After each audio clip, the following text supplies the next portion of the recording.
Good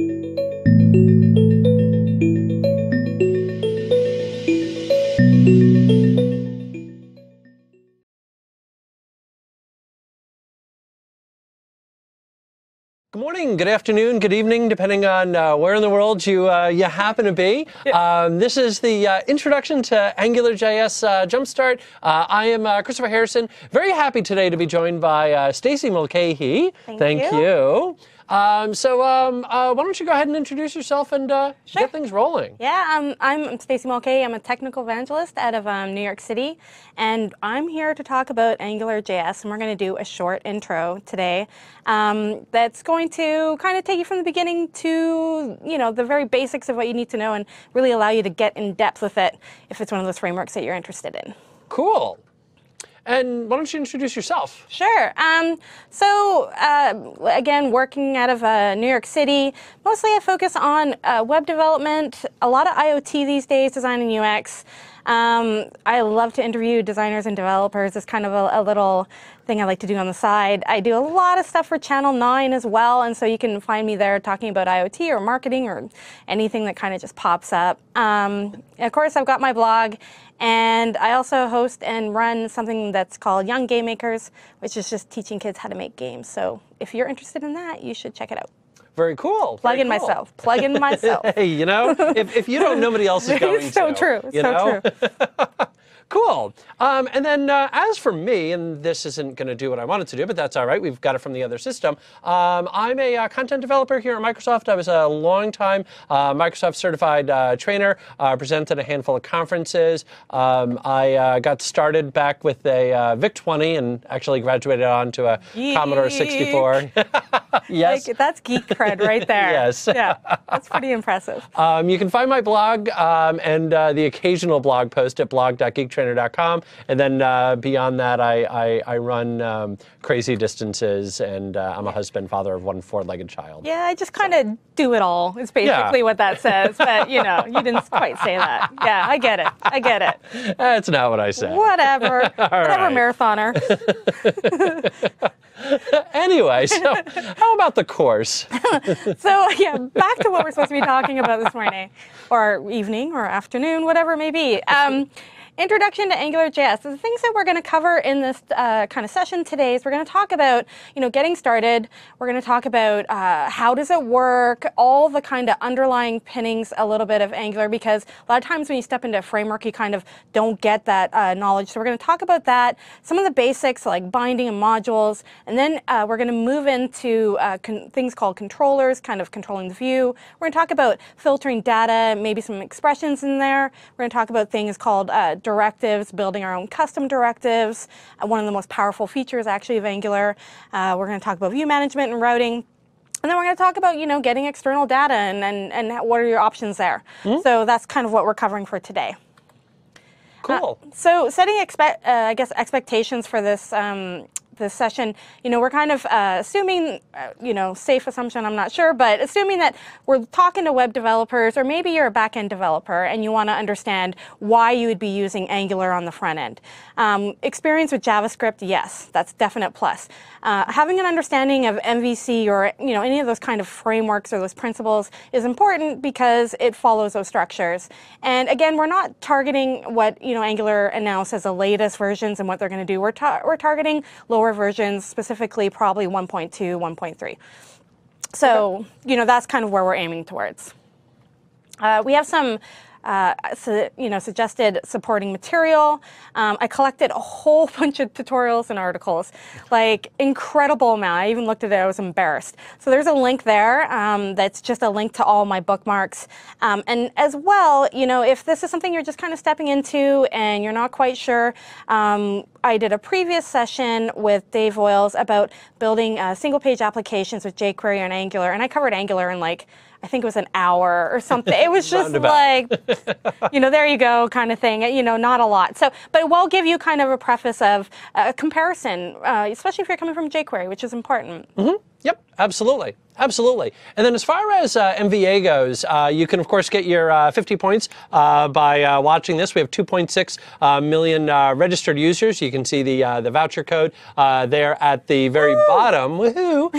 The other thing that I would mention real quickly, and you'll see this rotating through on the break slides, is that this is yet another in our Web Wednesdays series. And actually, in the next 2 weeks, we've got a couple of other MVAs that I'm very excited about. That next week, I'm going to be back in the studio with Adam Tuliper, and we're going to be talking about MVC and Entity Framework. And then the week after that is Web API design with Jeremy Lickness. That's what it is. Yeah. And then coming up shortly after that, we've actually got an MVA on the mean stack. After that, we've got an MVA coming up where we'll be talking about JavaScript performance. So definitely kind of keep an eye on Wednesdays. We've got a lot of great content coming down the pipe. So very excited about that. I love Web Wednesdays because I'm here. Yes, exactly.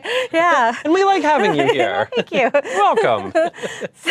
So for our course today, we put up some demo files, and the slides are there as well. So a lot of these demo files, they're going to build step by step by step. And so you can go to the GitHub, and it's github.com/microsoft-learning/MVA Angular. And it's up on the screen there. You can go to that link to download that package, which is going to be the source that we're using along with the slides. And again, I started this and I kind of built out a site and decided, okay, well, here's a traditional site that you might, use, or a page or that kind of thing. And I'm just building along. So each kind of step will show something specific that I'm trying to teach or maybe a concept or illustrate something that you need to, learn. So they kind of follow in steps all the way along the way. So again, follow along, download those files from the GitHub repository. So I think we should just jump in and get started with this. I think that's the best way to attack it. Yeah. Let's just get in and do it. Just get in and do it. Yep. So I'm going to talk a little bit about just AngularJS. I'm going to talk about binding and modules, but we're going to start off with just a little bit of theory and not necessarily writing code. And it's only going to be a couple minutes, but it really gets you up to speed on kind of the concepts that you need to understand when it comes to using a framework like AngularJS. So, the things that we're going to talk about are going to be things like the why and what of AngularJS. Like, why would you use it? What is it? We're going to talk about how it works. So really, what are the main concepts behind it and how does it work?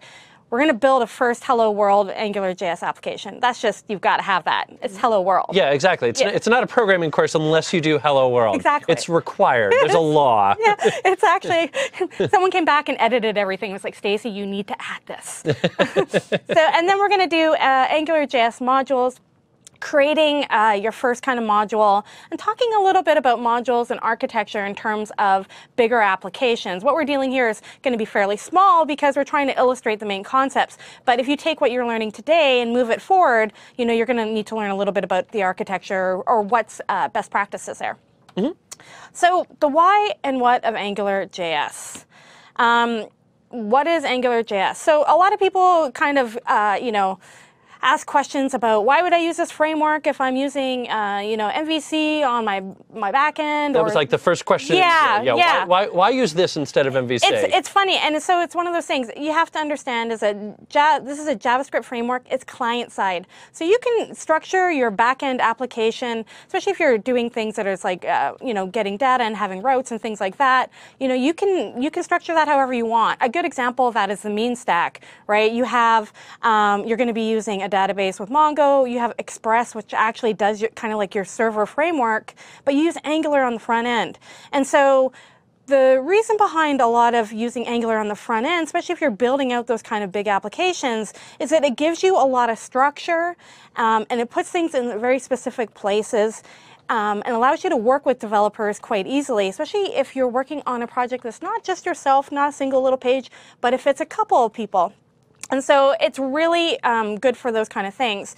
Now, what else is it? It's open source. It's maintained by Google. It's based on an MVC pattern. So you got the idea of there's going to be model where you put your data. There's going to be views. There's going to be controllers, right? So that kind of MVC pattern. like for most frameworks, what it does is it abstracts out some of the common tasks that you need to be doing. And so some of the things that Angular does for you is it will do those tasks that kind of take you the most amount of time. Sometimes that's marshalling data back and forth from the view to the model. Sometimes it's DOM manipulation.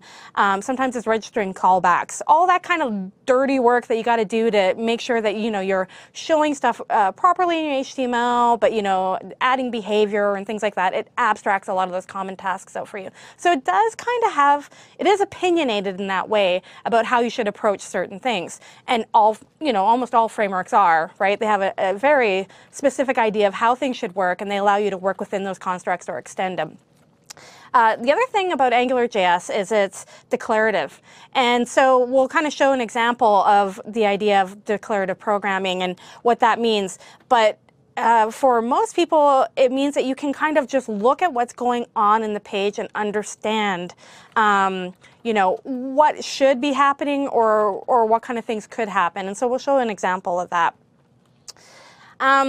So why use Angular? Once again, Angular is probably best for those kind of CRUD-based web applications. If you're building a really immersive experience that's crazy amounts of animation and loading in video and all those kind of things, unless it's a kind of CRUD-based, it might not be the best solution for you. I mean, you could totally make it work for that, but it is really aimed towards dynamic websites, especially specifically those ones that are kind of like CRUD-based, right?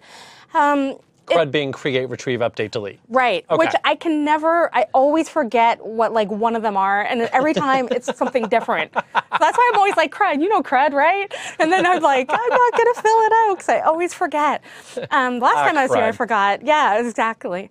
So bad. And so why else use Angular? Let's say you work on a team, right? And a couple of people are working on different things.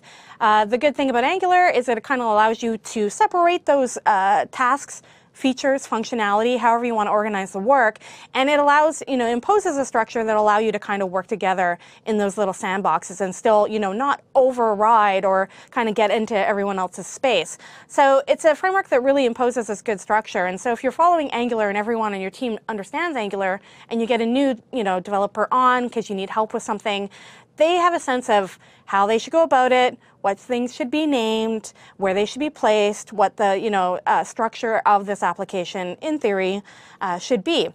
And so that kind of helps you communicate amongst team members in a different way without being very explicit about it. It can help create responsive, meaning fast, not responsive as in, good for every screen, but more responsive, fast websites. It allows you to manage those ideas of templates if you're using them, things along those lines. And so you can, if you're careful of what you're doing, you can create these kind of fast websites that aren't full of all the unnecessary stuff that you don't need. That was really vague there, by the way. Unnecessary stuff. And it's easy to test. So the one thing that's really huge about Angular that we're not necessarily going to cover in this course because it could be a whole thing onto itself is that it was really created in mind with the idea of testing it as well and running those tests against it. And so because everything is kind of modular and you can break everything out, things should be easily testable in Angular, and you'll kind of see why a little bit. So if you are a developer who works in an environment where you are doing a lot of test-driven development, you're following those approaches, this is kind of one of those ideal frameworks because it's just built in mind with that. And so you'll see that everything that people release in terms of Angular libraries or add-ins or anything that people document, usually on blog posts, often those things, if you can get the source files, they'll often have the tests also with them as well. So that helps you kind of create software that's a little bit more easily maintained than maybe in the past. So I talked a little bit about Angular and I talked about declarative programming. And what does that mean? And so I have two examples on the screen here. And on the left, I have Angular, and on the right, I have jQuery. And so jQuery, again, very, very crazily popular Some people say library, some people say framework. I don't want to get into that argument. Less filling tastes great. Exactly. Like, call it what you want. For me, it's the Swiss Army knife of the web, right? It can do everything for everyone. Yep. But if you look at the write at jQuery, if we look at like what your HTML markup might be like, there might be functionality somewhere in a JavaScript file that you've included somewhere or something along those lines that you might have written something to control, the chili button or the custom spice button, right? Or the input or any of those things. And so when you just look at your HTML, you have no idea of what's going on the page. You have no idea of behavior. Right. Right? So you just look at it and you're like, oh, I have to start digging around for where, okay, this is markup. I got to start digging around for, what's the name of that? How do they reference it? Nothing's really clear. But if you look to the Angular example on the left, and really I should have went left to right, but hey, you know what? It's Wednesday. That's all right. I'm making it hard on you guys. If you look on the left, you can start to see that there is specific kind of attributes here, ng, which is the Angular attribute. Most things start with ng. You can also do data-ng, but ng, says to you this is Angular. This is the Angular kind of namespacing. And you can just see by looking at this that certain things are happen because it's already kind of just in the page as declarative. So you know that there's an ng click, and when it's something's being clicked, it's going to call something a spicy function and it's passing in a parameter. And so you know that that's happening. Right. Right? So it's a matter of just figuring out what happens when that, occurs rather than figuring out, oh, does this have behavior on it? Where do I find it? How do I go, dig through it?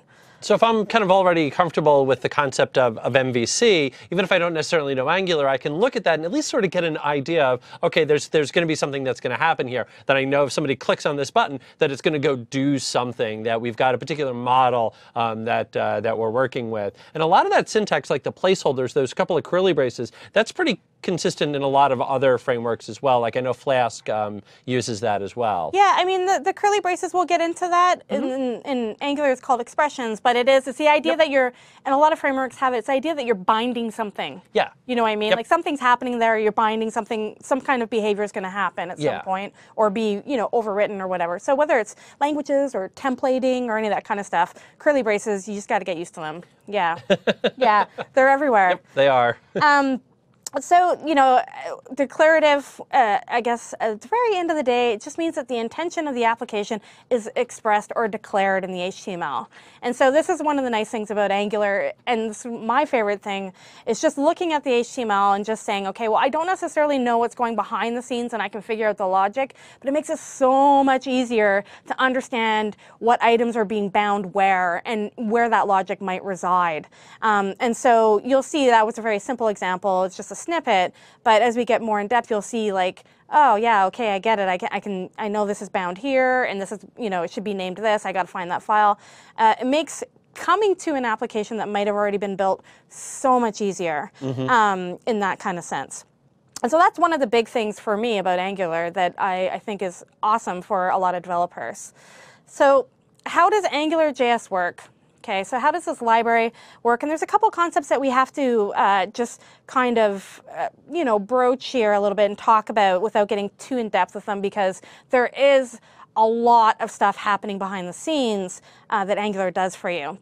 But what's most important is that Angular, when you include the Angular library in the page, and we'll show a demo of this and show the example, what it looks for is it looks for that ng data attribute, or it's called a directive in terms of Angular, and it looks for this ng app.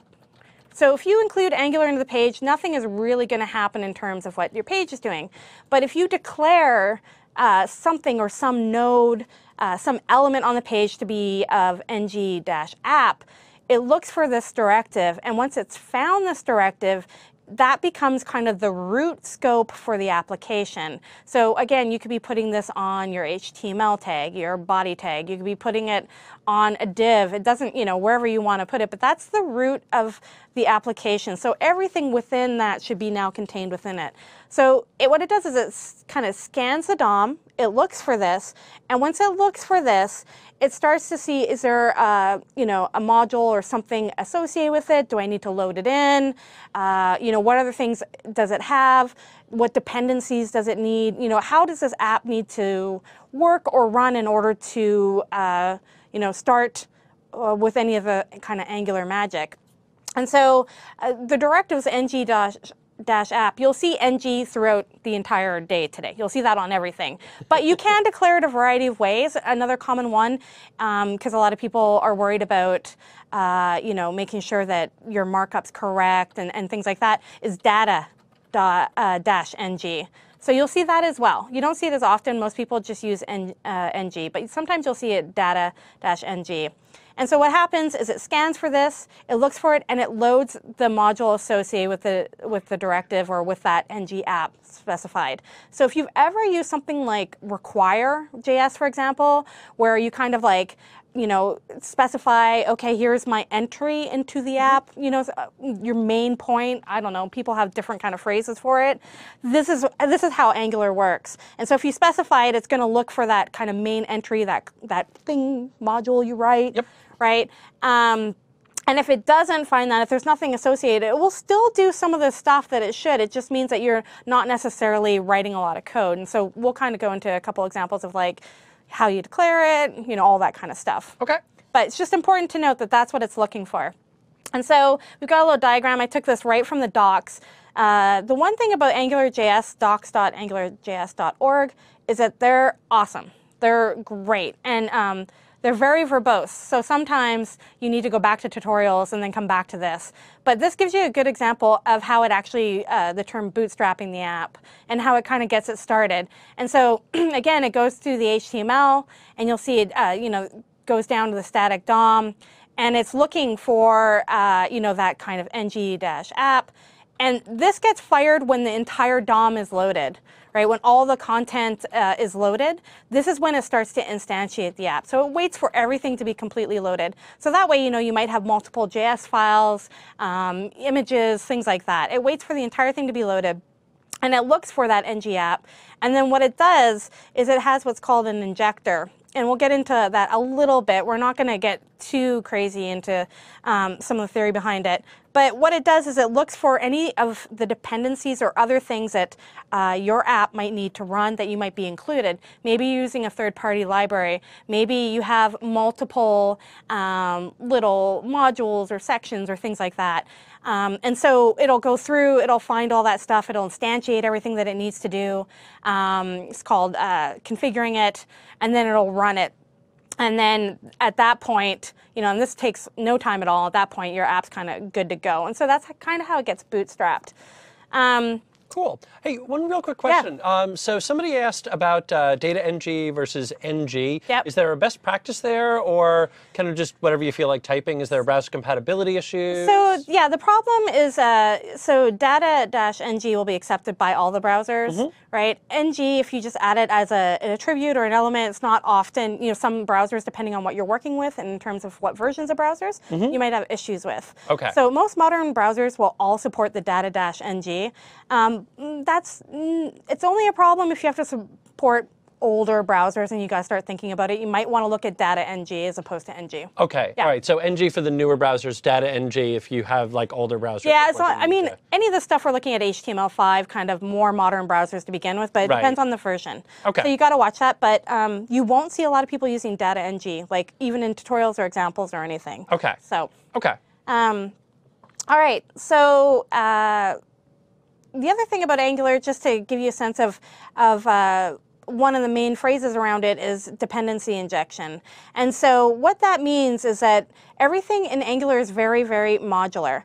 And so anytime that you write a piece of code or a module or a collection of functions that needs something else, let's say you need functionality from something else that's going to control the window location, or you need to call out to get data.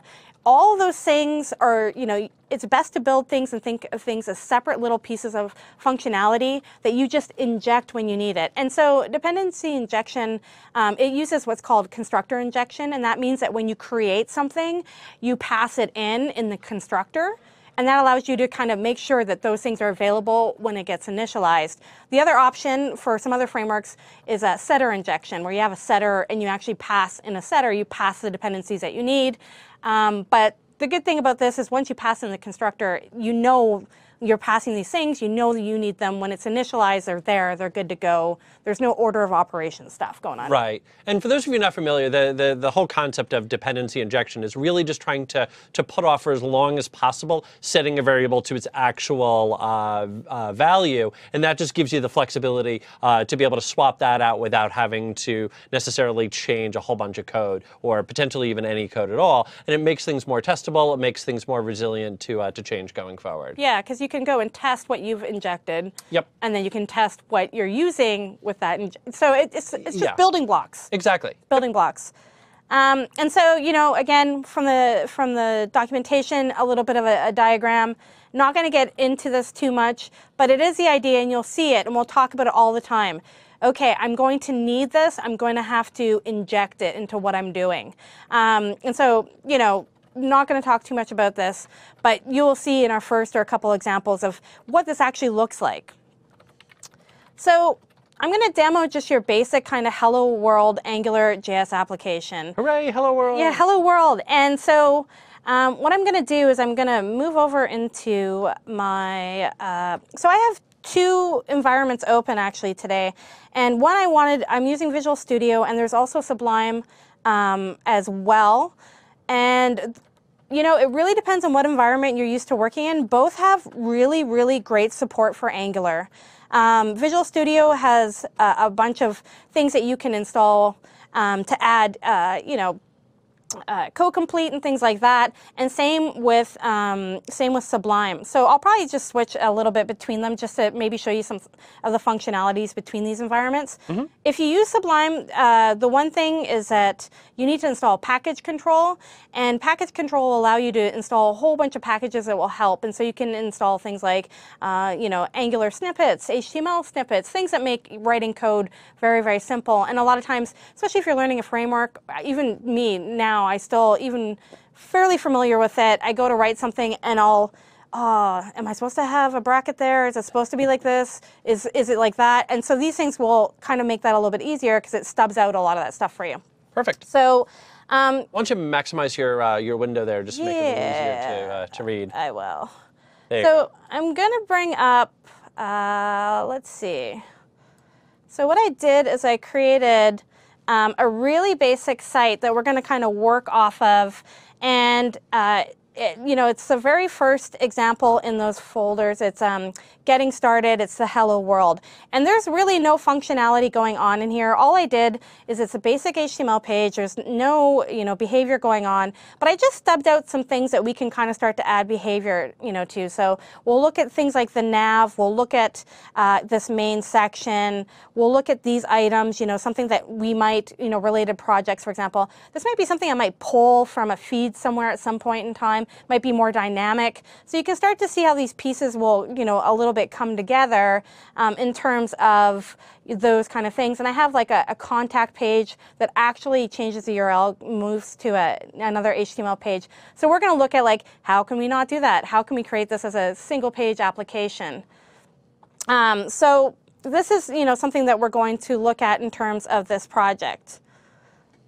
Now, if we are looking at the code, and we are going to do your Hello World app, and we're going through, you'll see in this app here that for this example, I have pretty much nothing specified. And the one thing that we need to do is we need to include Angular. And so I've included Angular at the bottom. That's your first step. So right now, even if you're starting in a blank HTML page, go and get the Angular library, download it, or use it off the CDN, whatever you want to do here. And what I have here is I'm going to include the Angular, and then all I did right here is I wrote a little script afterwards that's going to kind of go through and inspect that Angular object. And that way we can see that it's been loaded. We know that Angular's in the page. And so if I go back to here, And if I bring up my tools and I bring up my console, and hold on, you can see right here, once again, all I've done is I included it into the page, and you can trace out that Angular object. And so I often will do this because I want to make sure that everything's there and things are kind of working, and it's all of you know, how we need to inspect it, and we know it's in the page. But now at this point we know that Angular is in the page and it's kind of good to go. And so in order to kind of write our first, I guess, hello world example, I'm going to go back to the code, and I'm going to put at the body, let's say, ng-app. Okay, oops, sorry. ng-app, I'm going to save it. All right, and then what I'm going to do is, just to make sure that it's working, is in this, let's move down. Where can I find this? So in this page content, this is right up top here. What I'm going to do is I'm going to put an input that's of, whoops, type text, and I am going to go ng model, and I'll explain what I'm doing in a second. Search, let's say. And then after it, I am going to put a paragraph, and I'm going to bind it to search. So again, I put ng-app at the top. I put it in my body. You could put it anywhere that you want to put it. That just means the body is going to be the root of my application. And I added an input field, and I set its ng model. Again, we'll see it working, and then I'll explain it. So what I want to do here is, and I always forget, I need to clear my cache. And while you're clearing your cache in the background, somebody asked about Visual Studio. Sure. And Angular. Yep. And so the couple of things that I would mention there, number one is that you can go grab Angular via NuGet. So just simply right-click, manage NuGet packages, type in Angular, and pull it down that way. And the other thing that I would mention is that the IntelliSense for Angular inside of Visual Studio is fantastic. Yeah. They really built a lot of those different attributes right into there, so it's going to help make your life a lot easier and give you a bit of color coding and cool things. Yeah, we'll switch over. Sorry, I just got to find my, this is where you're having that moment and you're wondering, why isn't it showing up? I actually have everything written out so that we won't be doing too much of this, but let's just see if I put this in here. So we're really cooking on this show. We're really, yeah, already. Yeah. Somebody else asked, while you're kind of working in the background, about the curly search. And what that's going to wind up doing is it's going to automatically go grab the text that's inside that search object or search variable and place that into there. So it winds up being a placeholder for that data. The other thing that you're going to see here momentarily when this comes back up is that by Stacy going in and saying ng model inside of the text box and pointing that at search, is that she can now change that value inside the text box. And if you contrast that to jQuery, that would take a bit more work inside of jQuery, because what I'd have to do is detect the event on the text box when it's changing, go ahead and then throw that into the variable, and then in turn update that on the screen. So now, without having to write any code, all that Stacy had to do is just simply say, hey, whatever's typed inside this text box, automatically throw that into that search variable, and I'd like to display the current value of that search variable inside of that little placeholder, which she declared with a couple of curlies. Right, exactly. However, I'm trying to stall for you here. No, you're doing great. It's just one of those, it's one of those things where I have to make sure that I'm, yes to all, I'm pointing to the right environment. Sorry, this is my bad. All right. And there's Visual Studio, by the way, and there's Visual Studio not responding. Yeah. Okay, let's just start this again. Hold on. Delete, yes. All right. And we have our first, this is a good start, guys. You gotta love this already. All right. What I need to do is I need to add write permissions here because I don't believe I have them. Properties. Boop. Security. Okay. Sorry, guys. No, that's all right. So we'll just get in and do that. And I'm just kind of looking through. So a couple of the questions that have come up is really about fill in server-side technology here versus client-side technology. So a couple of people have asked about Node.js versus Angular. Node again being that server-side, Angular being the client-side, and a lot of people have asked around MVC and Angular. And a couple of things that I would definitely mention. Is, the great advantage to MVC is the fact that it's going to be server-based. So that way, if I want to be able to go access a whole bunch of different resources, potentially go ahead and scale that out, MVC can be a great way to handle that. On the flip side, though, there is a lot to be said about sending down data and allowing the client to go in and manipulate that. That whenever we're talking about performance for web applications, that for the bulk of what you're going to be doing, if you really just do two things, your application is going to perform just fine. Number one is avoid round trips. Number two is stay off the database. And that's a great place where Angular can shine, because with Angular, I can send down the data and then just allow the browser to go ahead and manipulate that data. And then once we're finally ready to send that back up to the server, save the changes, so to speak, then we can go ahead and just make that one individual round trip. And actually, to even take that one step further, another great advantage with Angular is that we can control how much data it is that we're going to be sending down. So if we want to implement things like paging, or maybe we only want to send down the first couple of rows, and then if that's all the user needs, then cool. If they need a little bit more data, then we'll go back and reload that. So we can use both MVC as well as Angular to help build an application that's going to give us the level of performance, the level of flexibility that we're looking for. All right, we're back. All right. I'm so sorry. Permissions, permissions. All right, so let's go back. And again, I'll switch between Sublime and also maybe Visual Studio for a couple things, because like Christopher mentioned, some of the tools that they have in there and the support that we have for it has been building and building and building, and is really, really well established right now. Mm-hmm. So, okay, your basic kind of, let's start this over, your basic Hello World app outside of just including Angular. First steps first, include Angular, then you need to specify your ng-app, and that's your entry point or your root scope to the application. And so if we look at my screen, at the body, I put in this what's called a directive in terms of Angular. You're directing Angular to do something with this tag or with this attribute here. And so I'm specifying the body to be the root of my application. And so this is the element that's going to be the root of it. And what I do within here now, anything within that tag, anything that's within that body tag, I can now have as part of the application.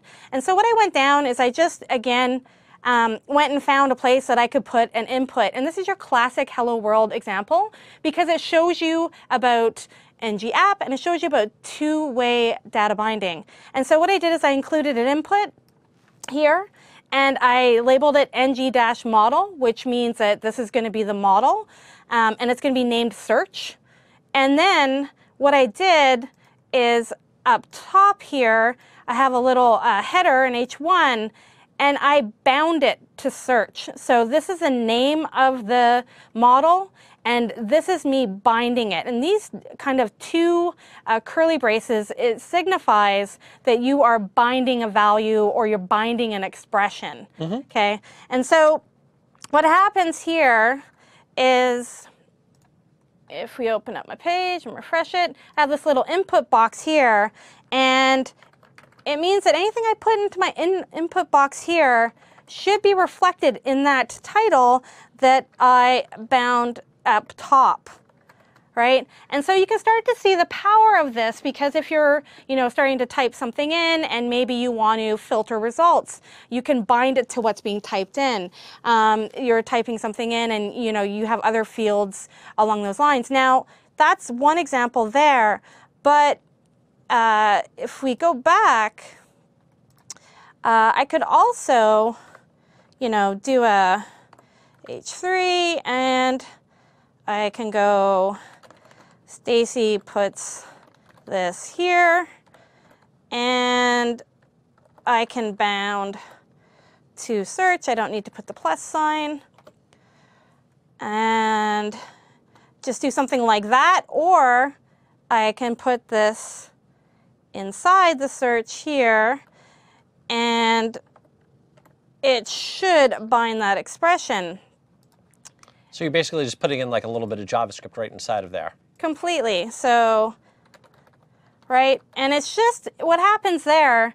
That's the best example is now you can see not just one place is going to bind to it, but multiple places are binding to it. Mm-hmm. And so what happens there, if we're looking at this, and we'll get more into this in expressions, but you'll see that it's just going to, it's like exactly like a JavaScript snippet almost, and it's just going through and it's just taking what you put in here and, adding that variable. So you can start to do things like, 1 plus 2 if you wanted to, for example, or 1 plus 3. I'm going to skip a number.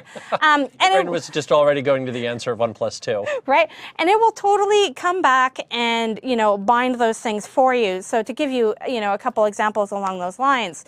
Now that's, most people will say is your hello world kind of, Angular app example, because it's showing you just the beauty of two-way binding. Again, two-way binding is the idea that, I could have 2 input fields and I could be switching one and it would switch the other and the other would switch the other. So data marshalling in frameworks usually takes quite a bit amount of work between your model and your view. Mm-hmm. There's a lot of code that you could write there if you're not using a framework. Because when you think about all the code, if I did this even in jQuery to a certain degree, or another framework, I'd have to figure out every time the input's changing. Then I would have to go figure out which item I'm updating. I'd have to reference that item. I'd have to input it. All those kind of things. And so not only is that going to be, a lot of code to write, but it could also, affect performance depending on how you're approaching it. And so all of these things, the framework kind of takes care of for you. So that's kind of the basic hello world example. I'm glad that I got it up and running. That was really bad. It's always a good sign when it starts like that. But so that gives you an example of hello world and how those things go. And so now we're going to kind of move into a couple other things around, starting your first app, modules, things like that. And so the next topic I kind of want to cover is just, this is a natural progression, is, what are AngularJS modules? And so don't worry, I won't be live coding and trying to understand where my, why I can't write to something for these ones. But module is something that you hear all the time in terms of Angular. And Angular has its own kind of lexicon, and that's kind of why I'm here, is I just want to help explain the landscape of what these different kind of phrases and its own kind of vocabulary is. And so modules are containers for the various parts of your application. And so we have things like controllers, services. There's a whole bunch of different things that a module could, contain. When you think of a module, it's usually, contained a bunch of functions.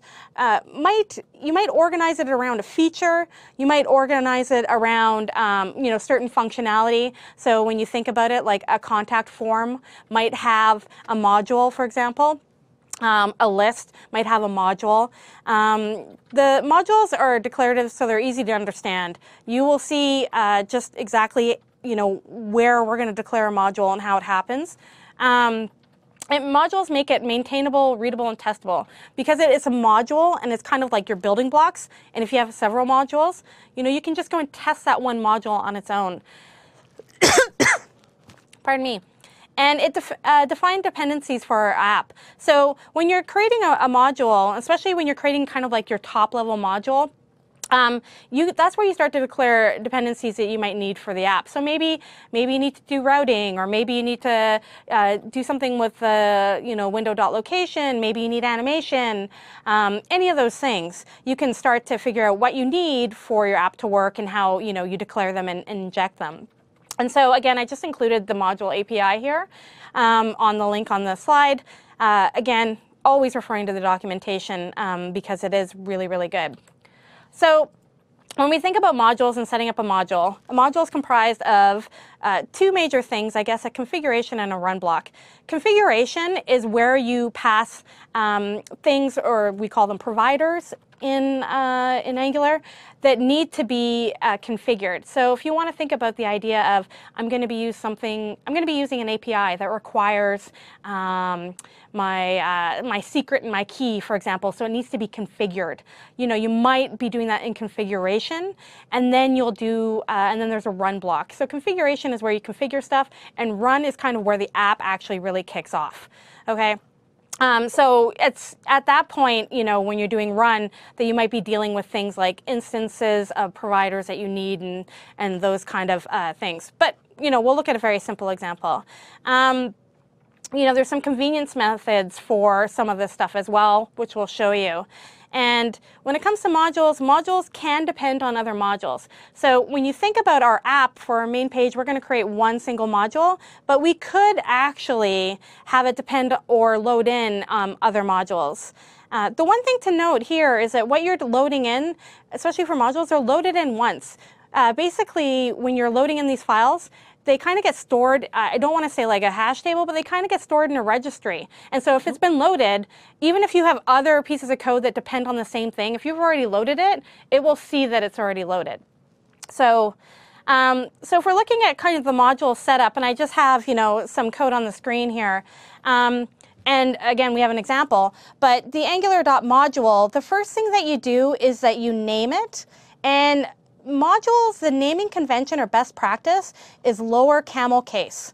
So you'll see a mixture of lower and upper camel case in Angular. For modules, it's lower camel case. And so that's the first thing, is the name of it. So it's like the friendly name almost. And then this little,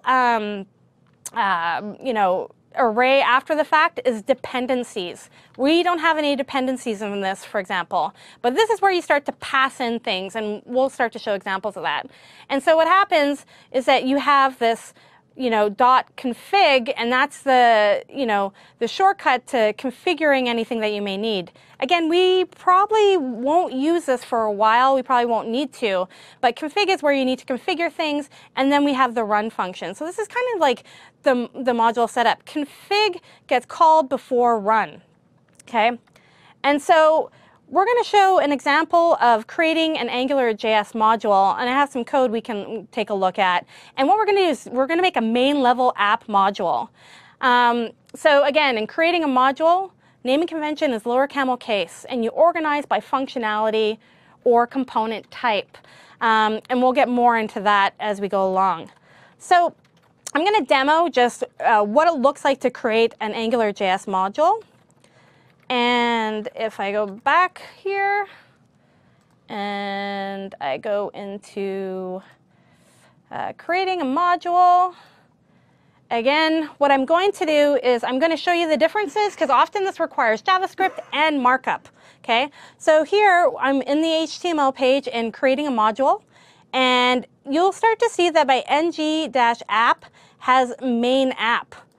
Okay, and it's pointing to a main app module. Okay, and that means that even if I don't know what's going on in this app, I can assume that somewhere there is a module that's called main app.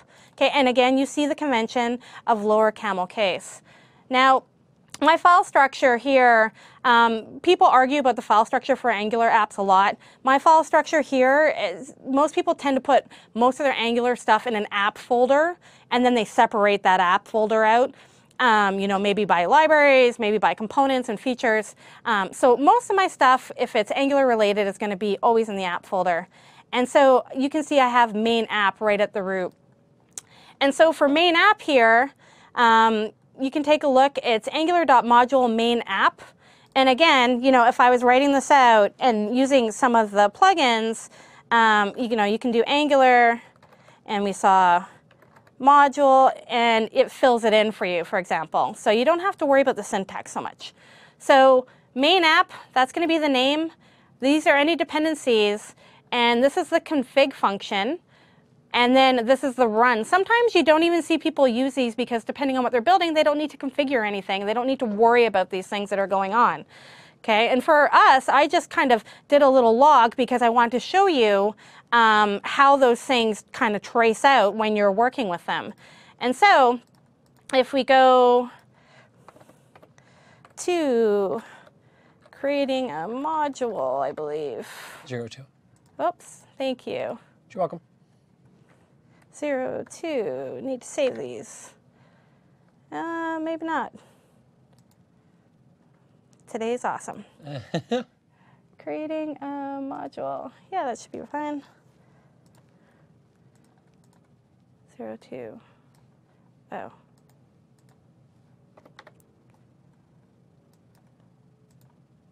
No. All right. So if we see this, and then if we bring up our F12.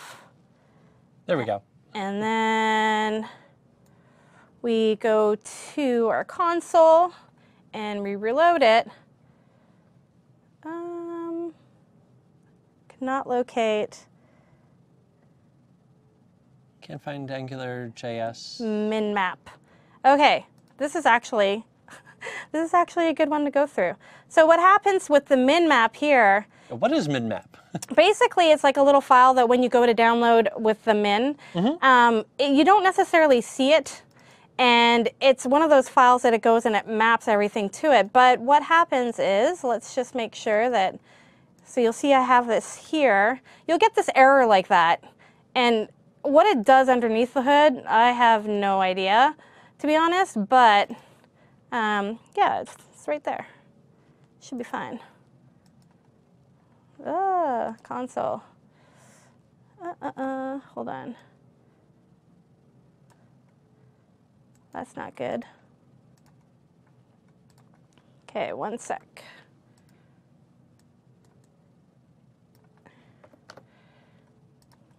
All right. No. Yeah, there we go. All right. Let's just see if I'm gonna. Okay, I'm not having. There we go. We need coffee. I need so much coffee. Okay. There we go. Console. So if I refresh it, I keep getting. Min map. Yeah. Errors. Injector. It's telling me I have an injector area, but I should not have that. Okay, everything's there. All right. All right, well, that's awesome. I'm going to figure that out for the break. But Okay. What's going to happen here is that you're going to see, that this gets fired off first, and then you'll get the second one going after that. Mm-hmm. Now, somebody had asked the difference between config and run. So config is just doing all of the setup work, and then run is actually starting your app. Yeah, config's called first, run's called second. Okay. Config is where if you're using anything that needs to be configured, you need to pass in keys. Mm-hmm. It's not instances of objects, but it's like almost like kind of like the data classes themselves. Yep. That's where you configure them. And then run is where things actually get linked, everything's going, and then you can start to put in things there. Okay. Yep. Cool. All right. So we have, I think we'll probably skip multiple modules because I'll cover it in controllers. Yeah. Yeah. And then in controllers, trust me, we will figure out that min map bit. But in controllers, what we're going to cover is, okay, now you've actually loaded in a module. It's a main app. How can we start to control things with them? How do you control the view? And that's what you do with controllers. So modules help you keep things organized, and they may contain a bunch of things. And controllers actually deal with more of the model and more of the view. So that's what we're going to cover next. Cool. All right. All right. So then in that case, I guess we'll go ahead and take 10, and we will see you guys then. Thank you.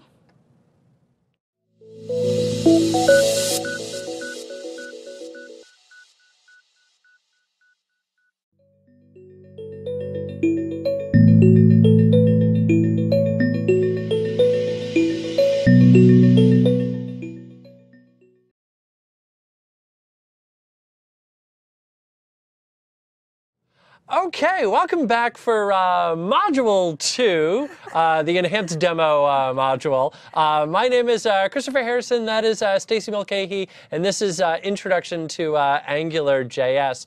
Now, one of the things that I wanted to touch on real quickly, just to get us started back up again, is Visual Studio versus Sublime. A lot of people have been asking, why we're using Sublime. Yep. And the real reason was just to have that ability to show off the fact that Angular is not specific to Microsoft. It's not a Microsoft technology. As we mentioned, it's, of course, maintained by Google. And so by using Sublime, it really gave the opportunity to show off the fact that, hey, you can do this with just a classic text editor. So if you wanted to fire up Visual Notepad, if you wanted to fire up Emacs, if you wanted to fire up Edlin, you could, hey, there we go. Now I'm showing my age. Throwing it back. You're throwing it back. Yeah. But in any event, you can use whatever editor it is that you want. Now, when Stacy went in and created this, she just created these as kind of raw HTML files, which is really nice. In that way, you don't have a lot of the different moving parts that that Visual Studio will sometimes add in, and can kind of be a little bit distracting. And so some people have asked, okay, well, how do you open this up inside of Visual Studio? Yeah. And there's a lot of ways that that you could do this. But I think the simplest way is just to simply go in and hit File, Open, and then Website, and then just navigate to the folder that you want. So in my particular case, I'm inside of Controllers, creating a controller, and then hit Open. And then, give that a moment, there we go. And then you'll notice that right over here that I've got all the different files. There's the little index. And if I Control F5 here, chugga, chugga, chugga. There we go. Now you're going to notice that it opened up, and away we go from there. So just that File, Open, Website, and then just navigate to wherever you happen to have the files installed, which in my case is source, repos, and then MVA Angular, so wherever you downloaded that to. So yeah, cool. Cool. All right. Yay. Yay. Did that for me. I just dumped the whole folder into Visual Studio. Yeah. So cool. Right. Yeah, you could do that as well. So in any event, how about we talk about controllers? Yes. OK. Angular controllers. What are Angular controllers and how do we use them? So we're going to talk a little bit about what is a controller, creating one. We're going to talk about this scope kind of object. Anything that you see prefixed with that $sign we'll talk a little bit about. We're going to talk about controller as syntax. We're going to talk about multiple controllers, and then sharing data across controllers. And so first things first, we got to talk about what is a controller and what does it mean in terms of Angular. And so a controller is basically, it's just a set of JavaScript functions that's kind of bound to a scope, a certain area that it should execute within. And so, when you think about this, you need to think about JavaScript, of course, and the lovely scope. Some people call them issues, but you have to deal with scope in terms of JavaScript. And so a controller kind of allows you to, maybe specify on a certain element, and that's going to be your scope, what you're operating with. So if you're using another if you're using a framework like Backbone, for example, Backbone, you'll create a controller and pass in an element. You're binding kind of that behavior or that kind of a set of controller information, functions, data, etc., to that scope of that element. So, well, how do you make a controller, or how does Angular see a controller? It uses what's called the ng-controller directive. And so once you see the ng-controller directive, even if you're looking at the code, you know that there are some JavaScript functions somewhere under a specific name, because you got to name them, and you'll see that that's what's controlling that element. And so this directive tells Angular to instantiate a new controller object, and it injects the new scope as a dependency. And so what it does is when it creates that new controller object, that scope that you're working on within that element that you have access to gets injected. Controllers, what are they good for? Best for adding logic, especially business logic for the view. It's usually where you hold some of your model, if you want to call it the model there as well. It's not really that good for manipulating the DOM. And so some people think about adding or removing classes or things like that you might specifically manipulate the DOM. That's not necessarily what controllers are for. You want to use directives, which we'll cover later, for that. And so it's just more about business logic and having access to the model. Okay, so it's really just about taking the request, figuring out what needs to be done with it, and then sending that back out to the view and to the directive. Initializing maybe some model kind of parts, some functions that might change the model, those kind of things. And if you're going to manipulate the DOM, before you go and manipulate DOM, think about data binding might cover most of that, and you don't need to go look for an element and then change it. Right, yeah, which sort of defeats in a lot of ways that whole purpose of Angular, because you get that great rich data binding experience. Use that. That's what it's there for. Right. Yep. So creating a controller, we're going to talk about how do you create a controller. And so first of all, like we said before, it requires the ng controller directive. And you need to add this controller code to a module somewhere. So your controller code needs to kind of lie on a module. And that's where you can kind of see modules being used as kind of units of organization. And so you might have a controller for a form, for example, that handles the input. You might have a controller for a nav bar. You might have a controller for a header, those kind of things. And they can, be broken out into modules. Name your controller based on functionality tends to be a best practice. Have it, again, because it's declarative, in the HTML and people will go through and see it. If you have a controller that's just named like first controller, which I might have done in my example, makes no sense. But if you have a controller that's like nav controller, people understand it's going to control a nav. It's just that best practice. Now, modules were lower camel case. Controllers are going to be camel case with upper camel case. Also, another convention that's not listed here is that often when people actually name them, they'll call it, instead of the full word controller, they'll have like CTRL, for example, like short for control. Keep controllers lean, meaning like your controller shouldn't have tons and tons and tons and tons of methods and that kind of thing. And when you first start working with Angular, you're going to put a whole bunch of stuff in your controller. And then, again, it's that idea of refactoring in Angular, coming back and taking out stuff that maybe doesn't belong in the controller that you can put somewhere else and that you can inject it as a dependency that you need. And so, just keep your controllers lean when you can, and just think about business logic more than anything else. Can you have multiple controllers on a given page? You can have as many controllers as you want. You can have nested controllers. You can go crazy organization-wise if you want, and we will show examples of that. Okay. And the caveats and things you need to worry about. Perfect. So I'm going to demo just creating a controller, and I'm going to open this up in Visual Studio, and we're going to take a look at what you need to do. And again, there's usually 2 steps. And so in Visual Studio here, so let's do this. I have, under controllers, I have creating a controller, and I'm going to the index. And so you actually went a slightly different way than I did in Visual Studio. Yeah. You just opened up the parent folder, and now you see everything listed over on the left-hand side. Yeah, I did open website, whole folder. Yep. And so for the index, what you need to do is, first of all, again, we're just going to kind of reiterate. We went down here, and we included Angular. Okay, and then we also, and I'll just cover the idea of the module here, we also have a main app.js. Okay, so I'm quickly going to kind of get us up to speed. And then what happened here for the main app.js is our main app.js is kind of our entry point, your main point, if you want to think of it that way, of where this app starts.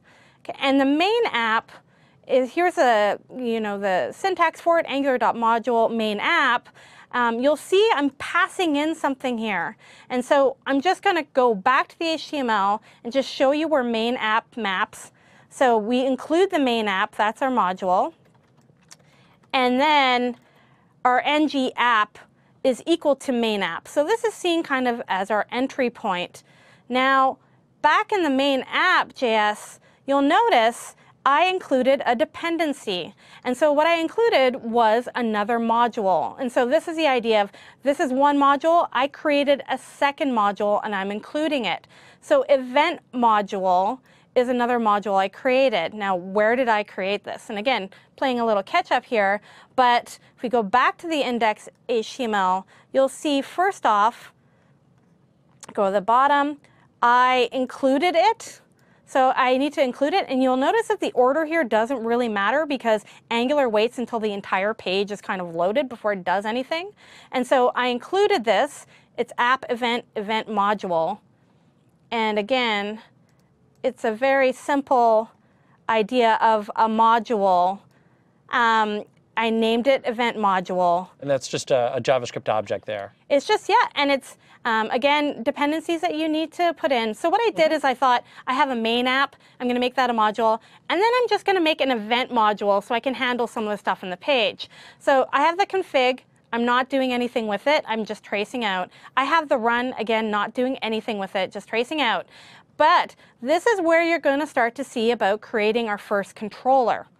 All right, so right now I have this module that gets loaded in, and the only thing I need to make sure that it gets used or added is I need to make sure that I added it as a reference to that main app. So this is how you include multiple modules. And so I'm going to put nothing else on this main app really. For now I'm going to leave it. And I'm going to put a lot of work into this event module, for example. And in this event module, again, config and run, and this is how you create a controller. And so the syntax for creating a controller, again, is you can just go, and you'll see it shows up, right? Controller, and it starts to fill out those things for you in Visual Studio. And if I could delete, there we go. And so controller, and then you pass in the name. Again, best practice is uppercase, upper camel case, so event control. And you'll see that this is pretty much a best practice that you start to see people using. And then a list of dependencies that get passed in or that you need. And what we're passing in here is scope. And we'll talk a little bit about scope in the next kind of slide. But scope is basically where is the scope that this is executing within. Right? And so in Angular, anytime you see this kind of $sign that's being passed in, it's used quite a bit, and it's one of the lower level things in the API that it gives you. So it gives you, for example, a scope object. People think of scope as the model. It's not necessarily the model. It's the reference of where you're executing. But there's other things with $signs you'll see, like a route provider or locations or that kind of thing. So you'll see this $sign quite a bit when it comes to using Angular. And then you pass in, you say, well, I'm going to declare it because I'm going to need it, and it gets passed in when this function gets constructed. Now, is that using jQuery behind the scenes? Not that I know of, to be honest. Okay. No, it shouldn't. I mean, it should be independent. jQuery and Angular shouldn't be necessarily working together. Okay. So yeah, the dollar syntax is confusing. Yeah, right? Because when you see that, you think jQuery, but you'll notice that we don't even have a reference to jQuery, so it's not using jQuery, but it's just using that dollar to create those extensions. Yep. And so you see it get passed in, and then what I'm doing here, so your controller is about business logic, and it's about holding data if you want to hold data there. And so here, it's not like we have a model class necessarily that we extend. We get scope, and scope allows us to add data or properties or functions to it. And so scope itself doesn't necessarily hold it. It's like that execution area or placeholder. And what you do is you add things to it. And so if I wanted to have a data property that's called title, for example, I can have title. If I wanted to have an array of menu items like I list here, I can have menu items, and we're going to attach it to scope. Now, we're going to talk a little bit about scope because when it comes to Angular, there's two trains of thought right now, and we're going to show you different examples about why it's good or why it's bad or other ways that you can use it, because there are, depending on the version of the library you're using, there has been changes or progressions. So we'll talk a little bit about that. But what I'm doing here really is I'm basically creating this controller, and I'm giving it two properties that I can reference, and its title and its menu, right? And these are a list of items. And so that's really all you need to do to create a controller. You don't need even any of this stuff in there unless you're going to use it. But for example, I want a title property and I want a menu property. So we can start to see that we've created this controller. It's event control. We've written the JavaScript for it, but the JavaScript really doesn't make any sense unless we bind it to some element on the page. And this is where you start to see that kind of beauty of things being referenced and bound and the logic taking place. And so most things we'll be doing in Angular, we'll be doing some JavaScript, and we'll be doing something in the HTML. So if I go back to the HTML, what I need to look for is I need to look for a directive that's called ngController. So again, just real quickly to get us up to speed, I have two modules. One's the main app. The main app has a dependency that's the event app, or sorry, the event module. And in the event module, that's where I'm going to put a lot of my logic, for what we're working on now. And the event module has a controller that's called event control. Now, it's in JavaScript. If I want it in the page, I use ng-controller, and I give it the name.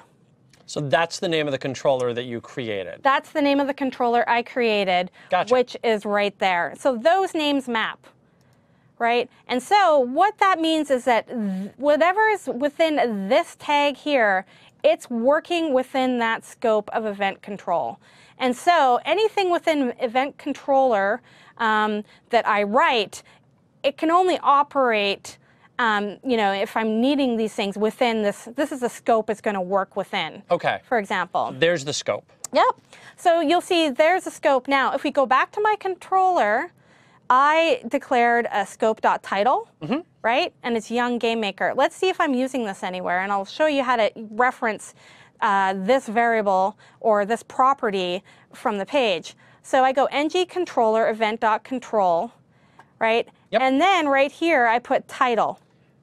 And so you didn't say scope.title, you just simply said title. I just said title because it doesn't need to go to the scope. The scope is the internal, it's internalized within that controller.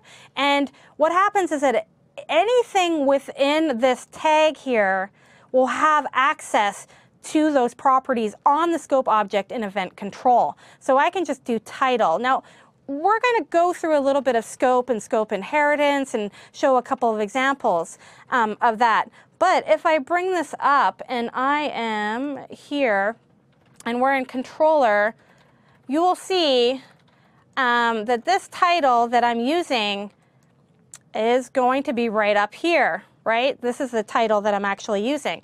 So out of curiosity, maybe what we can do is I can see if I can change this. It's testing, the capital E, because that's how everyone spells it, right? And what we should be able to do, let's see, shift.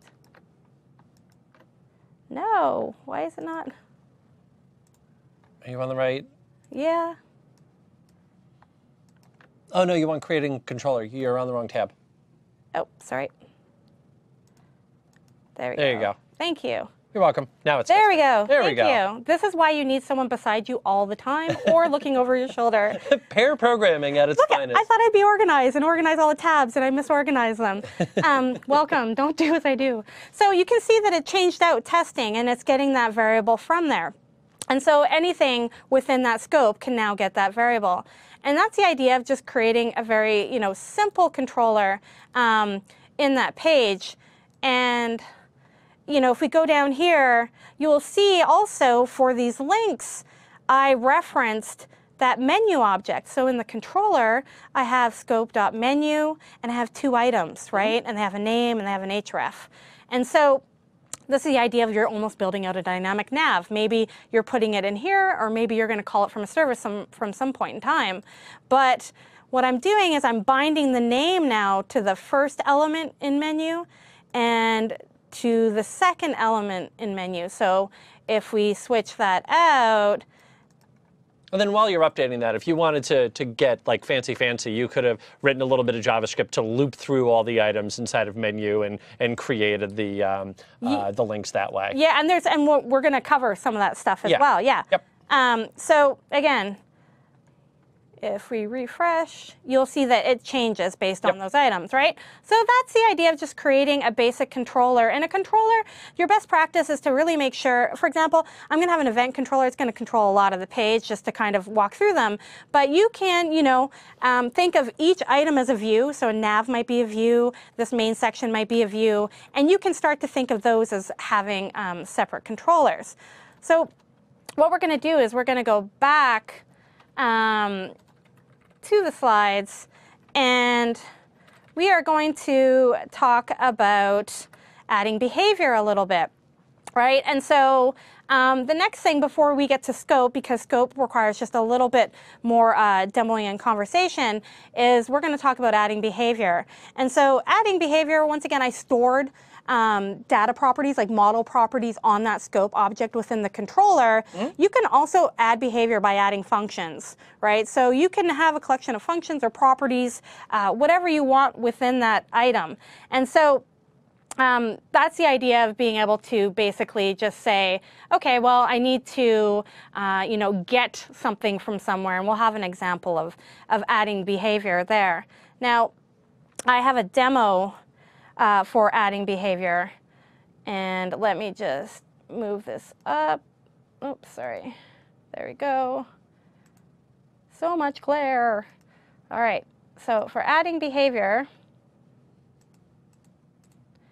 right, let's close this out so that, I named all my files the same thing.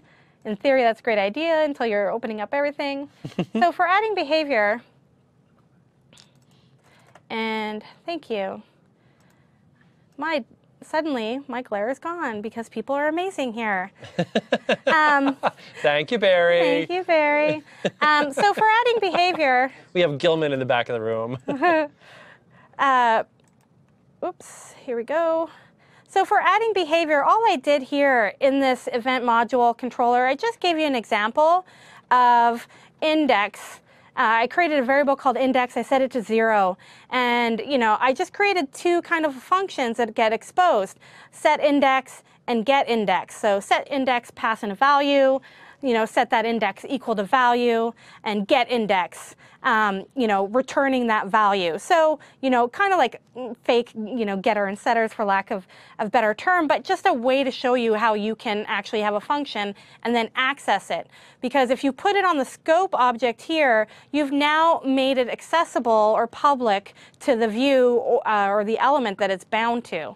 And so really what you're doing here is you're just using the JavaScript duct typing, that you're just grabbing the object and just shoving these properties and shoving these functions right onto there. Yeah, because it's that context scope that you're operating in. So as long as things are trying to access it within there, you're good. Perfect. So if we go to index and we scroll down the page, you'll start to see there's a couple other things that I've set up here, so I can show or teach you a couple other things about how you access these things. So I'm looking at the nav, and I'm saying, okay, well, if I click a nav, I'm going to want to set a class, for example. Or if I might want to set this index, and I might want to do something with it. Maybe not the best way to set up a nav, but it shows you two things here, and that's really what I wanted to do. Yep. I'm showing you ng-click, which is what you can use to capture a click, and I'm showing you ng class. And so those are two Angular directives where you can do things within them. You can set a variable, you can bind them to something, any of those lines. So for ng.click, what I'm doing is, because again, this whole item is within the scope of that controller, I'm just saying set index 0. I'm passing it a variable. Now, again, we could be getting this from an input or something along those lines, whatever it may be. And this will call that function on the event module controller, the event controller, that's called setIndex. The other thing I'm doing here, and you're starting to see a little bit more like advanced kind of stuff that Angular can do for you that's really nice, is that I'm saying, every time you do a nav, you have to have an active element. So you need to figure out where you're at in the page or which one's been clicked or any of those things. And there's a bunch of approaches you can use for that. But at the end of the day, you're going to have to add an active class or not. And so ng class, what you can do is within it, you can evaluate. So it is, like you said previously, like a little snippet of JavaScript, right? And you're basically saying, okay, if this index is equal to 0, or I could have, three of the signs, and you can use that tertiary operator. And you can say, and this is new in newer versions of Angular. So I can't remember when it got introduced, but it's 1.1 something something. Sure. There's so many versions. But it is one of those things that you don't see all the time because it is newer for most people. And you can say if the index is 0, add this active class. If it isn't, don't add anything, for example. So that's, in a lot of ways, that's analogous to what you would do in jQuery. That in jQuery, what you would do is you would just wire up the click event handler. You would call the appropriate function to set the value. And then in turn, you would also have an if statement to go detect what the index is, detect which item it is that you were looking at, and then go ahead and add or remove the class as needed. And I have to say, that doing it that way is much easier than trying to do that with jQuery. Because in jQuery, you're trying to figure out, okay, well, which element do I have? What's the value supposed to be? Then based on that, what am I going to set the class to? Well, not just that, but what if you change the name of the element or the class of the element or however you're referencing it? Or you move the element. Or you move the element. Yeah. And here you look at it, it's declarative, it's in line, and it's there. That's it. So if you copy paste, if you need to change the name, change the ID for another purpose, it's not going to break that code. No, I mean, like, depending on where you're structuring stuff and where the controller is and things like that, yes and no. And you'll get into a lot of that stuff, but the chances of that happening as opposed to using something like jQuery, way less. Right, right, exactly. And that's why it's good for like enterprise or CRUD kind of applications that require a lot more of that kind of plumbing that's going on, So the element is saying, hey, this is what I need, and just going and grabbing it, rather than some other bit of JavaScript potentially in a different file, saying, okay, I'm going to search through this document, and I'm going to find that particular element, and then I'm going to do something to it. Yeah. Okay. Yeah, so, and this gives you the idea of just, setting that value and it getting set, and then, active or not or whatever you want to do there, and you have this variable that's set on that controller already. So you could have also thrown in getIndex inside of there. I noticed you just called index. Somebody else pointed that out. But you could have called getIndex. Yeah, totally. Okay. Yeah, Yep. I mean, if you want to do it that way, you could totally either one of those. So make sure I'm on the right tab, and we have events, and then we have contact. So you see that based on that, and if you bring up.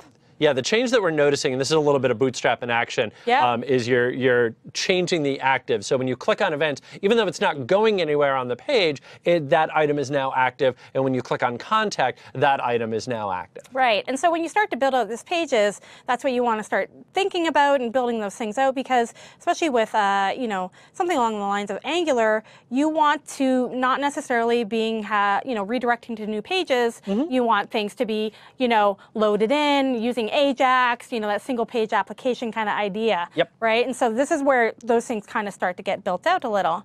So I'm going to keep moving along. We're going to keep checking along as we go. That was a bad phrase. I don't even know where that came from. But what we're going to do here is, next is we are going to talk about scope. And a lot of people have asked about scope. Scope object. It's okay. So I really hope I do this justice, but I know I'm not, because it is one of those things that's a little confusing.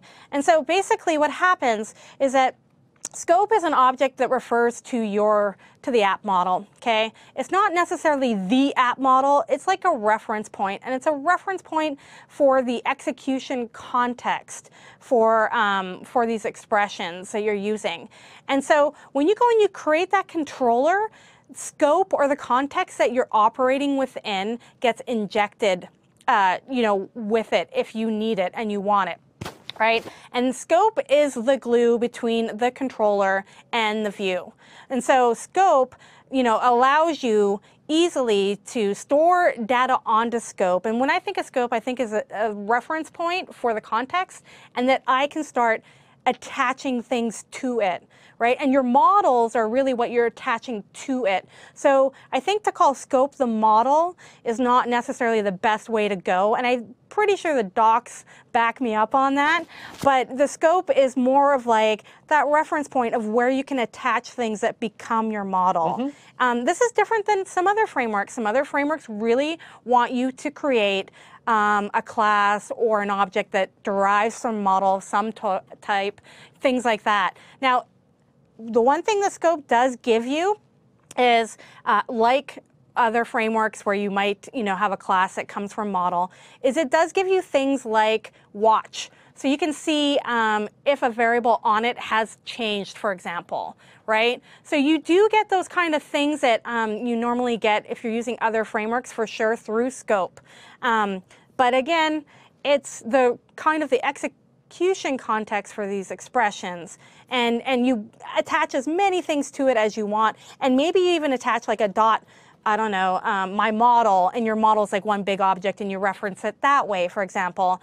But it's where you attach all those kind of things that you need, properties and functions. And once you do attach them to the scope, they become available to the view like you saw earlier. And so you can add whatever objects, whatever functionality you might want. Right. Somebody mentioned, for those of you who've done MVC, that in a lot of ways that's analogous to a view bag, because that view bag is that dynamic object. You can just shove whatever you want onto it and then lob it over the wall to the view. So that same concept. That's a great, yeah. Yep. Well done. Yeah. Well done. That's the exact way to really think of it.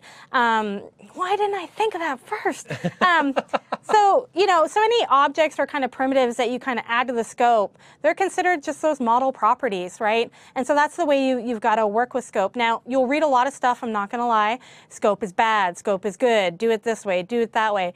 Depending on the version of Angular you're running, you might have some new options, which we're going to show you.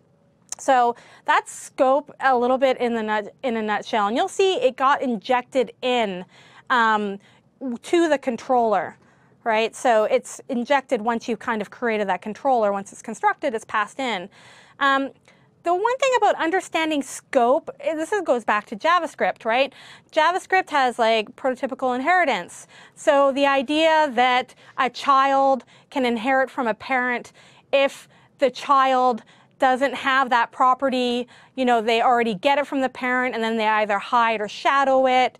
There's a lot of stuff around here, and you have to understand a lot of people when they first start working with Angular and they're looking at how some of the things are working, they have, and this link at the bottom really does break it out for you, but they get a little confused. Oh, I have two fields, and when, think of two input fields, the top one you're typing in, they're all bound to the same name. The top one you're typing in changes the bottom one, right, as it should, but when you change the bottom one, which is a child, it doesn't change the top one. That binding kind of gets broken, and they say, oh, Angular is broken. But it's actually about inheritance, because that child didn't have a property until you populated it. It just inherited it from the parent. It's this weird thing that if someone can explain it like gracefully and beautifully, like slow clap, all the way, slow clap. Yeah, exactly, right? So when you're thinking about this, child scopes typically inherit. So in Angular, if you have an item that's nested within another item, it will inherit the scope or those properties if it needs to all the way down. You can avoid this or change this in Angular through something called an isolate scope, where you basically create a new scope and it's not going to inherit. It's like no more of the inheritance, just brand new, baby fresh, kind of scope. Not going to get in too much. We'll show a couple of the maybe issues, but again, there's a link at the bottom that's really, really great when it comes to that. And we're going to talk a little bit more about something that they have put in recently about, scope and working with it in something that's called a controller as syntax. So we'll cover that shortly. But before we do that, what we're going to need to do is actually do multiple controllers. And so someone said, can you have multiple controllers? Of course you can have multiple controllers. Multiple modules, all the controllers, all the modules, right?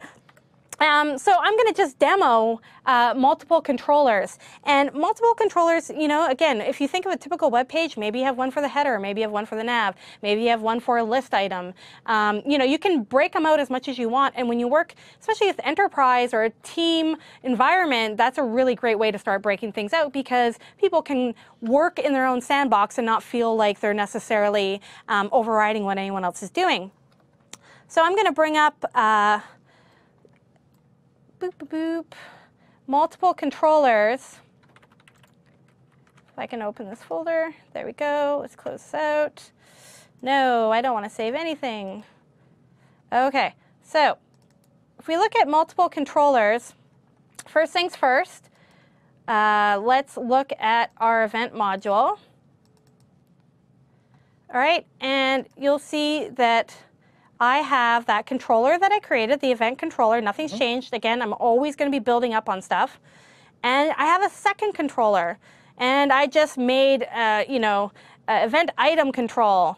And I gave some properties onto that scope object. So this would kind of be my model properties of an item title, a description, an image source, you know, data, all that kind of stuff, whatever it may be, right? And so I have two controllers.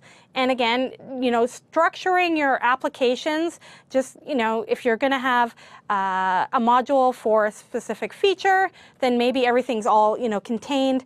But a module can have multiple controllers. You can have multiple modules with multiple controllers, however you want to organize it. So I have another controller. It's event item control. And if I go into the index, you'll see I have event control here, right? And if we search for another ng controller, you'll see I have another one here. And each one of those is going to have its own separate scope object. So if you wound up using the same variable name, you'd be fine, because they're each going to have their own separate scopes. Yeah, so they each have their own separate scopes. We might walk into just like an idea of showing maybe that inheritance that comes through. But you'll see, because this nav item is separate, and this item is outside of that nav item. Okay. You know, you've totally isolated them in that way. So the DOM could wind up causing a little bit of a tricky issue there. Yeah, it depends. And that's, again, when you're structuring these things, you really got to think about, often what I'll do is if I have a wireframe, I'll mock up how things are going to be built. And then I understand visually, and then start building it. Do you know what I mean? So actually, like, draw the squares and I'll write the names beside them. Sure, yeah. I'll be like, this carousel is going to have this. This is going to have this, and that really helps, because then A, it means that you can communicate to someone else, but B, you also understand, oh, I need to nest these things because they need to have that same data or this or that. You know. Yep. So you'll see, again, event item control, and all I did was I bound its item title and its description. Okay, and again, the item title and description, it's listed in here. And I have, you know, these items listed as well. And so if we go to multiple controllers, and I can refresh, you'll see that that description, which was before lorem ipsum, right? I had a big chunk of lorem ipsum there.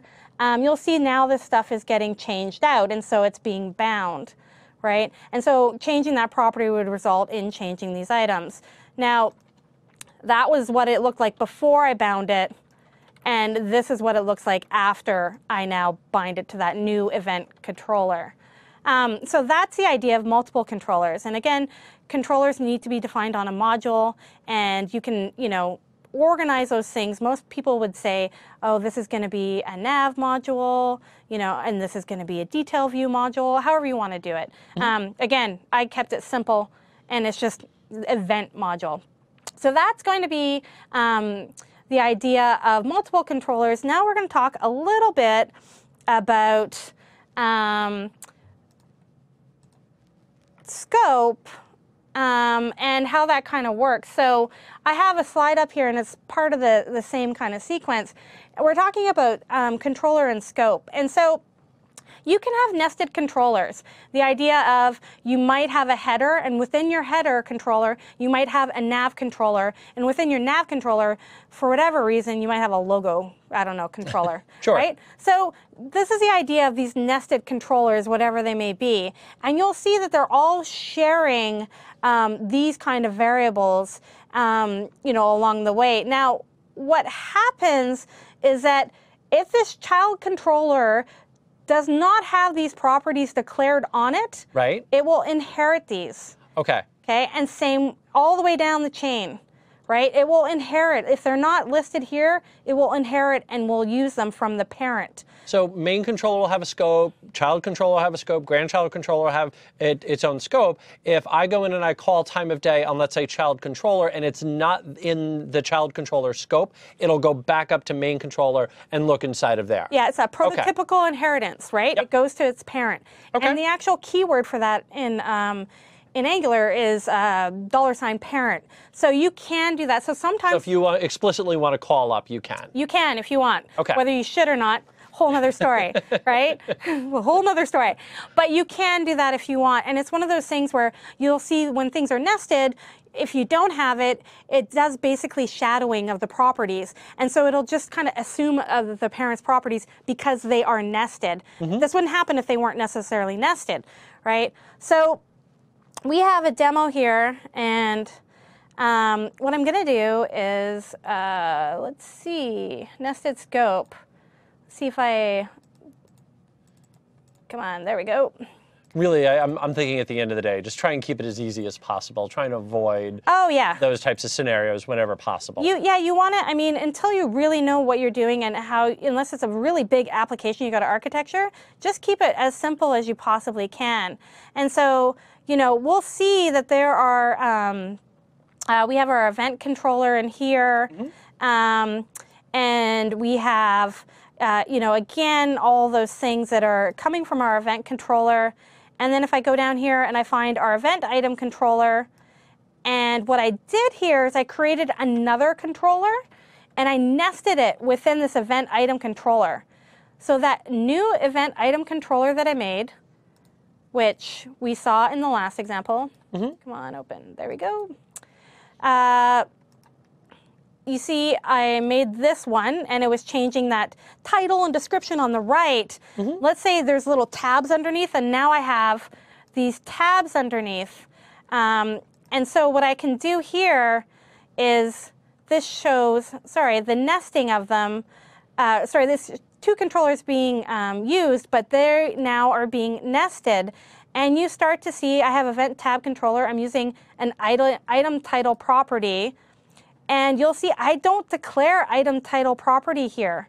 Okay, so inside the tab section, you're calling the event tab controller. Yep. You've got your event item controller, and when you go in and you do your data binding, you're making a call to the item title right there. Which is, if you look at the scope, event tab controller, I should be like, oh, it should be on event tab controller. But it's not. But it's not. It's on the, on the parent. Okay. Now, is this a good thing or a good practice to show you? No, not necessarily. But it's to show you that those things do get inherited, right? And so if you overrode it in the event tab controller, you could now then change it. And that's the beauty of JavaScript in many ways. But it's also just understanding when it comes to nested controllers that that's one of the issues that you're going to have. Yep. So we're going to go next to...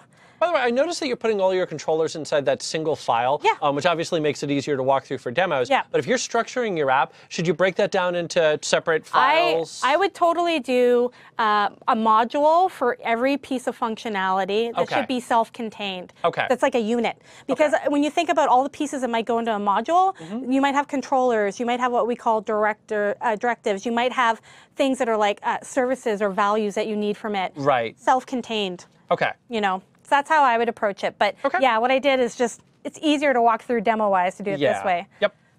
So we are going to show another demo really quickly about sharing data across controllers. And one of the things that happens often is sometimes you need a certain amount of data that's shared across the controller. Maybe you need a variable or a value. And we're going to teach you in this part something else built into Angular that can show you how to share some data across controllers. And so I'm going to demo here just how you kind of do this. And bringing this up, we're going to be in 0.5 sharing data. Open up. There we go. And I'm going to open this up. And this is going to be mostly showing you in JavaScript. So let's do this. OK. So let's say that you have something across the board that you want to use, a variable that you might want to set somewhere that you want to use across the board. For example, in the page I'm showing you, that main title that I call Young Game Makers, I use that all over the place. Well, what if I change the name of that, to be Young something else or Young Makers or something, I would have to go through everywhere and start changing the content or the places or all that kind of stuff. So what we're showing you here is how can you share something like that, that piece of data, for example.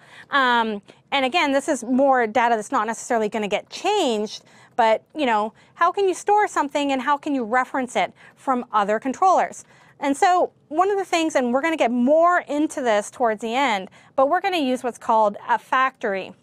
And a factory, when it comes to whether it be providers, services, factory values, all these things, Angular has a bunch of ways that you can expose data of that sort across modules, controllers, etc. And so what we're using is called a factory. And what a factory does is you specify what the name of the factory is and the function that it should return.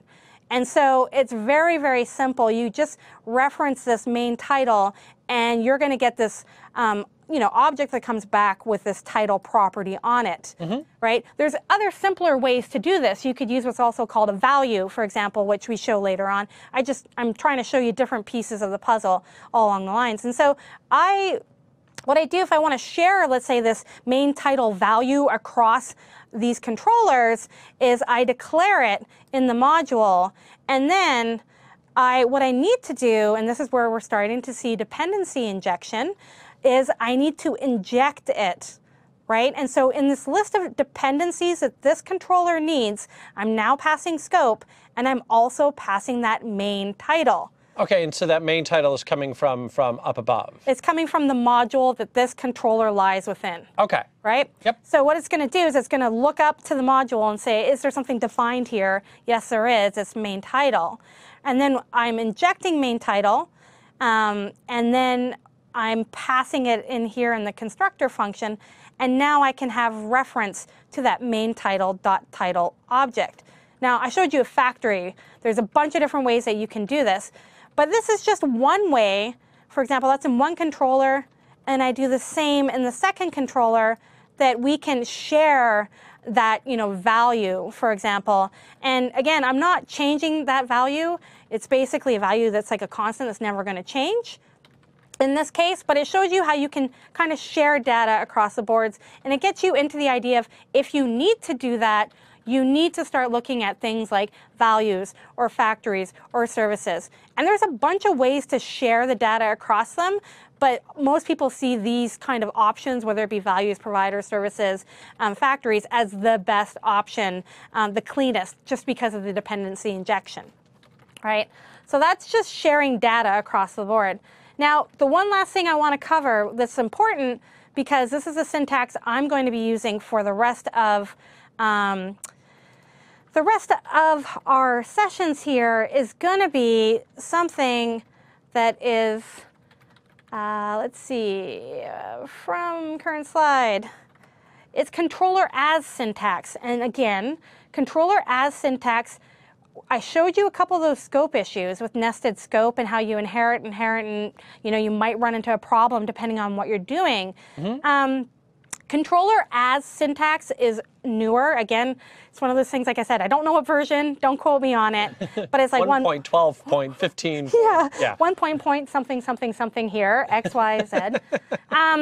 But controller as syntax allows you to basically kind of like reference your controller as a variable almost, and it really helps you with a lot of scope issues. The other thing that it helps you with is that you no longer need to use the scope object unless you want to do specific things that the scope object offers you. Like I mentioned previously, like watch. If you want to watch when a variable changes so that you can capture it and maybe do something before, something happens or it gets bound, you can, use the scope object for that behavior. But if you're doing like I'm doing and I'm just storing some properties and I'm just having some kind of like model functions, that kind of thing, you can use controller as syntax. And so it's that debate between using scope and not using scope. And you'll see a lot of people talk about it. And this is one way of how you get rid of it. And so controller as syntax, basically it defines a named scope. Your scope now becomes named. So I'm going to go event control as event. Now event is my scope. If I want to reference anything from event, like before, I would go event.mainTitle, for example. Okay? It defines properties on the controller and not the scope. So you'll see in the code that I'm about to show quickly. And it's also, scope, it's not necessarily getting rid of scope necessarily. Scope is useful if you want to use things like watch to see if that property's changed. So I'm going to do a demo using controller as syntax to show you the differences and the changes that you have to make. It requires a little bit of refactoring, but nothing too significant that you can't do in a couple of minutes if you don't have a huge enterprise application. So let's go down first. There's going to be two changes. One is in the HTML, and the other one is in the JavaScript. Okay. So if I look here, ng controller, event control as event. Okay. So there's the controller as event. So now if I want to reference anything on the event controller, I need to use event. As opposed to just simply using the property name as exactly. Like you did before. Okay. Right. Because in that way, it's properly scoped to everything, and you'll start to see that I now have named that scope. It should be on the scope. Mm-hmm. And so you'll see here, instead of title, like before, I put event title, right? Now, so it's within the scope here. I named the scope as event. Now I reference it this way, okay? Mm-hmm. So same thing with a function, event.getIndex. If I wanted to, now we got to see the JavaScript changes. Don't forget to save that file real quick. Oh, yeah. Since you got the S off of title. It's just silent S. Yeah, silent S. I have a lot of those. So you'll see, if we look just at this event controller here again, you'll see same thing as the last time, right? I'm passing in main title. I'm still passing in scope. You're still building it up the same way. Didn't get rid of it. I just, and again, I don't need this, but I just leave it there. And instead of scope, you put this. And it means that you're putting these properties on the controller. Okay, so as opposed to putting it onto the scope object, now you're putting it onto the controller object itself. And because you go event controller as event, it's making itself available to the view. Okay. And you can access those things. So those are the kind of changes you need to get. Now, a lot of people say, well, this isn't, you shouldn't use this, or this isn't good either. There's debates across the board between scope, between this, any of those kind of things. It's just nice to know that depending on what you're building, you have some options. And when you go out to pursue further learning, to understand that if you see the syntax, this is what it means. Right. Now, going back to index HTML real quick, that as event is not a keyword there. You could have said Wibble just so long as you kept using Wibble. Yep, totally. Okay. I could have foo. All right, yeah, perfect. It does not matter. As long as you're not, obviously repeating them, the same names in nested controllers, you're good. Right. Okay. Yeah. Perfect. All right, so I think that's pretty much all I have for controllers for this session. That went well. Yes, all of our demos. Perfect. Yes. Well, what do you say we take 10 and then we'll come on back and keep on working through AngularJS here. We'll see you guys in 10.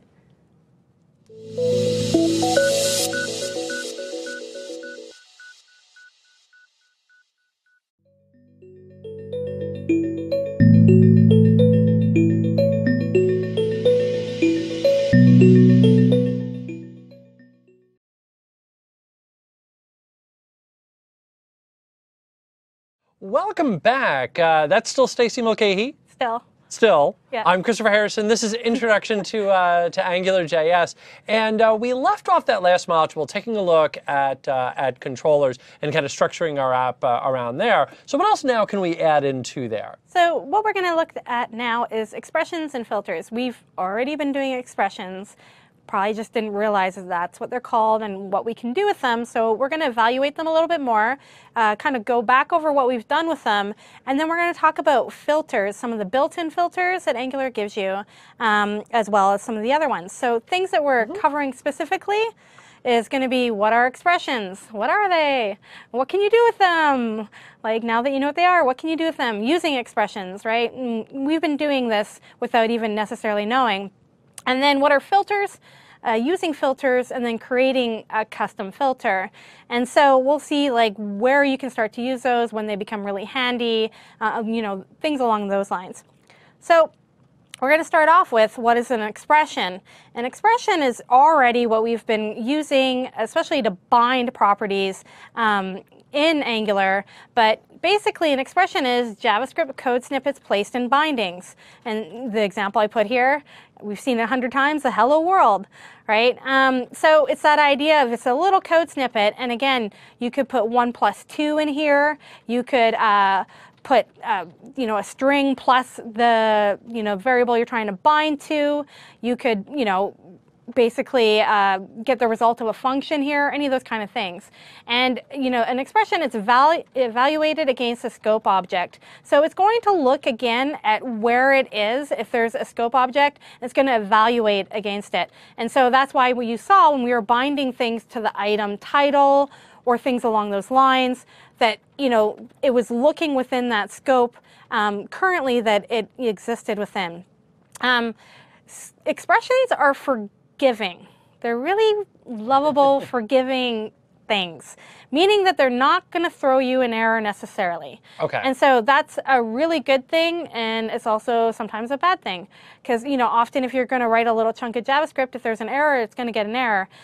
So, you know, it's good and bad, but it's, I mean, ultimately, when you start working with them, forgiving becomes the best thing, because you screw up something, you don't know why you did it, then you look back and you're like, oh, I just have to change that. Like, I had an extra S. Yep. Totally would still render. It would be fine. It probably just wouldn't do the binding logic, but it would totally just render and it'd be fine. Right, so it just won't give you an error. It just won't do anything. Wouldn't crash your browser and like, or anything, you know, like, so it's really forgiving that way. I want my browser to make that sound. That's what my browser, that's what my browser does. I don't know about you guys. You gotten the new browser yet?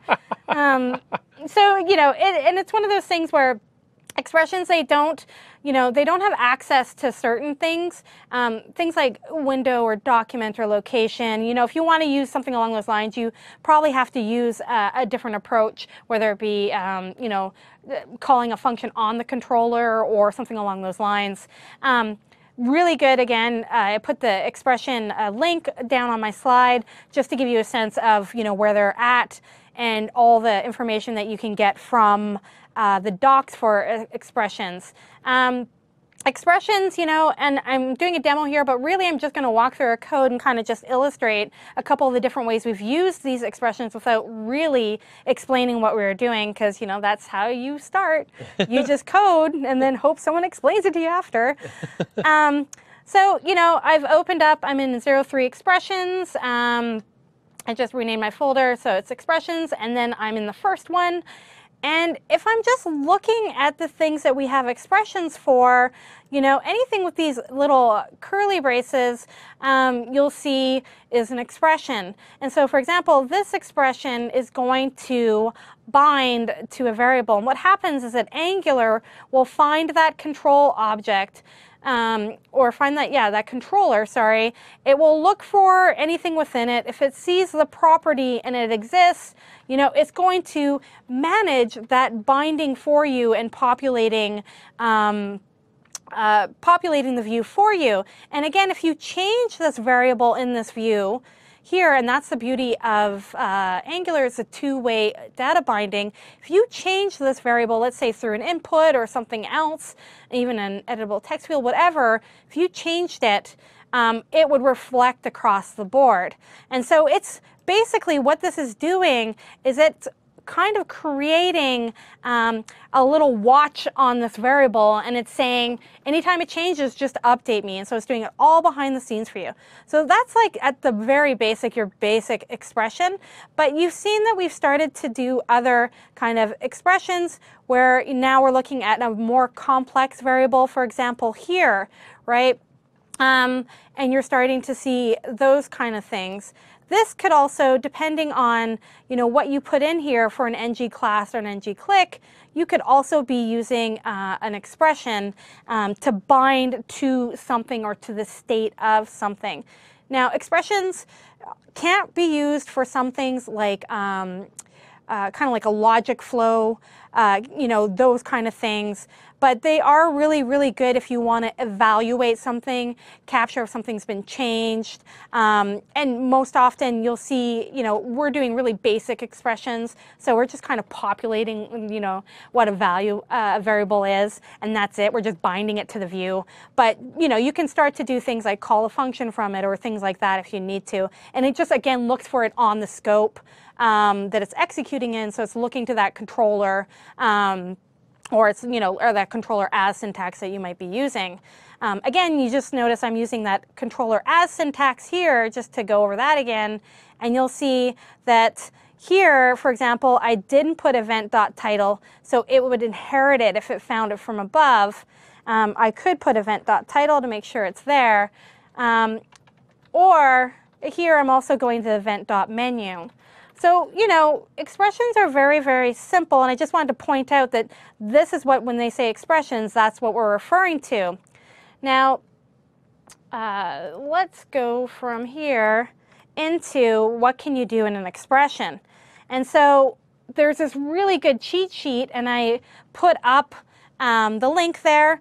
And it's really, really well done, and it'll kind of tell you all the things that you can do with expressions. I'm putting that into the chat window right now. Yeah, it's great. This is actually, I found a whole bunch of these things, and any of these assets or links, they're also included in that that massive, the link I gave at the very beginning, and we can give it again. It's just all bookmarked, and there's a wealth of knowledge there. But some people have really created some really great assets, and one of them is, cheat sheet for Angular, like what do you use when, and what is it called, and how do you do certain phrases. This is another one, AngularJS expressions. And so when you're starting to look at these things, you can see that you can, in expressions, do a variety of things.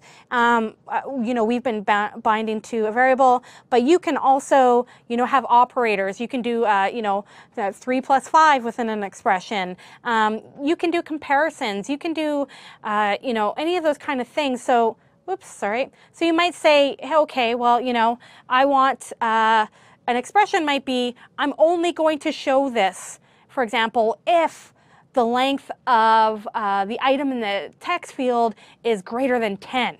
And you can do that within an expression, right? So you can start to write these kind of little pieces of logic, if you want to call them that, in these expressions to kind of, declaratively, to kind of say what's going on between them. You can call functions. You can do a variety of these things listed here.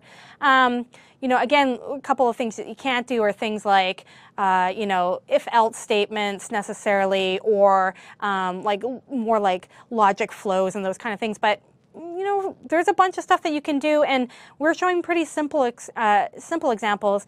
If you start to get out there and start to look up advanced expressions, you'll see some of the things people are doing that's pretty impressive with them.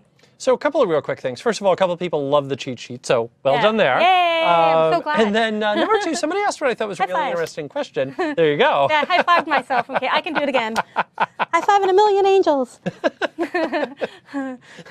Okay, so the question, though, that came up is expressions and validation. So are expressions a good place to do validation? Well, okay, so that's a good question, because yes and no, because it depends on what you're doing. Okay. Angular provides a lot of validation for you already, which is could be its own 2 or 3 hour demos itself.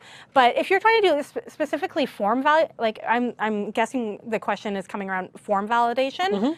Angular has a bunch of stuff already built in. Okay. Email required. It basically extends the form tag, to be honest, and we can't cover all of that. Mm-hmm. But it extends the form HTML and provides more behavior, and almost 80% of the validation that you could want, required, length, email, phone number, whatever, it has built in. Okay. Yeah. Cool.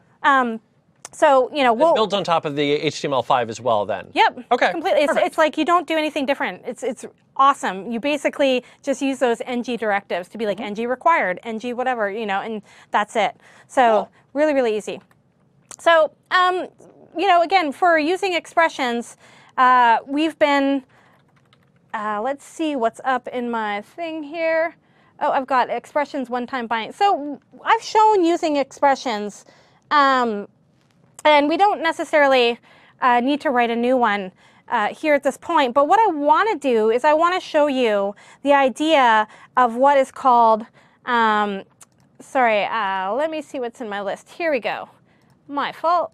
I want to show you what's called something one-time binding. So expressions, how expressions work is that they're bound, and anytime a change is made, there's logic that's going behind the scenes, and it's watching that variable, or it's watching that expression, or it's constantly evaluating that expression if there's any reason for it to trigger a change, and it's changing it, and then it's updating everything for you. Okay, and that's great. I mean, especially if you have a variable that's going to be changing, a field input or a drop down or something along those lines, you totally want that. You want that all to be happening behind the scenes. Now, with great power comes along great complexity? Yes, and responsibility too. Oh, yes, that too. Yeah, but I like complexity. That was good. That's always the joke that I make. How are you gonna? Yes. And the thing behind that is that you have to think. Just if you think about it conceptually, it's doing all this watching and checking and making sure when things are happening, and then going through this process. This whole kind of life cycle. That's that. Performance-wise, you got to think about that a little bit. Now, it's not like you can't put a bunch of bindings and it's going to slow down your page by any means. You just got to think, well, there is stuff happening behind the scenes. It's doing a lot of work for me, and doesn't need to be doing that work for me necessarily. And so what they have, and I don't see a lot of people using it, but when I was looking up a lot of the binding stuff just more in depth, I was curious, and I was like, oh, this is kind of neat. I've seen it used maybe once or twice, and maybe we should be using it some more. And it's called one-time binding. And so it's the idea that you might have a value. Think of a header on a page. That's not going to change. It's always going to be the same header, but maybe you need to dynamically populate it for whatever reason, right? So maybe it's coming from the nav, and the nav has something associated with it. You got to, whatever it may be. It's not going to change. You maybe just want to bind that once, so that when that whole module runs, gets configured and then runs, and that link is made, then it just does it once, and then it's not worried about watching that item all the time. So I'm just going to show what the syntax looks like for that. And one-time binding, let's see, I'm in here, perfect. So one-time binding just has a little bit of different syntax, and what I'm going to look for is that colon event title. Yeah. Go back up. Yeah, you saw it. Yep. Perfect. Yeah. There you go. Okay. Like where's Waldo? Only exactly. Exactly. It's always easier too. Like, hey, this is what I'm looking for. You find it and then yell at me. Okay. Give me the line number. 35. Pair programming at its best. So this is the colon basically says it's a one-time bind. And again, this might not be appropriate across the board, but if you need to dynamically populate that, and thinking template-wise, and it's just a title and it's never going to change, and this is the easy way to do it, one-time binding, it's probably a good thing, right? Yeah. And so that's one of those things about just, something that you don't see too often. I remember the first time I saw that too, I was like, what is that? And then you're searching, right? So you're searching for Angular, and you're just putting in colon, and you're like, I'm getting nothing. So it has to do with something along those lines. You end up finding it, and that's what it is. Yep. So the next thing I'm going to go to is going to be what are filters? And so expressions, we're going to kind of keep there a little simple. Use that cheat sheet, and there's a whole bunch of links about more complex ways to use expressions. We just don't have all the time to go through all of them. But we are going to talk about filters. And filters, someone introduced the idea of validation. And filters isn't the same thing, but it's going down that road, and you start to see this, things that you can add, and how filters can work with expressions as well. And so what are filters? How do we use filters? What are they, called? And basically, filters format the value of an expression is the easiest way to think of them. And so when you think about filters, you think about how it formats the data that's being shown, or it's formatting the expression. So a lot of times when we think of filters, we think of filtering out an array to find out if any of the objects start with an S, for example. That's one way of filtering out something. But filters can also be used by order by, for example, or limit to. It filters your view and your data and whatever that expression might be executing on. So filters, applied in the view, they can be costly as they are reevaluated. And, I see a lot of people putting filters in the view all the time. And you think of an example, you have an array, and it's an array of events, and you want to order the array of events based on if someone clicked a drop down that had different cities, for example, and you want to order them, from that, or whatever it may be. What happens is that because it's bound and it's in an expression, it's going to get reevaluated, right? And so again, you're taking that item, you're doing that process again and again, and which you might need to do, but if that data has never changed, again, then you're doing that process repeatedly, right? So that's why they can be costly. You can use them other places too. So you can use a filter, again, you can use it in the view, but you can use them in controllers and services. And so, a prime example might be you have a service that goes out and it gets a data feed, and when it comes back, you're going to want to sort that data feed on a certain property before it gets populated to the view. You might use it there, right? Of course, you might also do it on the server side. It really depends on what you're doing, right? Where it is best is a whole different discussion, but you have the ability to do that. And so using filters, I'm going to show a couple of examples of built-in filters that Angular provides. And some of the built-in filters that they have, they're pretty awesome and they're pretty powerful. And for some of the stuff that you might be doing, they might be exactly what you need. And so for built-in filters, they have order by. So, you can order by a prop, and it's going to look for a prop on the object. You can have limit to. So you can have the idea that I only want to show 4 items, even though I might have 30 in this data set. You can do lowercase and uppercase. So, instead of that CSS kind of style that you might want to add, maybe you just do it there. At least you know what's going on. Like, that's the beauty, is that if I looked at this and it's because it's declared in the DOM and it says lowercase, I know that Angular is doing it, instead of wondering, oh, is this the text that's coming back? Is it a style? You're not digging for stuff. So, one of those options. I haven't seen a lot of people use lowercase and uppercase, mind you, but hey, it's there. You have, filter, which is kind of like filtering by search almost. You can do currency, you can do number, you can do date. And the date formatting, I think, is one of the examples I have, which is actually pretty awesome. And so we're going to go through and show just some of the built-in filters and how they work and how you use them, in conjunction with your view and the expressions. So I'm just going to switch over into built-in filters, and I'm going to close out this because I don't like clutter. All right. Yes. That is one of those things. I like the right-click and collapse all, but the problem is that if you then open it back up, all the other subfolders that were still open back up as well. I know. Yeah, I want a true recursive collapse all, so that way if I open it back up, it's just to that first level. I can't even begin to do it. I can't. I don't even bother. Okay, so we have a couple of things here, and I'm just going to search for my filter. So here's a prime example. Okay, so I'm going to show you a couple things here. Now, previously in the page, if we looked up in the page, and which one am I on? Let's go here. Built-in filters. Okay, all these objects right here, if we think of all these items as items that I might get from a data feed, I might get this data, someone might be changing it from the back end, whatever. I might be hitting up an API. I might be getting all these items. So I did a couple of things, quite a few things in this example that we can spend a little bit of time walking through. And so what I did is before in the HTML, these were all listed as items, right? Mm-hmm. And so every single one was an item. And so I'm going to show you a couple things here. I'm going to show you I'm going to create kind of like a fake data JSON set, on my controller. Again, I might get it from somewhere else. I'm going to show you how to use ng-repeat, the repeater.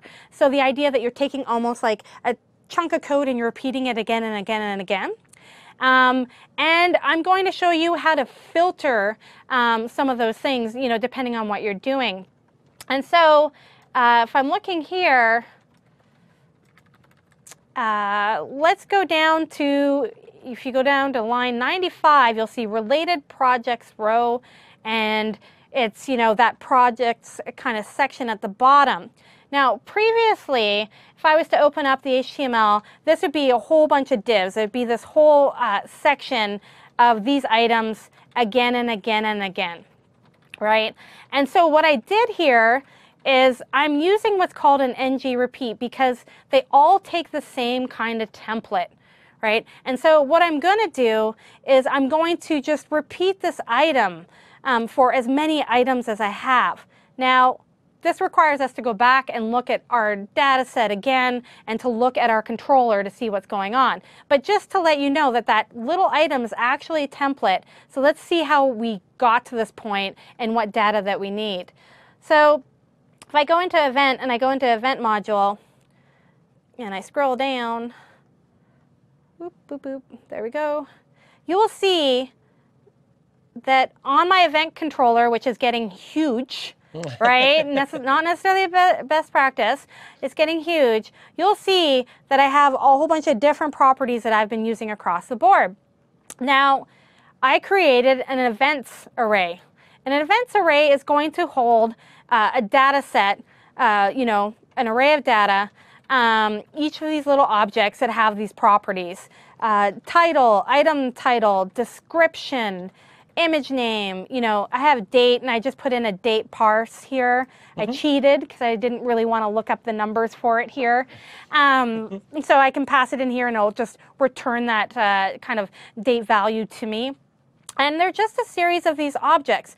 And what I want to do here is I want to use this data source here to bind and use it on the view so that I create each one of these little items using that template I provide, right? And so we're getting into the idea of a little bit more of templating, but we're also getting into the idea of I have this data set with all these properties. Are there ways that I can use a filter to maybe change how this data is coming back or how it's being shown? And so now that we know that we're looking at this controller, and it is event controller, and we're looking at the events array on that controller, I'm going to go back to the HTML. And so what happens up here is I declared event as an object way up here. And again, not necessarily, I like my stray S's. You know what it is? It's my laptop. If I could hit Control S and I don't release at the exact same time, it adds an S. Ah, nice. I think it's like a sticky key with like a bagel underneath it or something. Not even lying. It's embarrassing. It's my lunch under there that's sticking. So you see I declare this all the way up here, right? Event controller is event. And then I have nested controllers all the way through it, which is fine. But we know that this is the item, and we want that event.events. Right? That's my list of items. So if we go down here.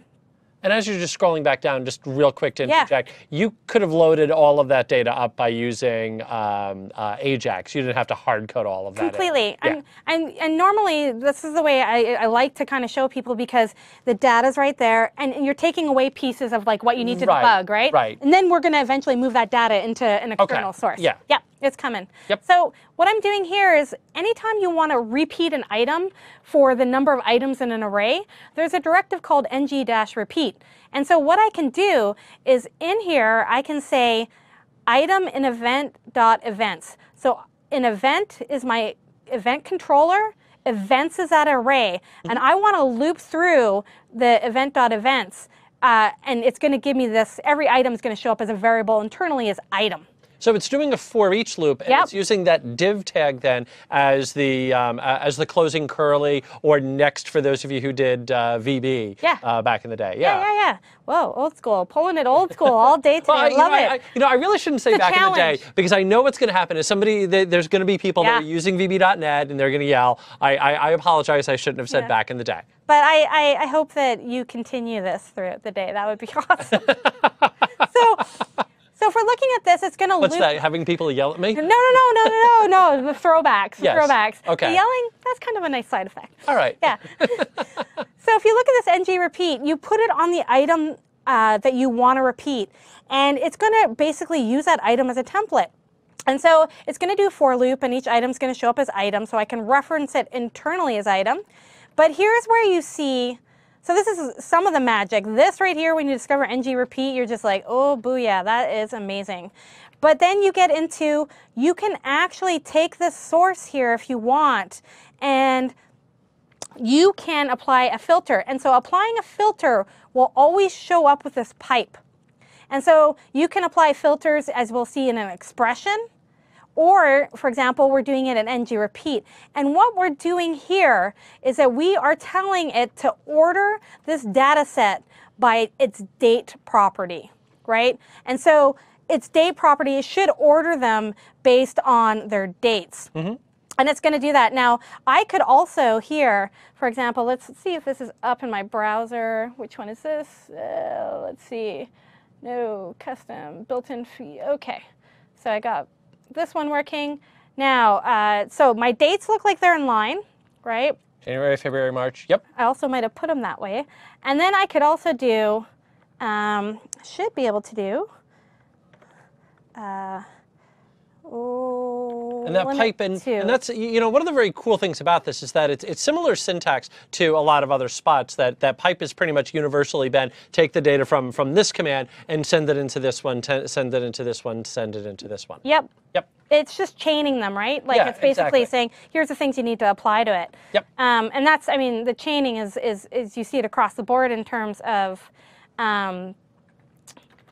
you see it across the board in terms of Angular, but you'll see what I did here in the code, just quickly to show you. We ordered them by date, and I also wrote another built-in feature called limit to. So maybe I only want to show limit to 2 items. Mm-hmm. Think about you have a blog, and maybe you just want your top 3 posts, right? But it's always going to return you 5 for whatever reason. You can just limit it to 2, and then when I save that, you'll see that I'm limited now to 2, right? So that's the idea of those built-in filters. You can chain them. Now, the other thing here, what I'm doing here is I'm applying, this is within the ng repeat, but this is within an expression. And so this expression here is saying, okay, I want to bind to the item date, right? But what I want to do is I want to format it this way. And so you're giving it that filter, and you're saying date is equal to this formatting. Now, the docs for the formatting are crazy. They have every kind of thing that you could possibly imagine. A lot like the .NET ones. Yeah. And again, that's the same syntax as .NET. So the all capital letters is going to be the full month name. The double D then is going to be the 2-digit day, and then all 4 for the year. That Y. Why? 4. The last one's a Y? Why? Well, I was just trying to count in my head. 1, 2, 3, 4. Yeah.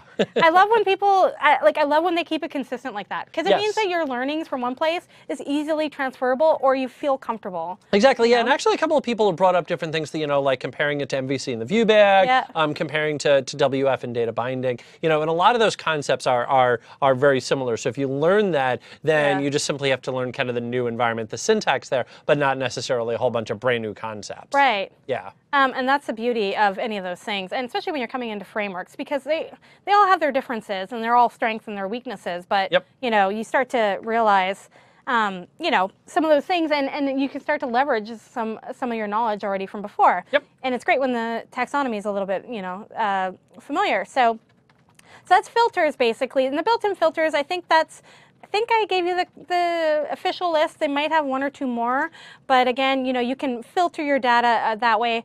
We showed you one in an ng repeat, and then we also showed you one in an expression. But what if you want to create a custom filter? And in fact, kind of like right into that, somebody asked about regular expressions. Like, is there anything similar to a regular expression for doing a filter?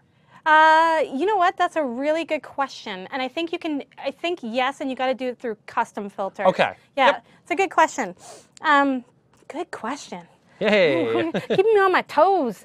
All right. So creating a custom filter, there's lots of times you might want to create a custom filter. Maybe you want to do a certain operation. Maybe you want to format something specifically. Maybe you want based on interaction. So to create a custom filter, there's a couple steps that you got to do. And we're starting to notice in Angular, there's usually 1 or 2 steps for everything you're trying to do. One is change something in the DOM, perhaps, and the other one is code related. So for a custom filter, what you can do is you register a new filter factory function.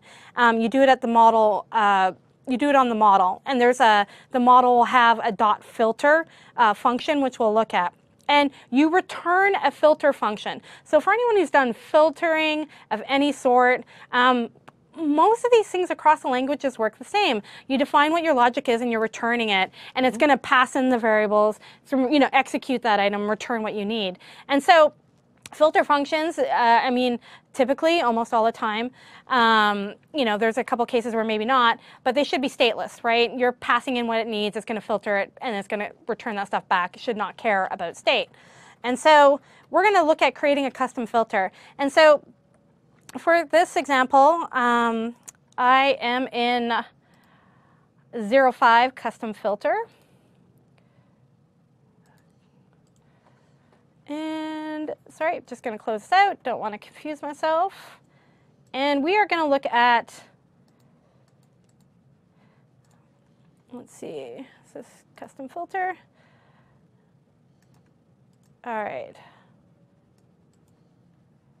So you will see here in the HTML for it, what I did is I created a little input box, and I am filtering based on name, right? So you're just typing in and I'm typing in and it's automatically doing it for me. Okay, so this is the resulting behavior that we want to see from this example. Now, how do we do this? Let's look at a couple of things. So first off, we need to look at, there we go. We need to look at a filter and creating a filter and what it looks like. So I'm going to create a filter and add it to the event module. And so just like everything else on a module, you have a module.controller. We saw, .factory for sharing a value. Now we see the function filter. And filter, what you need to do with filter is you pass it a name, and you pass it, and it just becomes a function that you end up returning. And so you'll see here, return function, items. So the items I want to filter, and the search value or what I'm searching for. And again, I wrote this, there's probably a gazillion ways to write this in a better way, but I wanted to show you a couple of other things that you're starting to see from Angular. And so I'm passing in items being the array, and I'm passing in the term I want to search against.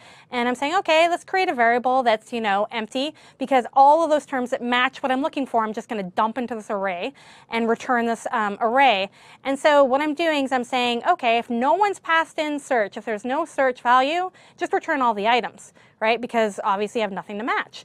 But what I'm doing now is I'm using Angular for each. And this is, again, you could write it any other way that you want to write it, but this is like one of those, low-level functions or convenience functions, much like jQuery, that they give you. And so it's Angular.forEach, and you say, okay, I want for each in the array, and here's on each item, here's what I'm going to do. It's the same syntax as jQuery. Yeah, exactly. And so you'll see that both of those languages, they all have these convenient functions. And so here's another kind of convenience function, a low-level one, is that you can use lowercase. So you can just say angular.lowercase, which will just convert that item that you pass into it to lowercase. And one of the other things that you could have very easily have done there is you could have done that with regular expressions at that point, going back to the earlier question, because JavaScript does support regular expressions. So yeah, you could have just done it that way. In your case, you just did it with the index of on the start. Or I could even use the JavaScript functions for that. Yeah, there's a lot of ways. And again, it's one of those things. You don't have to use any of this stuff. It's just there to know that it exists.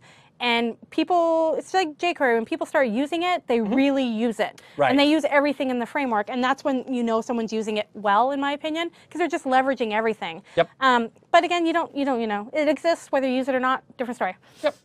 So all I'm doing is I'm just comparing, I'm just switching what I'm searching for and the title of each item from that data set to lowercase. And I'm just making sure, like, hey, does this exist? Does it ever exist? And then I'm adding it to the array. So I'm basically filtering out those items based on that search term, and then I return it.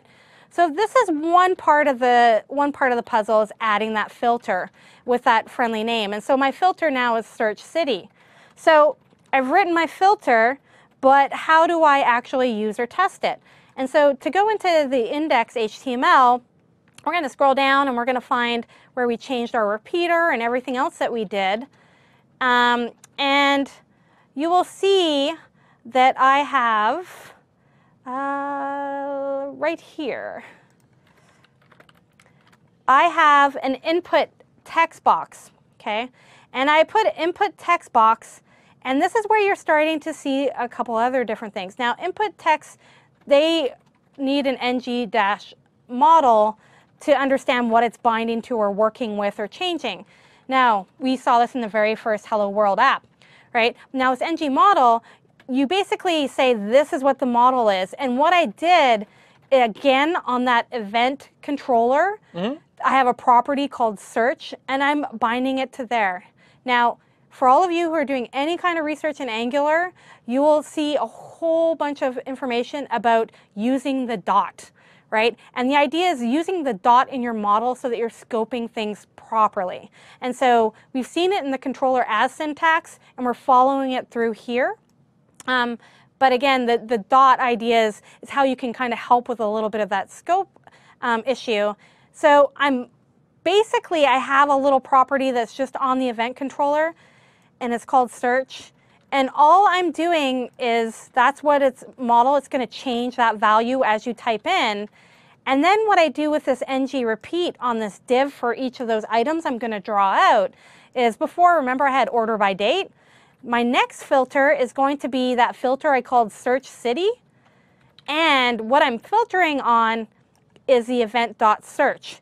And so what happens with this is you're going to change it here, and it's constantly going to be calling this, right? So that's another reason why they say filters can be expensive in the DOM, because you think every time I'm changing that text field, this is getting called, things are getting run, right? So the search city is the name of the filter, and then you put colon, and afterwards basically is the param. And what it's going to do is it's going to pass the event, what it's operating on, and that term. And then it will return those items to you in here. And so that's one way, for example, of doing something that's kind of like, a smart search. You're just typing in something and it's just going to bring up, filter those things. So you've got a page that's full of clothing items, and maybe you just want to see t-shirts. So you type in t-shirts and boop, you might be filtering out your page.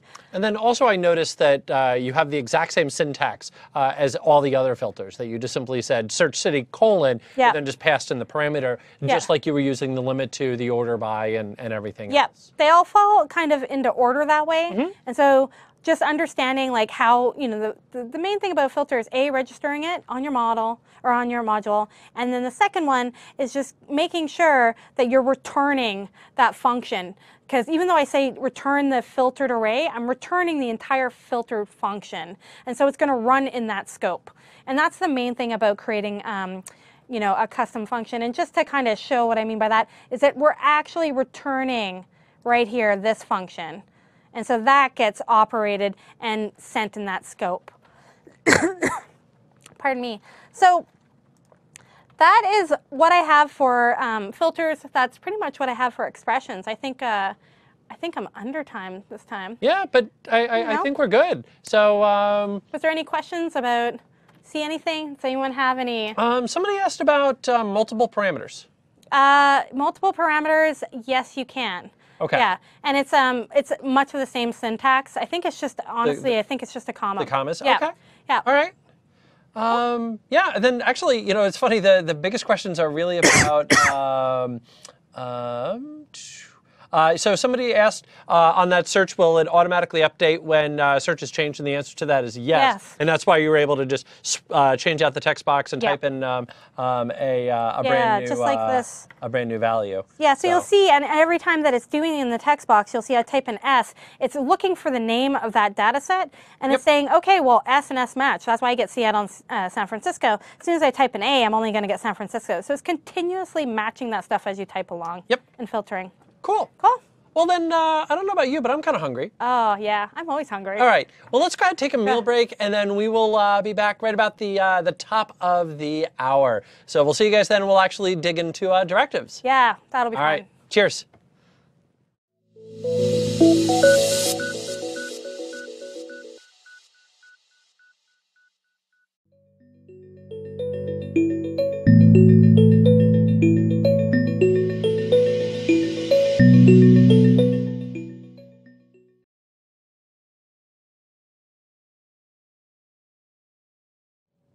And welcome back. Hopefully you guys enjoyed a little bit of food. I know that we certainly did. Oh, yeah. Oh, yeah. That is Stacey Mulcahy. I'm Christopher Harrison. This is Introduction to AngularJS. And we left off digging into, actually digging into things like our filters and our controllers and all of that really, really cool stuff. But we haven't talked about directives yet, and there's actually been a lot of questions in the Q&A about directives. So what are directives? Yeah, so directives are, what's the best way? Little templated chunks of HTML, self-contained, and directives, I mean, we've been using them without knowing necessarily, and they kind of signify to Angular to do certain things with them. And directives are a really great way to kind of modularize your content, get some of the, you've noticed my DOM, there's tons of stuff that's in the page. Helps you with, sorting those things out and putting them in different places. And so, a better, sense of, okay, what are we going to cover with directives overall is, okay, what are they? Built-in directives. We've been using some that are built-in, some that are obvious, some that are not. We're going to just cover, ng includes, to just give you a sense of like how it works and what it is, and like as a custom built-in directive. And then we're going to talk about creating a custom directive and then creating a controller for that directive and what that looks like. And so, when we talk about what are directors in AngularJS, directives are one of the defining features of the framework. And so a lot of people say, well, what are the differences between, Knockout or Backbone or any of those things? And when it comes to Angular... Been a lot of questions about Knockout. Yeah. And the two kind of things I would say that set Angular apart, one of them being two-way data binding, and the other one being directives. And so what are they, really, right? So directives are markers on the DOM that tell Angular compile to attach certain behavior to them, or maybe transform that element somehow. So when you think about that, Angular, again, is going to load up with that ng-app, and then it's going to scan the entire DOM for any directives that it might need to look at, evaluate, classes it might need to instantiate, all those kind of things that, it does as it goes along.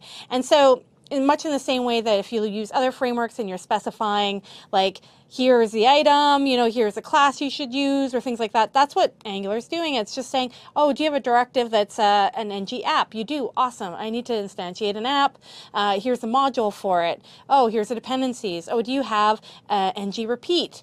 Okay, I know what to do with that. I'm going to take the elements and I'm going to repeat them for however many times. And so it's going to attach a behavior specifically to these markers, that we specified in the DOM. Now, directives can be placed on the DOM or those DOM elements as element directives. So you can actually, and that's where it starts to get a little weird, because you'll see that it's, in terms of semantic markup, maybe not so much, right? Because you might have this directive that you named product description, and you'll have like a little product description element instead of like an h2 or a div, right? So you can have them as elements. You can have them as attributes. So, I'll have an h2 and I might have an attribute directive. A perfect example of that is ng-class, right? That's, in many ways just going to be an attribute directive. And we saw that earlier, and that was where you could put the expression in and have it figure out what class belongs on that particular element. Okay. Yeah. Same with this. So attribute, CSS class directives, comment directives as well. And so you can, place them on a variety of these, element, attribute, CSS, comments. What we're going to cover today are going to be element and attribute, specifically element, because that's where you kind of start off by using them and getting a sense of how they work. So when we look at the type of directives, here's what they kind of look like in terms of markup. And so the first one being element, you'll see, like I gave that product description example, it's, product dash description. Now, this again is a best practice. What happens with Angular is that, the dash for the names, you might have it in camel case or lower camel case. And what it'll do for the directive is it'll take that and it'll just separate them by dashes.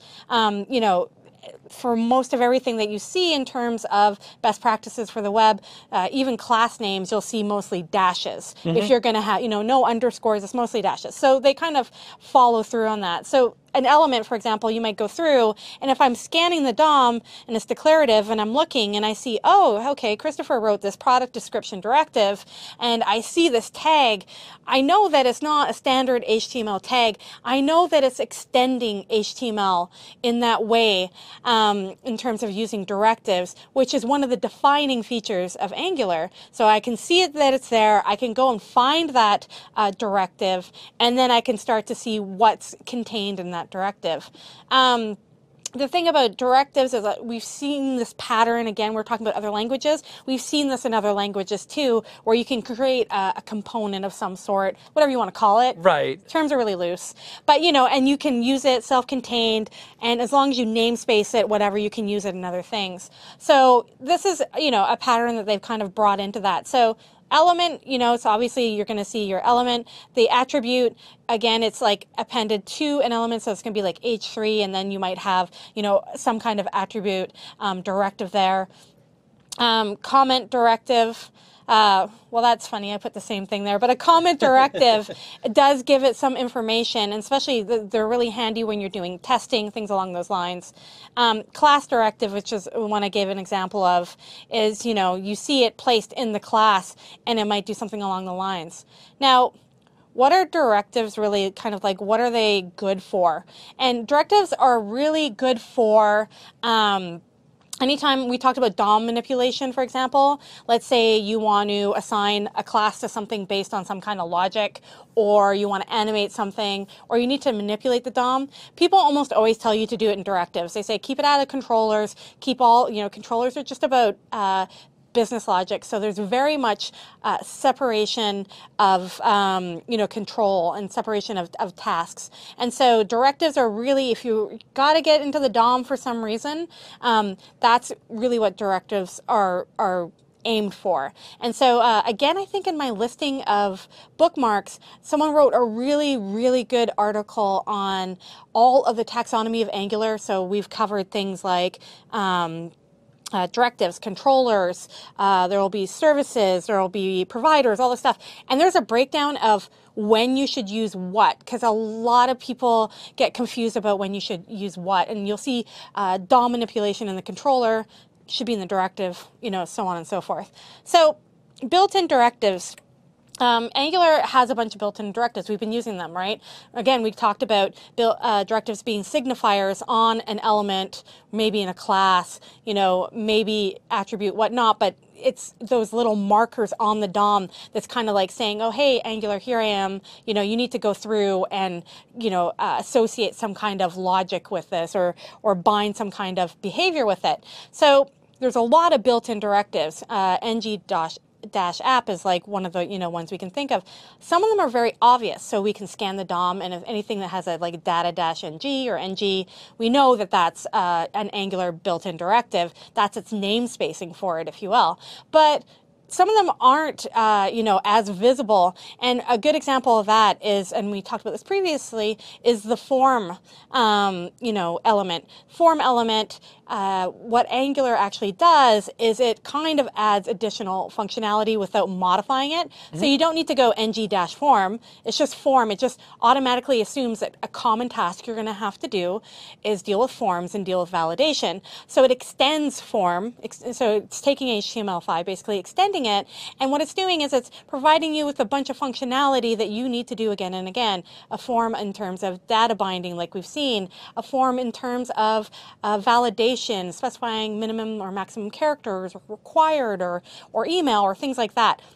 So we're not really going to necessarily go through the form, but it's just important to understand that some directives in Angular that the framework itself covers, that you're not customizing or making your own, some of them are very visible and some of them are not. And so, the form is the first one that really comes to mind, and one of the major ones. But most of the directives are visible through that ng prefix. So if we look at some of the built-in directives, and some of them we've covered, and if we haven't, some of them we will probably end up hitting off. But we have built-in directives, and they're all, you see, prefixed with the ng. And we have, the ng app again, which starts off your app. We have the controller, which we covered.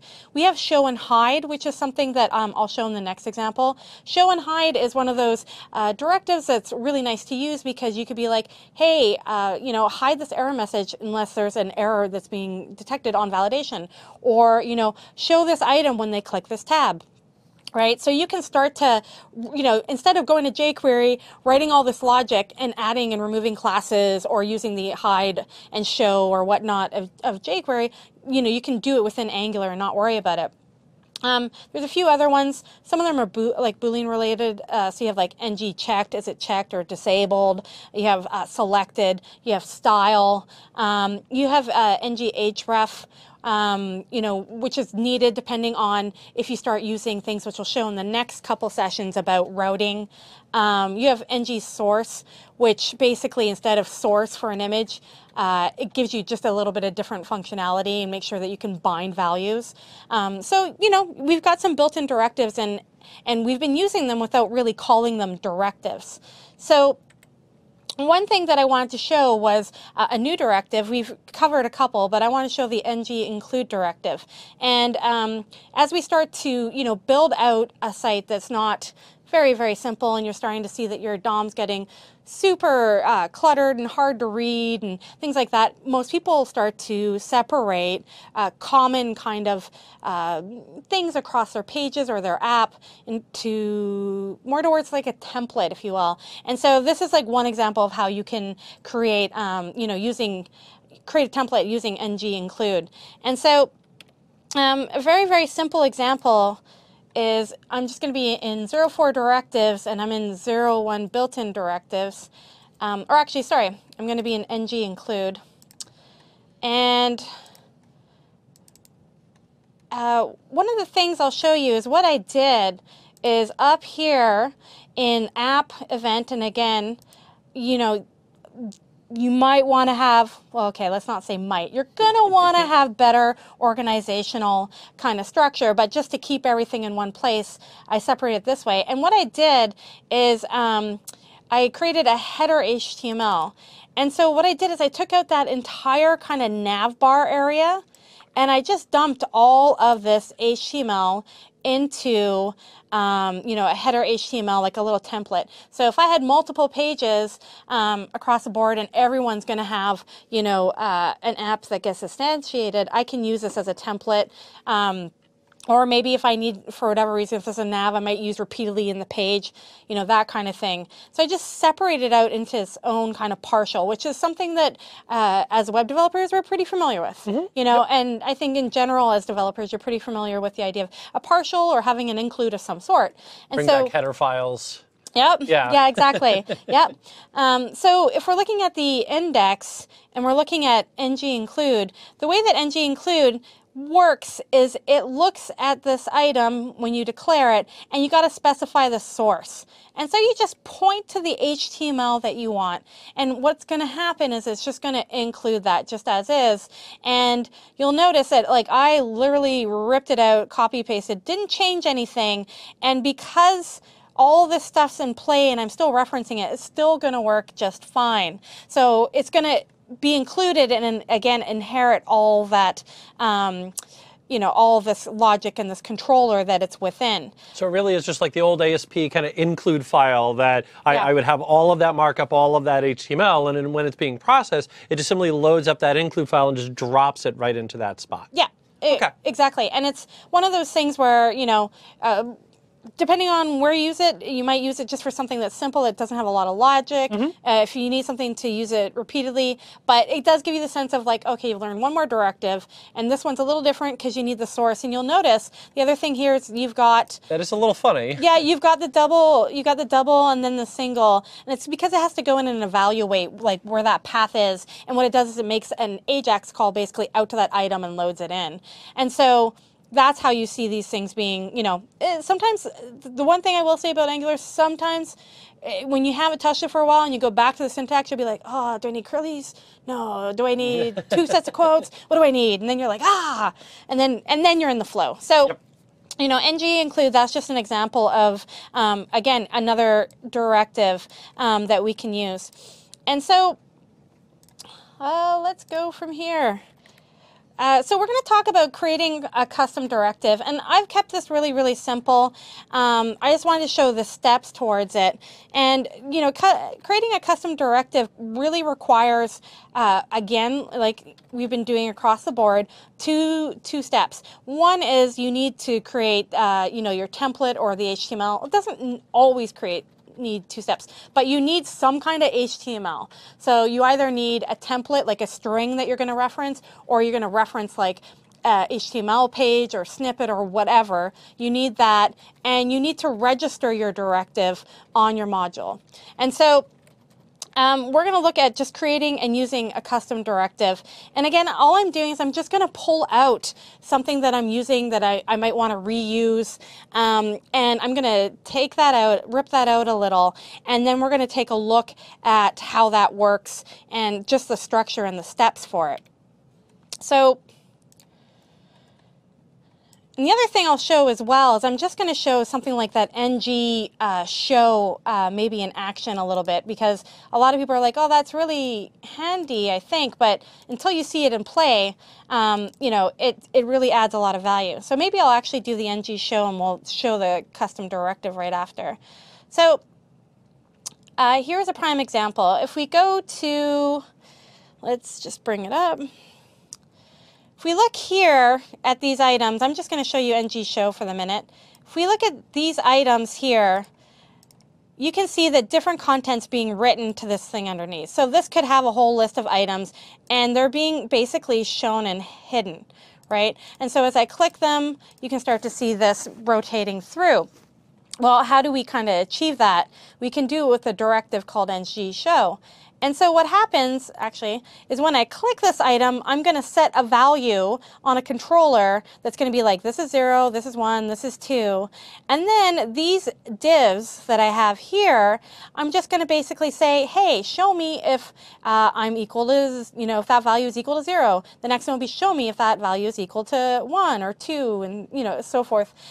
Things that you kind of be pretty much you know, used to doing in something like jQuery, because you'd be setting those values and adding or removing classes or things of that sort. So I just want to show you what it would look like, because we can do it pretty easily in line.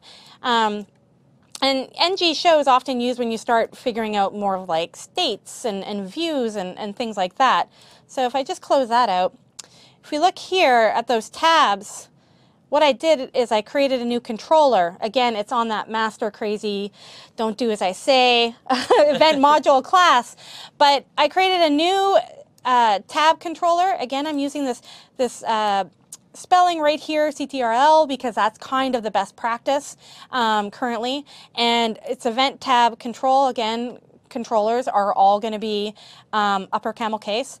And I'm using that controller as syntax, as event tab, which means that if I want to reference any of the properties or model of event control tab, I use it with this kind of name scope. And so when I go down here, every time you click one of those items, so I had like schedule and everything else, I'm calling a function that sets the tab value to be 0, to be 1, to be 2. for example. And so that's why you get the clicking on those tabs. And basically it's just setting that value. And then what I'm doing here is these divs underneath, I am going event tab dot tab, which is the property that this is going to set, right? I think thankfully I actually chose naming that kind of makes sense. And I said, if it's equal to 0, show me. If it's equal to 1, show me. If it's equal to 2, show me. And you don't have to do the hide on that. It'll just automatically hide if it's something other than 0, 1, or 2. Yep, and you can do, and again, in expressions and things like that, you could evaluate it and say when it's not, if you wanted to do something weird like that. But you know, you can play around with that. So ng show and ng hide is often used for those kind of things. You know, a couple more directives. But we want to look at, you know, creating a custom directive, and where do we start? So we're going to show a very, very simple example, and you'll notice if we're scanning the page, we see event item. An event item, I don't know any HTML markup that has event item. So as I'm scanning this page, I'm looking and I see event item, and now I'm thinking, okay, well, I've got to find out where event item is. And so what I did in terms of a directive, a custom directive, is I chose to take that HTML, which was previously going to be these guys right here. Remember we did that loop for? Yep. What I did is I took out that list. I didn't take out the little items specifically. I basically took out the list and made it a directive, because that list is always going to do the same thing. It's always going to populate the same way. So I took out the list and made it a directive, and it's called event item.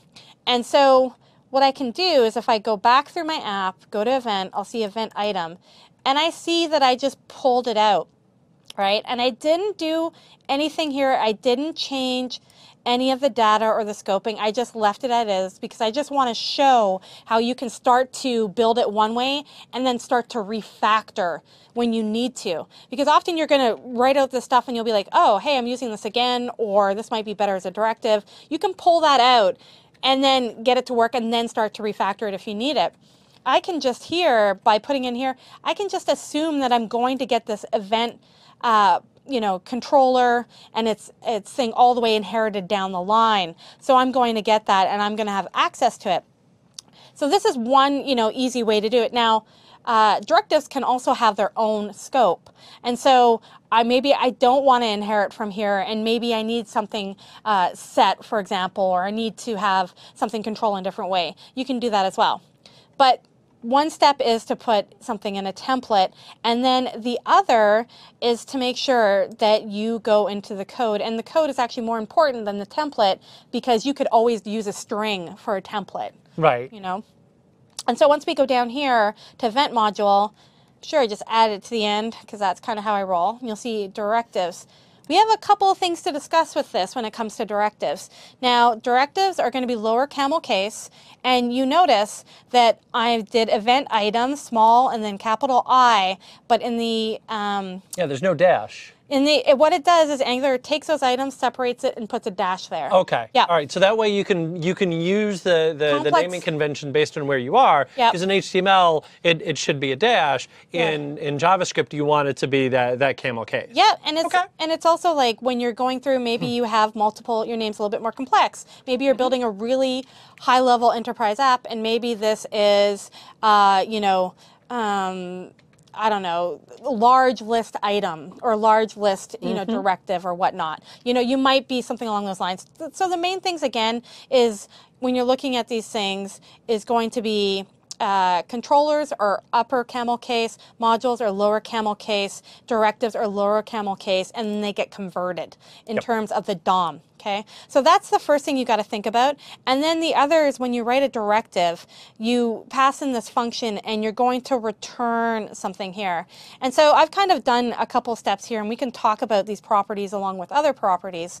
And again, to get the full list of properties and functions for a directive based in Angular, you can go to the documentation and they'll just have like a list of things that you got to go sort through. But what you need to do for a directive is you need to restrict it. And so restricting it means, should it be used as an element? Should it be used as an attribute, a class, or a comment? And so you can also, you know, put in like an, oops, You can also put in like an A there, for example, if you want to put in an A. So it could be EA. It could be used as an element or as an attribute, for example, if you wanted to. For me, I just said it's going to be an element. So you restrict it as your first thing. Now, we have another option here, and for template URL, you can point it to the URL of an HTML file if you want, like I did, right? So that's going to point it to the file, and you're going to say, okay, when someone puts event item as an element in the DOM, I want you to use this snippet of HTML, right? You can also go through and do, instead of that, you can go template and then write inline JavaScript if you want, for example, you know, and whatever that may be, hello, and do it that way. So, which, you know, again, if you've used any kind of templating in JavaScript at all, you usually have those options. It just, at the end of the day, what it's going to do is it's going to go get the HTML, comes back as a string anyways, and then it injects it, right? Right. So it's doing the same thing. Let's not get to the controller quite yet. Your last one that's kind of important, and this is why they say that you use directives mostly for DOM manipulation, is that you have a link function that you can capture. It's kind of like your hook. And so what it does is it'll pass you the scope that you're operating in, that scope object that we've seen all before in case you need it. So maybe there's something on the scope that has been instantiated that you need or changed or whatnot. This is element, so the actual element that you put on and any attributes in case you need those attributes. And so it's kind of passing you that whole item back to you. And so this gets called, link gets called basically when Angular goes through and it sees those directives in the DOM, it sees those little markers, and it says, oh, I need to go and instantiate something. I need to instantiate a controller. I need to whatever. I need to actually bind the view and the business logic together. And that link function in directives is how you know that that's been done. And so that's when you want to go. It's the same thing as trying to access a page before it's been loaded. You know that everything's been linked. Maybe that scope object has variables that you need that's been populated or initialized or whatnot. And maybe at this point you're like, oh, you know, I'm going to go and I'm going to set the background color of this item to be blue. You know, based on whatever. So this is where you can go and you can actually do a little bit of the DOM manipulation that you might need to do in terms of those items. And you do it, you know, initially in the link is where, especially if you need to instantiate any kind of things. So that's, you know, where you can have access to those. And then the other thing is directives often have their own controller. And so you have a couple options with controllers. You can use this controller property here. There's also, you can use controller as. So you can say, here's my controller. You can give it the name of a controller, or you can write the functions here. And then you can also go controller as and give it that named scope again. So, you know, if you need to be doing those things, you need to have that name scope and you need to have that different area. You have access to all that stuff there. The other thing here with controller, and you're passing in the scope here, is that, you know, if at some point in time you want to create your own scope for this directive, and we're not going to go too deep into scopes because I feel like that could be a whole hour, to be honest, or 2 hours. You know, it's one of those things that you learn by trial and error, and you're like, oh, why is it doing that? Why is it doing that? And then you look it up and you're like, oh. So the one thing about scope here is that they have what's called, you know, scope is inherited. You're going to get it passed down. So for example, I'm getting the scope from earlier on in the page where that data object was. But, you know, here what they're saying is that you can actually, if you need to isolate your scope, you can have a scope isolate. And it's basically creating a new scope so that you're not worried about anything outside or around. So, you know, depending on what you're building and how you're building it, you might need to do that. So those are a couple of things when it comes to you know, creating a custom directive and then giving it its own controller. And so you can start to see how this little piece of code that we have here, this directive, we're giving it a template, we're giving it behavior, right? We're maybe hooking on to any kind of binding, like the link that we need in order to instantiate things. We're doing all this stuff in this separate little piece. It's almost, I don't want to say it is, but it's almost like its own little module. And that's the whole purpose of it, is that you can basically take this item and use it where you want to use it. And it's got everything self-contained that it might need right there. And so you can imagine working on a team where you have directives, and you're like, oh, I made the whole list item, and I'm like, okay, cool. I went and I did the carousel directive, and you go in and you're not looking for stuff. Right. It's there. You've got your template. You've got, you know, the logic ideally. You know, my example kind of inherits logic just because to, you know, made it a little easier and separate it, but, you know, you start to get all that stuff there. It becomes a black box, so that way I can just drop it in and be done with it. And then if I need to know what it is, then I can go look it up. But otherwise, I just simply know, oh, okay, well, that's going to display my list items, or that's going to display my picture carousel. Yeah. And that can really be very helpful, even if you're not necessarily doing anything at all with Angular. Yeah. Now, one of the things with Bootstrap is, and by the way, there's a great MVA on Bootstrap. Ooh, I like how you did that. Yeah. Shameless plug. Yeah. Yes, so good. Just slide that right in there. But anyway, so there's a great little MVA. But one of the big things that Galloway and I talked about when we were in there is the fact that, you know, Bootstrap is wonderful, and I love Bootstrap, but, you know, trying to do something like a carousel, or trying to do something like the tabs, you know, the HTML that you wind up with just gets really, really long. Yeah. And so, you know, and you've just got, you know, nested div, nested div, nested div, nested div. And so it's really nice just to be able to go in, create that directive, and then just simply drop on that carousel. And then, you know, you could take that one step further, where if you wanted to maybe just pass in, hey, this is the list of images that I want you to rotate through, you could then just pass that in as part of the directive call, and then away you go from there. Yeah, and it's, and you know, again, Angular, where it shines is going to be in these web apps applications that have probably a lot of repeat pieces that you use again and again. Yep. Like I always think enterprise, I think e-com, I think those kind of things. And so, you know, again, you're going to have a list that you're going to show again and again, and maybe it's going to show the data a little bit different, but you're always going to have this, and you're always going to have this side like sign up newsletter bar, and you're always going to have, you know, all these like modular, and that's where web dev is going anyways, right? It's all about modular web dev, things all self-contained, scoped properly. And so, you know, you can start to see that the more you start using directives, you'll see that your page suddenly becomes very, very lean. And yeah, you're clicking into different files or clicking to see what they are, but you do have a sense of like, this is what it is and this is what it should do. Exactly. So, you know, that's, I mean, a very, very quick, I guess, and basic kind of intro to directives. In terms of directives, there's a couple, I mean, I'm always going to plug some resources. It's just kind of what I do because I've found so much good stuff. But there's so much good content in terms of directives from the docs on Angular, from I'm going to plug Egghead.io. They do some good, like really short three-minute videos, very specific, you know, on these kind of things. And so we just grazed a directive. We just showed you the process. Yeah, you probably got to put some HTML in a template, and yeah, you need to declare a directive on your module, give it a name. Here's how it all gets, you know, put through.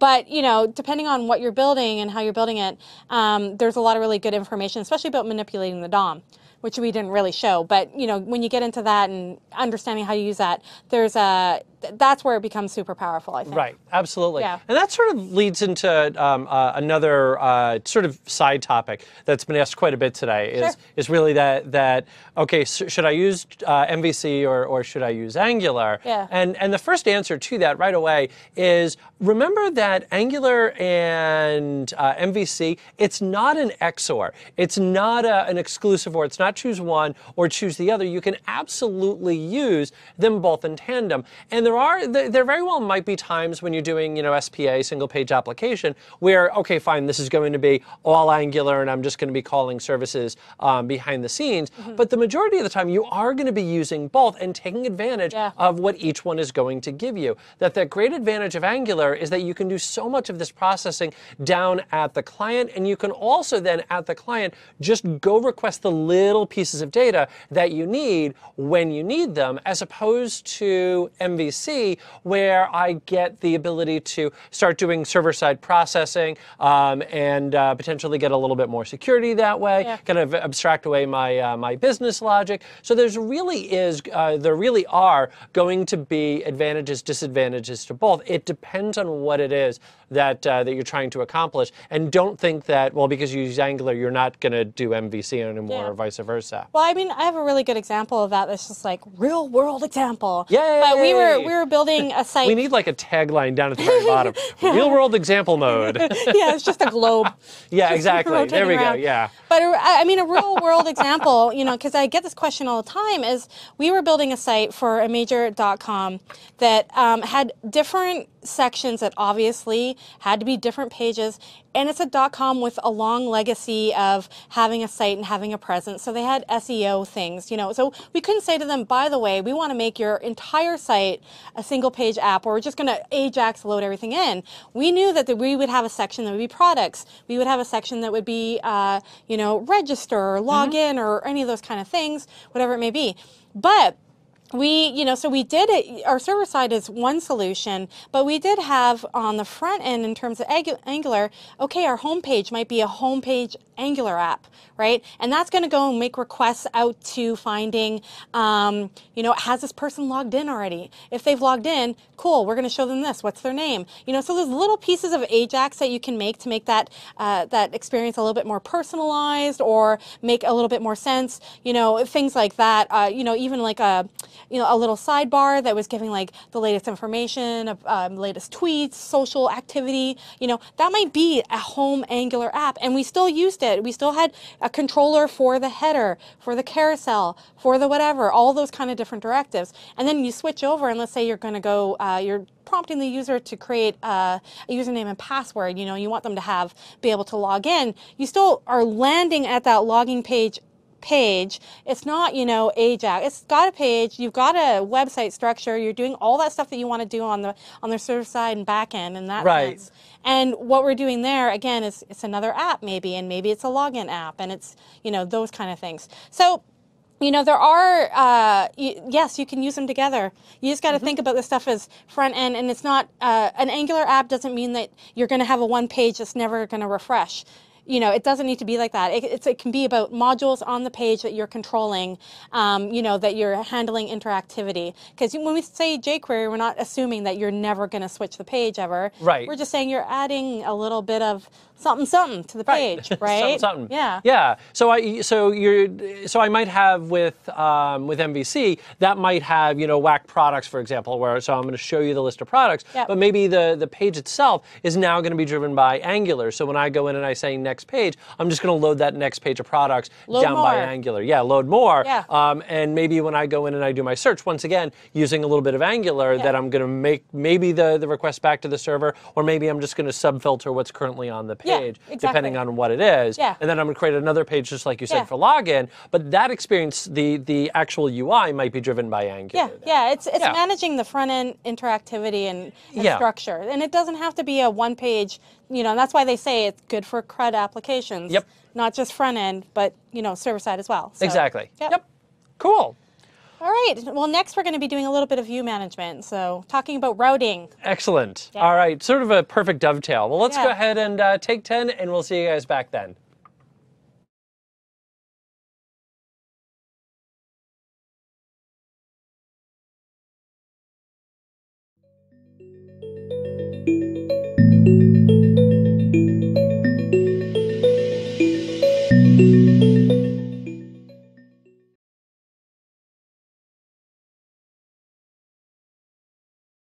And so my living room is now just full of alpacas. And I got to tell you, trying to herd a whole set of, oh, hey, that light's on. We're back on. These are the discussions we have. Yeah.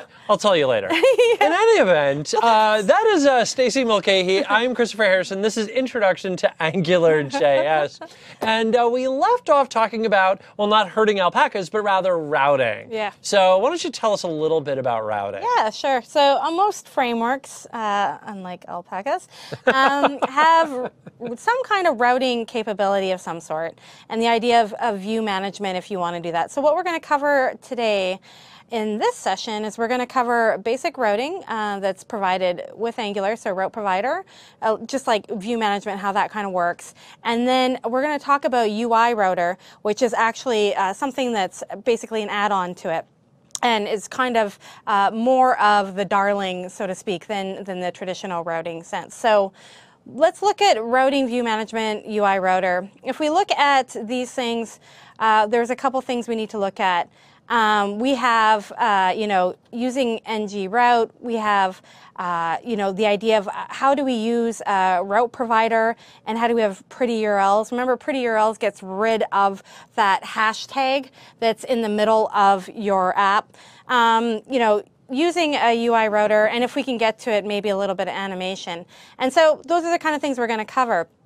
Now, routing with ng route. We're going to cover this, and we're going to show a couple of examples of how this works. And I just want to show you some really basic examples, but also just some options that you have. And again, these are aimed towards, if you're doing anything with routing, you're usually trying to aim towards a single page app application, where you're not changing out the page and you're going to dynamically load the content pieces that you want. But we're also, some of these things could, as when we get into more of UI router, you'll start to see that it's more about state-based. So even though you might want your traditional routing, like I'm going to click the page, it's going to refresh and go somewhere, you might also want that page itself to have states. Where was the person last scrolled at, for example? Which item in the carousel did they, have they clicked on? Can they send that link to someone else? Like those kind of things. So more state-based oriented. So we're going to look at route provider and ng-view. And so this means that we're going to show a little bit more about working with dependency injection and how that works and how you can actually specify routes, where you need to specify them. And if you've ever worked with a JavaScript framework, a lot of this is going to look fairly familiar to you. So let's just open this up and go into view management, and I'm in a 01 route provider. And what I want to look at is, first things first, if you're going to do anything with routes, what you need to do is you need to declare it in your app. And so this needs to be declared in the config function on the module. And the reason why this happens is because config, again, gets run before route. It's where you can configure anything that you need. And it's also kind of treating route provider as this major provider we can just go and attach a couple of, logic pieces to if we need. So we're looking at angular.module main app, and I'm putting this in the main app because this is kind of a single page app, and if I need to have multiple modules, that's cool, but I only need to put that kind of routing in one place, and it should probably be at your top level. And so what I'm doing here is I'm passing in, again, like we did before, that event module. So it has a dependency of another module, but I'm also passing in what's called ng route. And so you need to pass this in order to use it. And so what ng route does, and the documentation for it is pretty significant as well, is it goes through and it'll give you this route provider. So you're going to use ng route, and the route provider is now passed to you in that configuration function, and now you can configure it, right? And so again, the differences between config and run. Run gets kicked off, and you're more likely to be passed an instance of something. Configuration is more where you might get something like a route provider, which in all theory might be something more towards a singleton kind of pattern. Whether or not it is, I don't know, but it's that idea, right? Let's not bring up singleton patterns. Let's not bring up anti-patterns. Yeah, exactly. Yeah, you can all cheer me on right now, like going down. But the route provider is passed, and then you can configure it. So, like I was saying before, things that get passed into config are things that you need to configure before your app starts. Sometimes it's APIs. In this case, it's the route provider. You want this to be configured before the app starts running, so that way, if there's anything that's happening on the URL, that you have access to all that stuff, right? And so when you pass in the route provider, I logged it out to make sure it actually got passed in, and you get past the object. And then what you do is you say route provider dot, and you give it a series of whens. When this happens, when this URL happens, I want you to do this, this, and this. And so, here's an example of when you have this up, on the URL, you have a slash contact, you're going to use this template. So I'm going to want to load in this template, and I'm going to want to use this controller for that template, for example. So what it'll do is it'll load it in, and it will instantiate that controller for it. Same thing when, your basic kind of home index, I might want to use this. This might be my controller. If none of these get matched on the route, maybe I'm just going to redirect to home. Right? So otherwise, just redirect to home. And then what it will do is just go back to that when /. Yep, absolutely. Okay. Yeah. Now, So, yep, go ahead. I'm sorry. I was just going to jump in kind of real quick, just to mention that for those of you who've done MVC, it's quasi similar to MVC, that you're declaring, hey, this is what I'm looking for, and then this is where I want you to go. So you're giving the HTML, which would be the view, and you're giving the name of the controller, which in MVC would be a little bit more like an action, but in any event, then we start getting, really kind of into the semantics there. But it's that very similar that, hey, look, here's the view, here's the controller, and away you go from there. And then, of course, inside the controller, you're going to build up your model. Right. Cool. Yep. Yeah, so what you do here for the route provider is once you've kind of went through in any kind of routes, and again, sometimes you have cases where you need to look at params, sometimes you have cases where you need to look at close spelling matches, sometimes, all those kind of things you can add on and do. But, all I've mapped here is the contact, and I've mapped basically the home. And so you have it all mapped here, but it really doesn't know what to do with any of this stuff. It's saying, well, okay, when you've hit that URL and it's /contact, I know I need to use this HTML. Maybe I should be using this controller, but where should I be putting this? Like, where does this reside? And again, these controllers, I just kind of hooked onto this module and just, didn't put anything in them for the case being.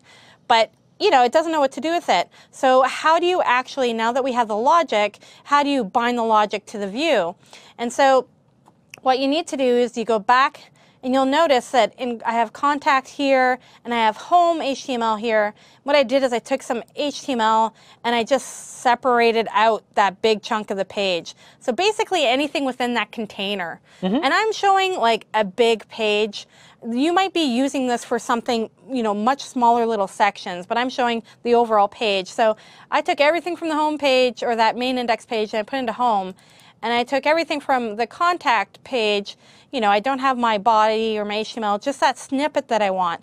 Because what this does, the route provider does, is that when that route is hit, it goes off and it sees the template URL you specified.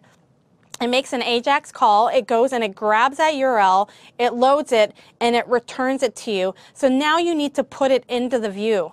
And so the way that you do that is you specify using another directive, and it's ngView. And so this view right here is where you're going to replace that content. And so if I hit the URL, it's going to go and it's going to see, oh, there's like, contact. It's going to grab that page and it's going to put it and replace this directive right here, and that's what's going to write back. So if we look at this, Control 5, and we look at the page automatically, and that's why you do it in the configure, because run happens after configure, so it's going to see a route already, and then it's going to load in that page. Oops, or maybe it's not. hold on. Oh, yeah, forgot. I didn't put navigation in yet. So if I go contact like that, you'll see that it loads in contact. And if I go back, I just did these in steps because I want to show you hooking up the nav. If I go back, you know, maybe it's something like this. And then you have that. Now, right now, if we're looking at my URL, you'll say, oh, it's index.html. You never see that in a URL. No, you kind of get rid of that, and that's through your web server configurations, depending on, you know, how you're running it. So, you know, some of those configurations you have to set. But what it will do is it'll notify those changes, and it'll load in the appropriate content. Now, if we want to look at the next one, just to show an idea of that happening in terms of navigation, and we go up to my navigation, which should be in my header file, I believe. All right, and let's just test this one out to make sure this is all good. Control F5. So you'll see these items are switching and that it's actually loading those things in. If I look at the URL, you'll see that it's /contact. And these things are switching. Now, this page is not refreshing. It's making that query and it's going out. And it, by default, will go and cache those templates. Okay, so, and this is a very big key here that Stacy just mentioned, is that this is happening on the client. So what's happening is the URL is being updated, and the client is now making the request for that HTML view, that HTML template, and pulling that back down. So a lot of people are asking about MVC routing and about Angular routing, and I want to try and break this down a little bit and kind of talk through this in steps here, so that when I connect out to the server, what's going to happen is the server is going to analyze that URL. So in the case of, you know, there being a clash in naming, that I've got some particular URL that's going to mean something to MVC, and I've got a particular URL that's going to mean something to Angular, and they're the same URL, what's going to happen in the workflow is that the server is going to see that URL first, and so the server is then going to process this. Remember that with Angular, what we're trying to do here is do client-side. So what we would want in that type of a scenario where we're using MVC for the back end, we're using Angular for the front end, is make sure that the route that we've set up inside of MVC is just going to give you that root page. And you can go in and just tell the route, hey, I want you to ignore everything else. That I just want you to look for whack index or whack home. That's all that I want you to look for. If you see that, fantastic. And then just leave the rest alone, and then Angular can then read the rest from there. So I'm going to be using MVC just to create that initial landing page, and then let Angular go ahead and do the rest of its magic there on the client. So hopefully that kind of brings that together. Yeah, I mean, it's the idea of, you know, you might have the server side saying, here's your product page, your product detail page, and it's product detail page, and you see it. And then Angular starts working, and what you might be using Angular for is more to signify state on that page. Right? So you might have / you know, item, or you might have whatever. And it might not necessarily be something that you need a server URL to. It might be just behavior that's added to the page or interactivity. Exactly. So I can send you a link. It's server's still going to render it. But then I'm going to be like, oh, I was looking at this one. Right? Exactly. So it's one of those things where you can, you know, put some of that on the client side, and it makes sense to do it. Exactly. Yeah, that was a good explanation, though. I think you need to like write that and put it everywhere, because everyone asks those questions, and you're like, they're different. How do I explain? That's me. Stuff. Stuff. So I need a gold star now for the day. Yeah, exactly. You're done. You're totally done. Sweet. All right, I'm out of here. Thanks for. All right. Yeah. Bye. I like how this is going. So you're starting to see how these things work. And again, I didn't really change too much of what's going on in here. But if we look in the event module, and if we look at this set index item, again, this is not necessarily how you would do it. I'm trying to take a couple things and teach you multiple things at once. But that set index item on the header, where I just set the index to 0 or I set it to 1, for example, you know, I'm doing this really dirty thing where I'm just saying, if the index is 0, you know, I put localhost here, for example, but change the URL. So you can use what's called the location provider, the location, to kind of make some of those changes if you need to. Now, I'm introducing location here, and what happens, again, is what I need to do is that becomes an object that Angular gives you. There's like location, there's document, there's window, and the reason why they're kind of forcing you to inject those and not to make them readily globally available like we know them to be is because they want to reduce, you know, the chances of error. And so by, you know, injecting them, you are forcefully saying, I want and need to use this, and it's not, you know, your chances of making a bug of some sort is going to be much lower. And so what you do is you pass in the location here, for example, and, you know, again, some of these things, like we said, scope, location, there's a bunch of them that you can pass in as you need them. Angular knows that it has it, and it just needs to give it to you. And then you can go down here and you can change the location. So location has .url. I think it has like .path. There's a bunch of different things that you can use. And you can just set that item of where it should go, for example. Again, you know, you should be able to just put a link as well straight on your A tag. But I just want to kind of show, okay, well, you're clicking a list element, and here's a click tag, and here's, you know, another way to do it. So just a way of kind of understanding how those states work. Now, one thing that we kind of looked at, let me bring up this. One thing that we kind of looked at was, you know, pretty URLs. And I'm not necessarily going to get into configuring them right here. I just want to talk a little bit about them. And so you notice that all of my examples right now, it has that hashtag. You know, that kind of, you know that it's different. It's more like something coming from the page and it's not refreshing. That's how you know. So pretty URLs, you can get them, and they're the idea of not having that hashtag anymore, that it's a very clean and readable URL. And, you know, by default, Angular uses the hashtag. And so in order to get those clean URLs that you might want, you have to do two things. And I'm not necessarily going to show the example for it because it does require you to set up your web server in a certain way as well. And that could take me who knows how long on a computer that I'm not familiar with. Even though I do it every day, I feel so confused. But so to get clean URLs, you have to do two things. One is you have to configure, and this is kind of similar to a lot of JavaScript frameworks. You have to configure what's called the location provider. Okay, and so in the same place where I configured the root provider, remember any of those providers along those lines from Angular, you do in your basically your app module, and you do it in the configure function. So I would pass in the location provider, and then it has a function that's, I think it's like HTML mode or set HTML mode, and you set it to true, HTML5 mode. And what that does, that's your first step. And what that does is it basically says, okay, Angular, no more hashtag. We want to use the history API, which is seen as, you know, advanced feature of HTML5. And the history API is the ability to get rid of that hashtag, to have those clean URLs without it refreshing the page. And it's going to save states, so you can kind of push or pop these states. And so it's going to use the history API for that. And so you have to tell it to do that.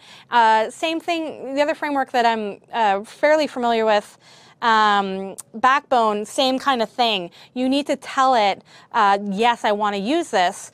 It might be set by default, I'm not sure, but either way, you can configure whether you use it or not.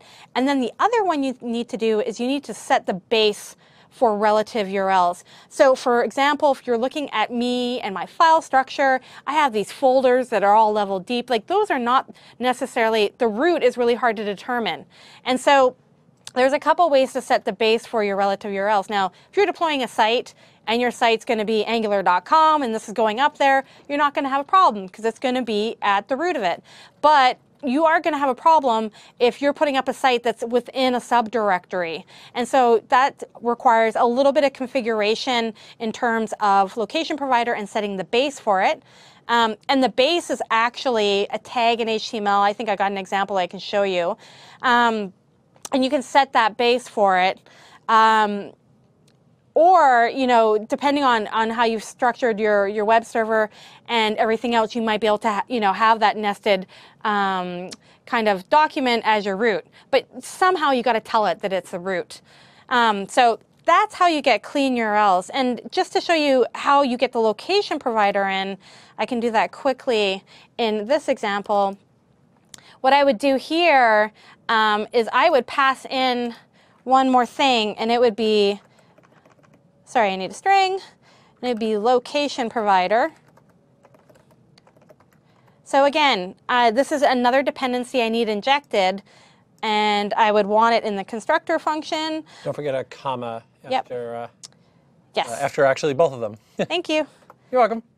Pair programming. I love it. So good.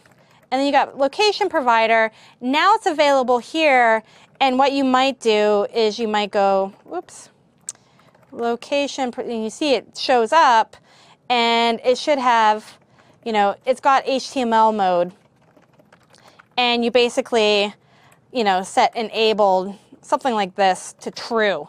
You have a couple modes here. You can set the base, set enabled there. So that's one thing that you need to do. I'm just going to comment this out. It won't necessarily run on mine because I'd have to do a little bit of modification to the server. But the other thing to show you is in your HTML, don't know if I have it, yes. You might have to include a base tag depending on where you're working at and what you're doing, and specify what the actual root of your website is. So here is something I was working on locally, and I specified that root. And so you need to use this base tag, which is really weird. I haven't seen that used in a really long time, but apparently, depending on how you're setting stuff up, you have a couple options, and those are two things you need to look at. So you're going to want to get rid of that line now. There you go. Yep. And then go to the back end and finish out your comment. Oh yeah, thanks. You know what? It's there. Okay. There. The coloring is just sort of throwing me off there. Yeah, it does the highlighting. Yeah. It's the string here. Yep. So, those are a couple things that you need to consider. And once again, once you get your web server configured, depends on how you're running it. If you're running Apache or however you're, kind of doing that setup, you need to, basically configure a couple things to allow even often pretty URLs to happen. So, there's a little bit of work of getting that set up, but you can configure it. Mm-hmm. What is next? Let's see. All right, pretty URLs. I love pretty URLs. UI router. So there was a question that was asked about the modifications that need to be done. And just sort of in a nutshell, what needs to be done is just that the server needs to be configured to just drop out the index HTML so that if it sees it there, it just needs to be coded in to drop that off of there. Yeah, it's just the HTML page. And then, so that's one step. And the second step is just making sure that you figure out what your root path is or your base path. And then telling your location provider that you want to use a history API. Yep. And the thing about the history API, so sometimes I'm confused why it's not on by default. I know there's good reasons, I just don't know what they are, so don't ask me. I think it's more of just, I think that's a little bit of a security thing, because one of the things that you could very easily do with that history API is you could block somebody from going back or make it very challenging for them to go backwards, which, we start to get into a little bit of a conversation, because a couple of people have asked, if you're going to create an SPA, what about the back button? Well, if you hit back, it's going to go off of the page. Can you capture that? Yes, you can, but you want to be very careful about that, so that there's no real good, clean answers to that. So I'm not going to sit here and say, yes, always do this or never do this, because it really depends. There's a lot that you just sort of have to take into account when you're making that decision. Yeah, and the history API, I mean, it's advanced enough now that, older versions of browsers that didn't necessarily supported it, but did support the idea of the hashtag, it will just default to that. So, in terms of browser support, you're pretty covered there. Again, pretty is a generic term. It really depends, if you're going all the way back to Firefox 3.6 and whatever, that's a nutshell. But modern browsers, yes, for sure. So, and that's what we're kind of talking about today. Yeah. So, UI router. So, I'm going to talk about UI Router a little bit. And UI Router is it's a framework that's built by the Angular team, and it's been separated out, so it's another file you need to include. And this is where you start to see the modularity really coming into play, the fact that they can plug and play other things that work with it, and you can use it very easily. And that they're not, creating too much overhead or footprint in terms of the original library itself. And so if you want to use UI Router, which is kind of the darling, I feel like right now, a lot of people really like it. It offers, when you start to see how it works, it offers a lot more functionality. And, if you are building a page that does feel like you need to capture a lot of states, like in terms of, something being open or something being selected or any of that kind of thing, it does feel very much like UI Router is the way to go. So the changes, it can change the view based on application state and not just URL. And you can basically still use routing to change views without having the URL change as well, because it's capturing a little bit more state. And so UI Router is separate, it needs to be loaded, and the links, the one thing to notice here that's a little bit of a change is it does, if you have a link that's trying to target UI Router, it's got to be UI.sref, and so we'll see an example of that. Now, I've included the GitHub link to UI Router, and again, from that GitHub, they have a bunch of documentation on it, and I'm showing a very basic example, but they'll go through and you'll see things like nested views, multiple views, those kind of things. So can it get complex? Yes. And can it handle it? Yes. And so you'll start to see how those things are built out. And so let's take a look at just what UI Router looks like. And I'm just going to go down in my examples and close out these windows.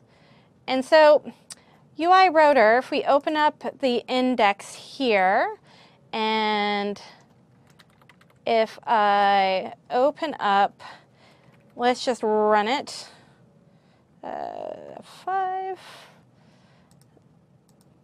So you're starting to see, you're getting that kind of level. I need to fix this one, but you're getting that level of interactivity here.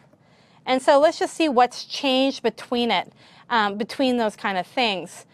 I added this button here as well for another index. And so let's go in and see how UI Router works. Now, first things first, I said it's another library. So what we need to be doing, and I just included it from the CDN rather than downloading it, is you need to include this library. So that becomes the first thing that you need to do. And again, like all of Angular, it'll tell you the version, it'll include the number and the path, and so you can look at these and figure out what version of the library that you're using. And so first things first, see, I have S's everywhere. It's my keyboard, it's my bagel under my keyboard. You need to include the library. And so what happens once you include the library is if we go back, and I've also, included it right here, but I took it from the CDN. And if we go into the main app, we will see that what we need to do is we're loading this library, but we need to include it as a dependency. And so what we're going to do here is we're going to have UI.router as another dependency. And I never took out necessarily the ng route here, which, if I'm using UI Router, I don't need this, but I have UI Router there. And so that now, because that library is there, this gets run as soon as everything is loaded on the page, it will find this dependency and it will inject it. And so what will happen is that this library will be added, and now I'll have access to some more what we call providers providing functionality that we can use. And so I have 2 providers here. I have, and this again, these 2 providers come from this UI Router. And what I get is UI Route Provider and State Provider. And so State Provider is much like Route Provider in the previous example. We can basically say we treat things as states rather than, when this happens or when this exists or this route. We treat them as states. And so State Provider, you say .state, you tell it the state that you're looking at. So you can name it if you want, like a friendly name. And then you're giving it, what it should have in terms of that state object of home. It should have a URL, and it should have a template, for example. Right? And same thing for state. And once again, it's a simple example, but contact, we have the URL that we should look at and the template for it. So when this URL happens, we want to do this. Now, sometimes, if you're looking at this, for example, I have /home. Well, slash with nothing behind it could also be considered home. Maybe I want it to render the same thing. How do I, instead of renaming and creating another state, how do I maybe look for that and, almost do kind of like a redirect? And so what you can do is you say URL router provider. That's a real mouthful right there. Dot when, 3 times fast. Right? This is when you use the dot when, and you pass in when this happens. So if I just get this, just redirect, which we saw it was very much in router provider as redirect to. This is very much the same. When this happens, handle it like this. Right? And so you can start to get into more complex configurations with that if you need. So that's the first part that you need to do. Again, you need to include the UI router library in the page. You need to include it as a dependency, and then you need to work with the state provider or the URL router provider and configure things in the configuration of your app module. When you're done that, we can start to look at what we need to do in terms of perhaps the HTML. And so you'll see the HTML, we had ngView before. Now we have UI-view. And so this UI-view means that we're going to replace this content, and that's what it's looking for instead of ng-view. And then what we want to do is we're going to want to look at our header and see if so none of these items here, we didn't have to use necessarily. If we were just going to straight up try to, and well, we've got one here, for example. We have the ng-click where we're going to, if this gets clicked, we're going to do this. But if we just wanted to have this link right here, for example, instead of the ng-click, and not worry about that stuff, what we can do is we just say UI-sref and we say home or contact, and we give it that friendly name. And it's going to look up that friendly name in that URL, and it's going to handle that stuff for you. And so home and contact is still going to do both of those things. It's going to append home or contact to it, and that's all you need to be doing with those kind of items. So UI router, again, that's fairly simple. Looking at here, slideshow from current. UI router is very simple. The one thing that you can take a look at, and I actually might have it in the browser.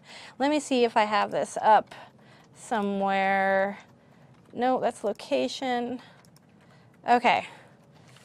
UI router, the one thing about it that's pretty powerful, and I thought I had a link up, but I don't, is that you can have nested states. So the idea that your home page might have 2 more states assigned to it, and those states might be something like, item selected. Let's say you have an item selected, or something open, or whatnot. You can have nested states in UI router. I don't have an example of it, but it's fairly easy to use, and it's just about syntax. And basically, use the same syntax. You'll be, if I have, if you go back to the code, and if I have, state contact, for example, or home, my next state here might be home dot selected, or home dot modal open, or that kind of thing. And so you use the syntax. It's like a dot syntax. And it shows that it's nested. And so that way, we're not worrying about necessarily changing the URL and making sure that URL is changed fully. We can now kind of use this for state changes within your application, and not just per entire page, but per different sections of that page itself. And so UI router, there's not too much of a learning curve with it. And the examples out there are actually really, really good in terms of understanding the true beauty of it, which is, to me, is the multiple nested views. And you can start to use that. And you can start to see how, people are using it and how you configure it. So, just a very simple example of UI router and how it works and what kind of things you need to put in place. And once again, most important, you want to use it, it's just another library.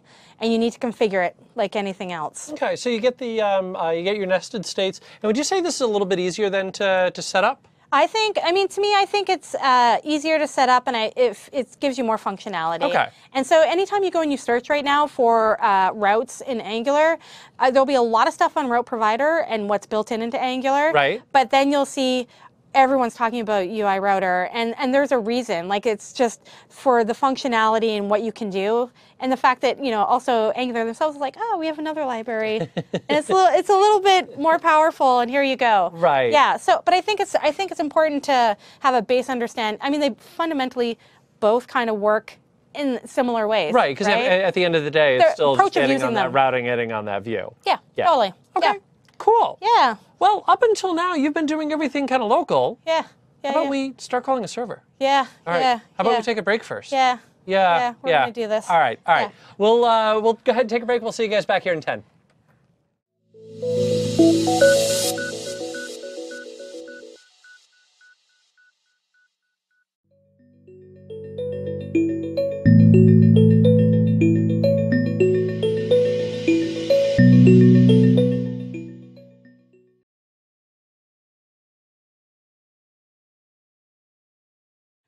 We're getting a little punchy back here. I know.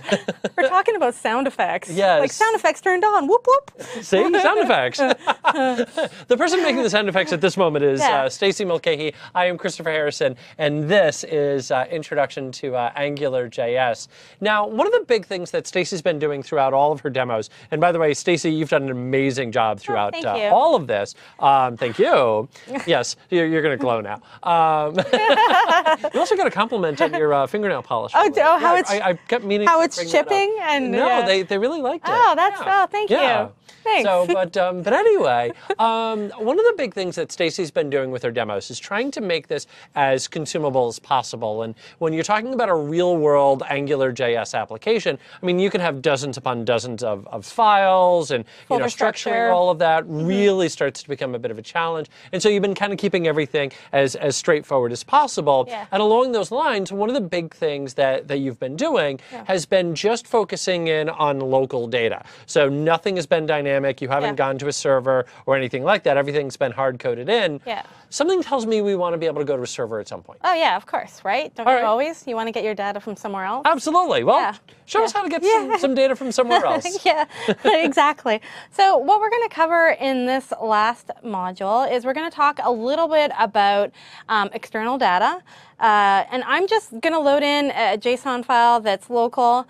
And normally, again, that's another step I take sometimes when I'm developing things. If a server side isn't ready, I'll just load in something so at least I have that round tripping going. So I'm going to just show an example of loading in a file. And we're going to talk a little bit about the landscape of things that I've been saying and not explaining, which is factory, provider, and services, how you might use them in terms of Angular. And so what we're doing in this module is we're going to talk about, okay, I'm going to show you how to, the easiest way to load an external file, and then I'm going to talk about things like what we'd call service components, and then we're going to talk about what is a factory and how do you use it, and what is a provider and how do you use it. And so when we talk about external data here, the sample, again, I have, instead of just worrying about where I was going to get the data from a server, and especially pushing to and getting from dynamic data, sometimes when you're doing this stuff, it's not the best way to go. Most people are kind. But we're going to talk about just like loading in, for example, a file, which, again, you can also go and change to do, going to a server.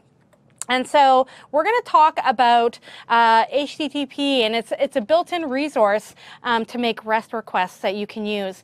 And I'm going to show an example of how we're going to modify some of the stuff that we've done and just load in an external file. And then that way, you know, once you've taken that, you can start to worry about, oh, actually making a request to the server and the rest of it.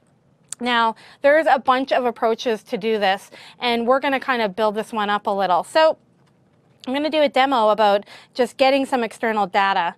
And we're in the last folder, because this is the last module, and I'm going to open up that HTTP folder. And I am going to look at, I wonder if the $sign will give me a problem there. What I'm going to look at here is that I just want you to notice that HTTP and app folder and data, I have events JSON. And so I went and I took those items and I actually gave it a date value, for example, and I just put it into a simple JSON file. So this is something that we're going to load in. This might be something you might get back from a server as well. And so again, sorry, just that JSON, and I didn't change much from what we did before. You'll just notice that the date is no longer a date.parse. I just found out that value. I sucked it up, found out that value, and I just put it in there and did the work. I was like, ah!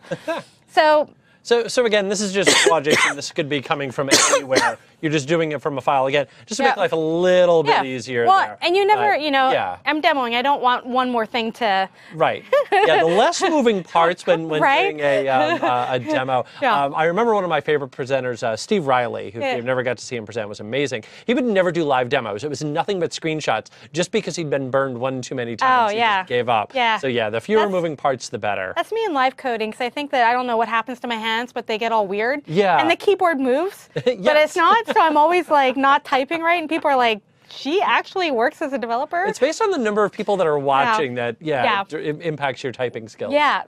So we're going to load in this event JSON file.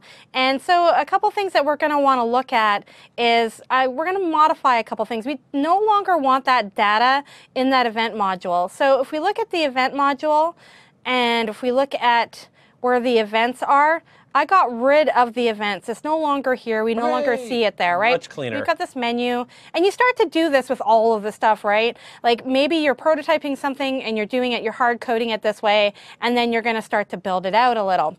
So a prime example here is that in this controller, this event controller, what I want to do is, let's say maybe this is where I'm going to handle loading in that data.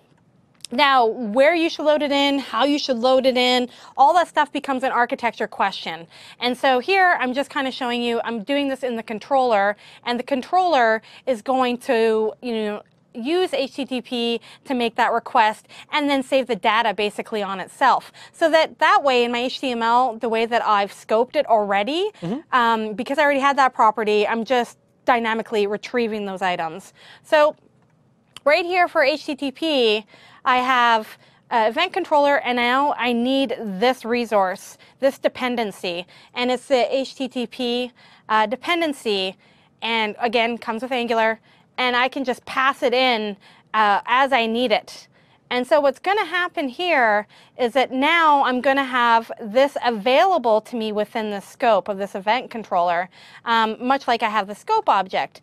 And so what I'm going to do is I'm going to go down here, and you'll see what I do is I create a function called this.getData. And this is a function that I could call from the view if I wanted to click a button, for example, like load items. I could call it, and it could call this getData. And so this function here, I'm storing just scope, kind of, the local scope of this is where I'm executing in. And I'm using that HTTP, and I'm doing a .get here. And it has a couple of options you'll soon see, but I'm just using the get. And I'm going to that file to open up that file.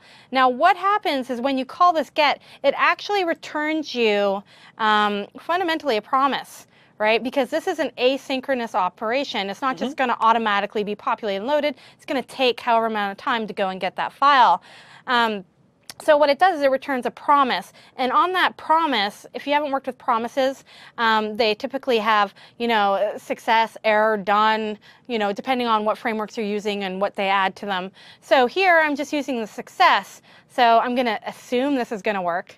And what it's going to do is it's going to load in this data, and it's going to pass me what it gets from the JSON file, and then now scope, which was before this right here, var scope is equal to this, scope.events is equal to data. And so now I'm just setting that events variable again, and I'm setting it to the response that we get. And then what I do in the controller, because this controller will get created and constructed, I'm just going to call that automatically. So when this controller gets constructed, this is also going to get called, and this data is going to get populated. Now, we talked a little bit about architecture. Maybe you want to get the data before you construct the controller or any of those kind of things. That's an architecture question that you could be pulling out and doing different things with, for sure. And so that item now should, if I'm looking at this right here, Control F, that item should populate, maybe it doesn't. Hold on. You're on the right the home page? I think I am. Hold on. Control F. And let's do network. Make sure that we're making that request. And let's go down here. All right. Well, maybe this did not work. Let's see. Hold on. 404. What am I getting a 404 for? Okay. Pathing. Right. So let's try doing boop, boop, boop. Let's see if this works. Now, if this isn't going to work, it has to do with the setup of the server. Control F5. Refresh. It's still giving you that 404. Do you see it? Yeah, I see it. Okay. Yeah, it's trying to figure out the path to that folder, and it's not knowing where to look because the relative pathing isn't working so hot. All right.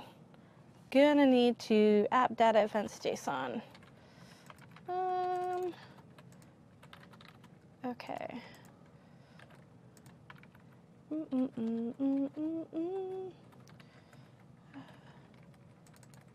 That should technically, sorry, I'm just. So one of the questions that came up was, you had used scope rather than the dollar scope. Yep. And the reason that that she had done that is really just instead of using this, that the problem is that when you're inside of that event handler, if you say this, you're now on the object that raised the event rather than the controller, which is really where you were trying to throw the data onto. So by just creating a variable on the outside and setting it equal to this, which at that point was the controller, when you get into the event handler for the $HTTP, you can then access the controller. And that's really all that she was doing. She could have just as easily called it Wibble. She could have called it controller. She just simply used scope, which to a certain extent kind of makes sense because after all, scope is going to be what's going to be hanging on to all of your data. So why not just keep that consistent name? So that's why it was scope rather than the dollar scope. Yeah, and it's again, like you said, if I'm within on my screen here, if I'm within this function, the scope now happens within that function. So it's no longer referencing anything else except for this object right here. Right. So this is like a local constructor variable that you create, and it helps you kind of correct that scope. Now, the $ scope potentially also would have worked in here as well. In theory, it should exist here and also be there, but I just tend to do it this way because if I'm using the $ scope, I'm using it. Right. And if I'm not, I'm not. And so I could have called this, var that is equal to this. You see a lot of people do that, right? So yeah, the naming, you're totally correct. The naming's maybe just not the right decision there. Right. Well, I wasn't saying it wasn't the right decision. I was just simply, explaining. Yeah. Yeah, totally. I'm just saying, like, it's confusing. I look at it too, and like, well, where did the $ go? Yep. What is she doing now? Okay, I just changed the path. I'm going to see if this is going to help us out a little bit here, because it'd be nice to have a demo not. Yeah, events.json. Why can't it find it? I'm going to just try something over here real quick. Yep, you do it, and I'm also going to do... Is it bread? There we go. Okay. Okay, that would be... All right. This might be something I might have to come back to. It works. I promise you. I promise you. I just don't know what's... I will vouch for her. She did, in fact, build all of these demos last night. They all worked last night when nobody was watching. Yeah, exactly. Oh, wait. No, wait. I'm still getting 404. Now that people are watching. Okay. Well, I'll take a look at the end for sure, and we'll get that going. But... So that's, getting external data. Apparently, this should write to your page. So, in a nutshell, it's fairly easy to get those things working and kind of going with, especially with that HTTP resource. But the next thing I kind of want to address is a lot of just the phrases and, terminology that we're using. In Angular. And so what I'm going to do is I want to kind of go over some of the other kind of words that we use, whether it be about service or provider, because we kind of throw those around. It's really important to understand what those are. And I actually have a fairly good page that I just want to point out that sometimes Stack Overflow is just golden for some of the most verbose answers. And someone said their best answer they got to the difference between providers, factories, and services was actually in an AngularJS thread. And so what I want to talk about a little bit is what are those?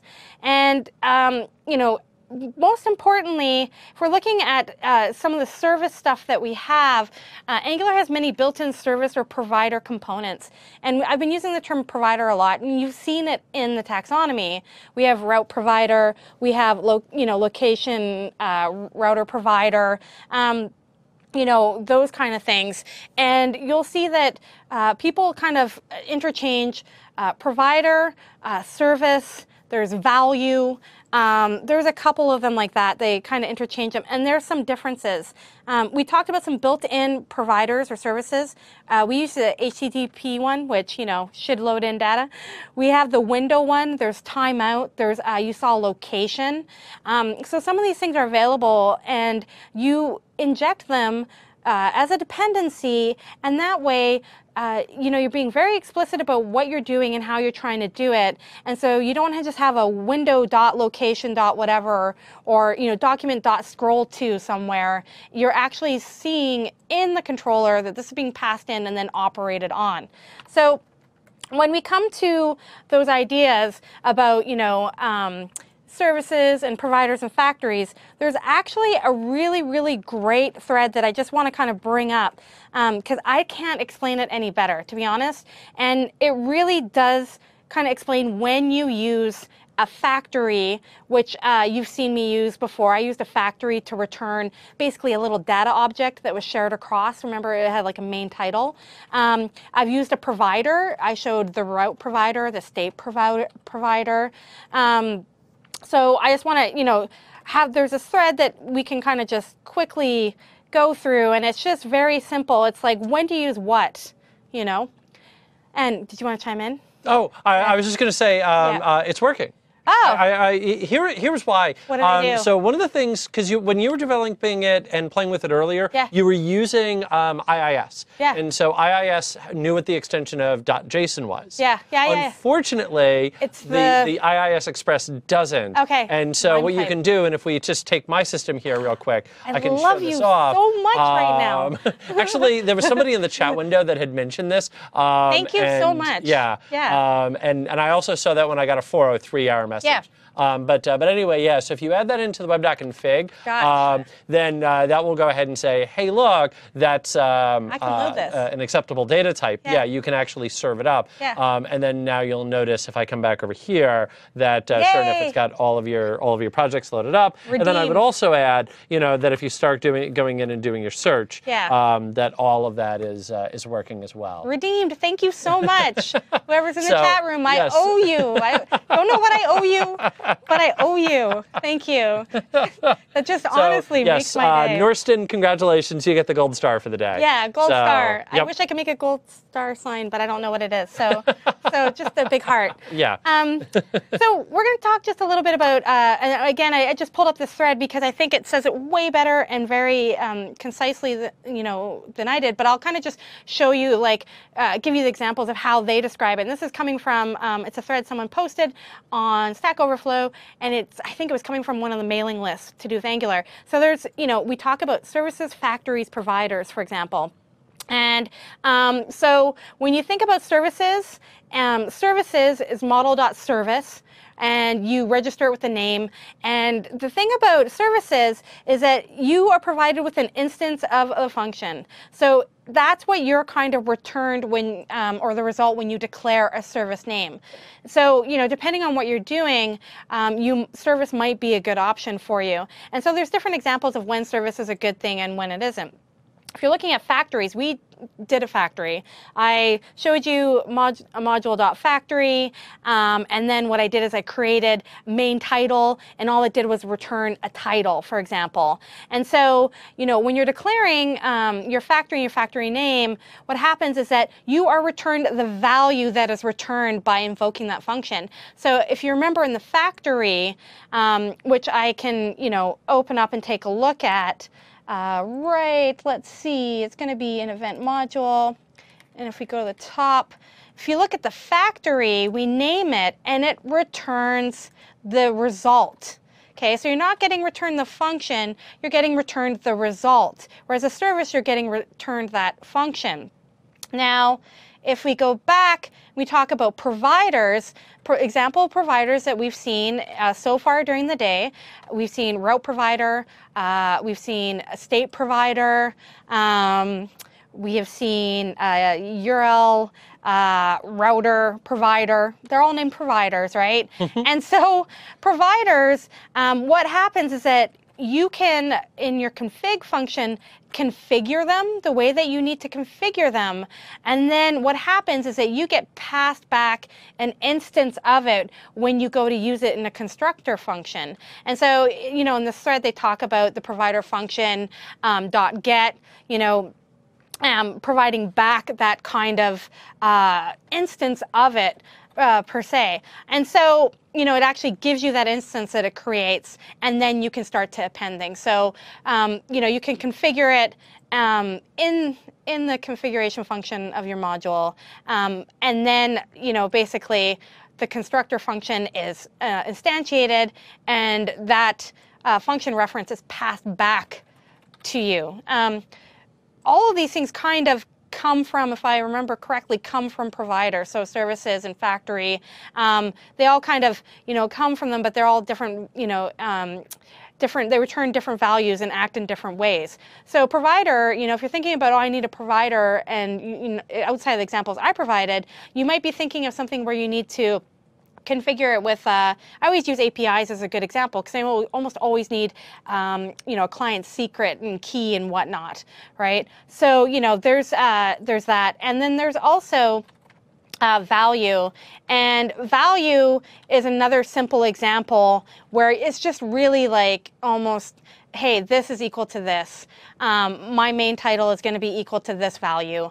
And so, it's pretty much simple, in terms of those kind of things. So we talked a little bit about those. I'm going to just drop off this thread. Now, this thread that on Stack Overflow, it's part of that whole list of bookmarks that I have, but they really do explain it in a good way. And I think in the bookmarks, I also have a listing of someone who broke down on a chart, like when you would use what. So like, when would you use a directive? Oh, when I want to modify the DOM and want to do this. When would you use a provider? Oh, when I need to be able to configure something. When do you use a service? Those kind of things. And so, it's part of the lexicon and the lingo of working with these things. And so with services, let's open up services, and let's see where I got So again, when we're looking at this module that we did before and we're passing in that UI router, you know, and I've got the URL router provider, that is a provider, and what happens is that you get past that reference to it, and you can now go and configure it, and so you can start to configure it the way that you want.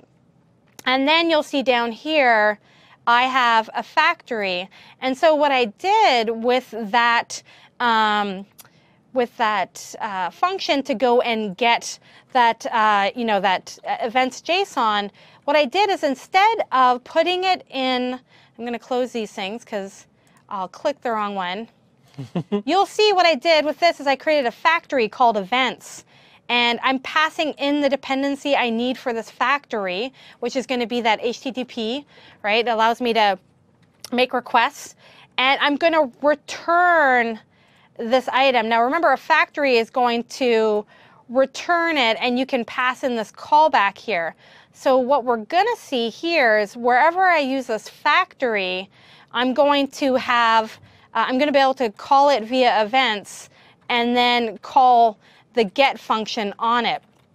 And so if I look in here, event module, and let's just see if I've got it in here.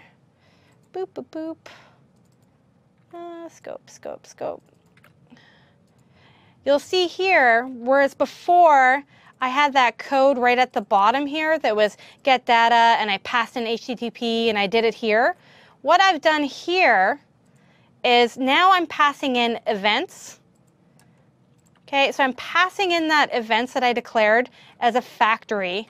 And what I'm doing for that get data function is now this is refactoring. I've changed it, and now I'm saying events.get function, you know, get me the data, and it will now bring that back to me. So this is the callback that gets called, you know, this anonymous function here that gets called when it's complete. As you can see here, I pass in that callback and it gets called. And so what I'm doing by, you know, maybe taking that function I had in the controller and putting it into a factory or a service, ultimately a provider of some sort, what I'm doing here is now I'm going to be making my controller leaner and leaner and leaner. And what I'm doing is for example, I could be putting all of my services of any sort, whether whatever it may be, I could be putting them in one place, for example, or I could be grouping them by my feature or functionality type. So if we're looking at something like this, I might have a, you know, get my events, I might have a delete my events, I might have an update my event, and I might put all of those events into factories. And then that way, no matter where I call them, it's going to be the same thing over and over again. So especially if I need to call this function more than once or twice, and I want to reduce and reuse, using that is great, because if I'm calling it here and then I put it somewhere else and I'm doing something different, you know, that again is adding to the idea that I might be introducing bugs by having repetitive code. So being able to kind of abstract this out a little and put it into a factory that I can use or a service, well, let me do that. Now, I always get confused. Should I use a provider? Should I be using, I mean, providers, I tend to use the built-in ones, and sometimes do I use a service? Do I use a factory? What do I need? And, you know, you just got to kind of play around with a little bit of what they have to offer, and also just read about the differences, because at first glance, they don't seem that, that obvious, at least, you know, not necessarily, I guess, to me. So, you know, couple of things that you can look in terms of the refactoring. And I think that when you first start working with it, Angular, this is kind of the way to go, is to do the simple things, get some of the stuff that you know that you need to do. Like, I need to figure out routing. I need to figure out how to do directive. Okay, I kind of get that stuff. I'm not worried about being too complex, but then constantly try to refactor those items, because when you think about the directive, we refactored that code. When you think about even this data call, I showed you one way, now I'm showing you a second one that's just basically refactoring it. And I think the key to success when you're working with these things is separation of concerns and things being really modular. So I think it's perfect to have a service like this or that I can call, and just inject into my controller when I need it, in case this controller needs it or some other controller needs it as well, for example. And so, it gives you a sense of how you can start to use a couple of those external things and what they might be. Now, if you're going to use, I'm using HTTP as a resource in order to make those calls. There are a couple other calls that you can go and evaluate and look from Angular for making RESTful calls. Especially if you want to make those connections. It's just very simple, like update the model, a put, those kind of things. You want to look at the $resource, ng resource or ng-resource in the documentation will give you a lot of information about that kind of stuff as well. And in terms of best practices and how you should organize things. So, that's kind of where I'm landing in terms of just overall giving you an introduction to AngularJS. Now, there's a lot of things that you can go in depth with. We could be doing, a lot of time on scope. We could be doing a lot of time on best practices for architecture, how you should structure and directory structure and all those kind of things. I kind of left that alone, because there's a lot of resources out there, to be honest about it. But what I do want to kind of provide is, let's see. Okay. Well, and one thing we can talk about just a little bit too is, in terms of, I have just listed here, what is a provider? A provider, ultimately, all those things that I was showing you, it's application-wide business logic, and specifically a provider that needs to be configured. So again, I gave you the Twitter API, the Facebook login, that kind of thing. A service might be something that doesn't need to be configured, that you can just call, like I showed you, our factory. We went through that, sorry. Oh, I had a slide. I think I'm missing a slide. Okay, I'm missing a resource slide. I want to talk about just where do you go from here. And we'll put this up and make sure it's updated in the GitHub. But where do you go from here in terms of Angular? So a couple things I want to mention, and then I'll get Christopher's take on things that he thinks are valuable in terms of this. So you want to learn more Angular. Number one, documentation at the site. They have an amazing amount. You got to really read through it. And when you do really read through it and start to work through some of the examples, they have documentation and tutorials on their site, which are great. There's a really great course, I think it's on Code School, where it takes you like step by step. And you have to watch a bunch of videos and then answer a bunch of questions. And it might not be your thing, it might be, but it's definitely there.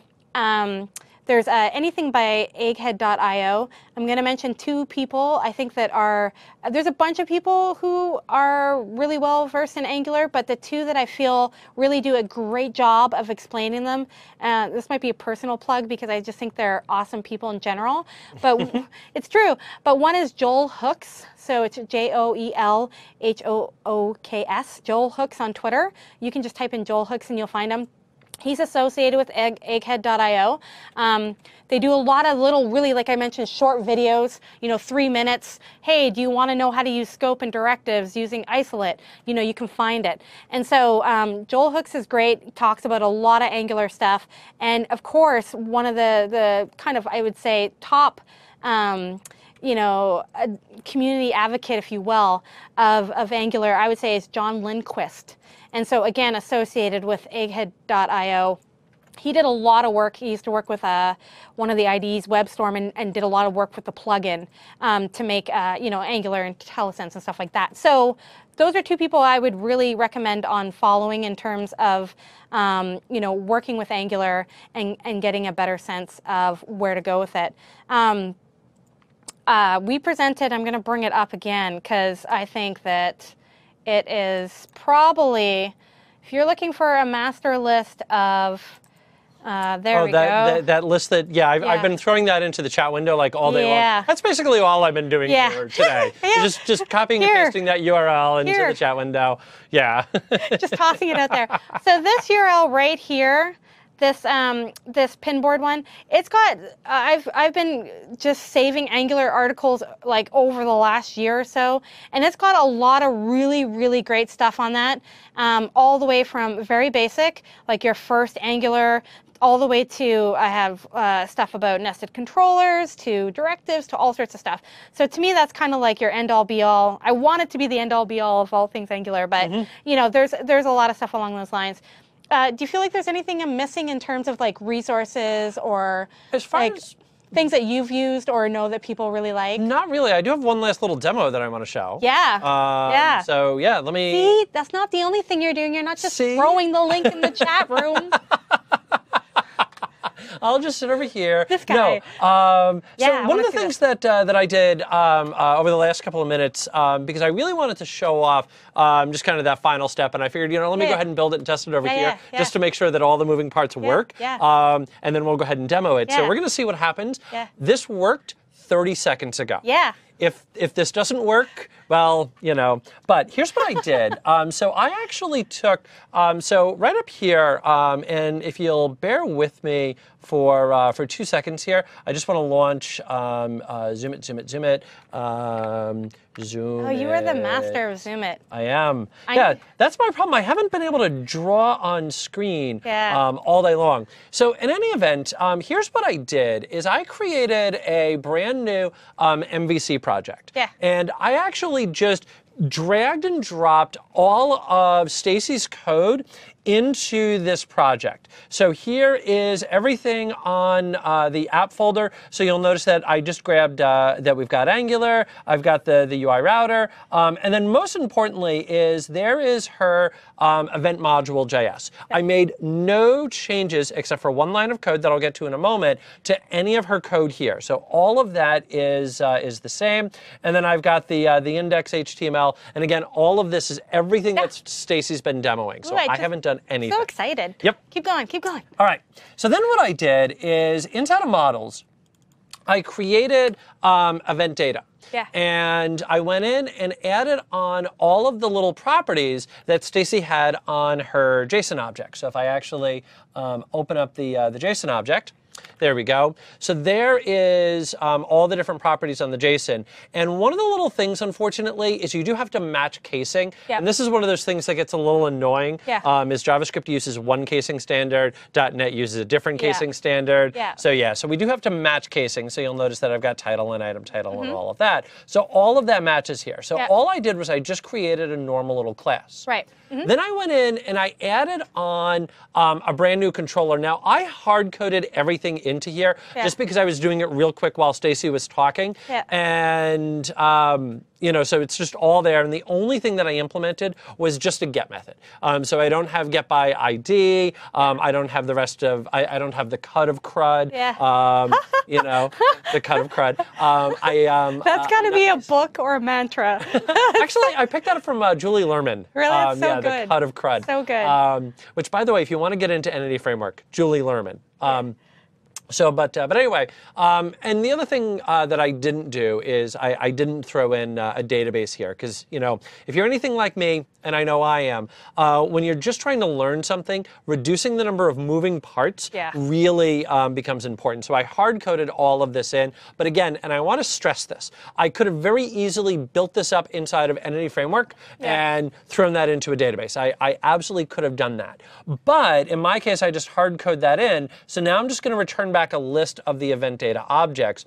One of the very cool things about the way that Web API works is it will automatically handle that object serialization, and it will automatically convert that into JSON for me. So I just now have the code to hard code out all of the events that we had before. So I have New York, I've got Seattle, I've got San Francisco, and so forth and so on. By the way, people who live in San Francisco don't like San Francisco. I know, that's why I put it like that.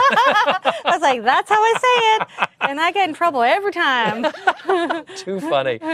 So anyway, so I've got all of that hard-coded in, so it's just the list of objects. The only change that I made to Stacy's code is over here. Where you call it. Yeah, where I call it, Yeah. that now I just simply call whack API, whack event data. Cool. Now there's a little bit of MVC here, and there's a couple of great MVAs that we have on MVC, and if you really want to get into Web API, come back in about 2 weeks and we'll have more on that. But the way that MVC works is that I only need event data. I don't need to say event data controller. So I just simply say whack API, whack event data. That will give me back the raw JSON.